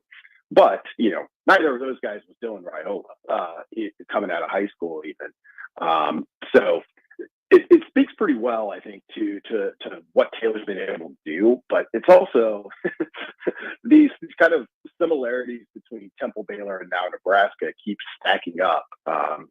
It's going to get interesting from that front too. The name Glenn Thomas, and we talked about what it means for this current group, but if Nebraska is to still maybe add an experienced quarterback to just for nothing more than to bring experience and possibly be an insurance policy in that room, how much of yesterday's announcement and the addition of Glenn Thomas help in that process, whether it's, even post-spring? Yeah, I think so. Nebraska's in an interesting spot. We can look at the QB room and say, well, threes usually have more. So does that lead to that they're going to look for somebody? I don't know, because it's kind of a difficult situation in terms of landing a transfer at this point. Nebraska has really put a lot. Well, it's said it's going with the freshmen essentially, and we'll see how that changes over spring if it changes. But you're not looking for a guy who's like, oh, I'm going to come in there and be the starter. Right. It's not Jeff Sims part 2. And I know Casey Thompson was here, but I think we all kind of knew which way that one was going from an early stage. So the key with Thomas, I think, and the Pittsburgh Steelers season was a tough one, I think, for most people involved with it. But that NFL experience, you're almost looking for a guy like Illinois got last year with John Paddock, and they got him as a walk-on. Yeah. But when Altmaier went down, he came in and he was great. He was a longtime starter or a full season starter previously at Ball State. Is there that kind of guy out there? Because I almost think that's where Nebraska would have to be. And in that case, Thomas just being with the NFL, I think that's always going to speak to kids. And Jeff Sims still looking for a home. We'll get you out on this. I want you to rank these 3 things in the offseason from the most important in your book to second, and I'm not going to say least important because they're all big, but, rank them 1, 2, 3. The addition of Dylan Raiola, the addition of a quarterback coach, and the retention of Tony White? I'll go Tony White number 1, and then Raiola 2, and getting QB coach part was probably 3rd. And I think that it speaks to one, which Rule's been pretty plain about, like they're always going to be defense first. So getting to keep Tony White after the season he just had, I don't think you trump that. Raiola may have pushed the envelope though, just with the assumed talent there, and getting the QB's coach that I think pretty naturally fits a guy of that skill set in particular is probably 2B if we wanted to get real detailed about it. But defense, you assume it can stay where it was. That's the hope. Quarterback, you probably got a lot better there, would be a short way to say it. Absolutely. I think the retention of Tony White, which seems like eons ago in the offseason, is at the top of the list. Brandon, as always, we appreciate it. Great stuff on counterread.com with you and Aaron twice a week, and we hope people go to counterread.com. They get a little sample, but also they become a subscriber. Thanks a lot, guys. Have a great week. And so Brandon Vogel, you can follow him on Twitter as well at Brandon L. Vogel. Yeah, the whole Tony White thing seems like it does. I remember that Thursday. Months and months ago. Remember that conversation with Sipple in the middle of it? We're like, oh, Sip, you might have to go. Yep. And then the next Friday we were. Yeah, don't underscore the continuity on the defensive side of the football with guys that are staying, and then guys that most importantly are all together for another year of coordinating and coaching that defense. All right, big night tonight for hoops. We'll have a lot to recap tomorrow when we're back with you at 6. 4:30 a.m. Sipple. Yeah, because Sipple's in Hawaii. Yeah, I have a feeling he might be sleeping in by the time his regular spot is. So I have some faith. How out of place does Sip look? him and Gas Can. Yeah, they are. Sunscreen, my boys. Yeah. Sunscreen. All right, crossovers coming next. We'll talk to you tomorrow at 6. Live from the Host Coffee Studio,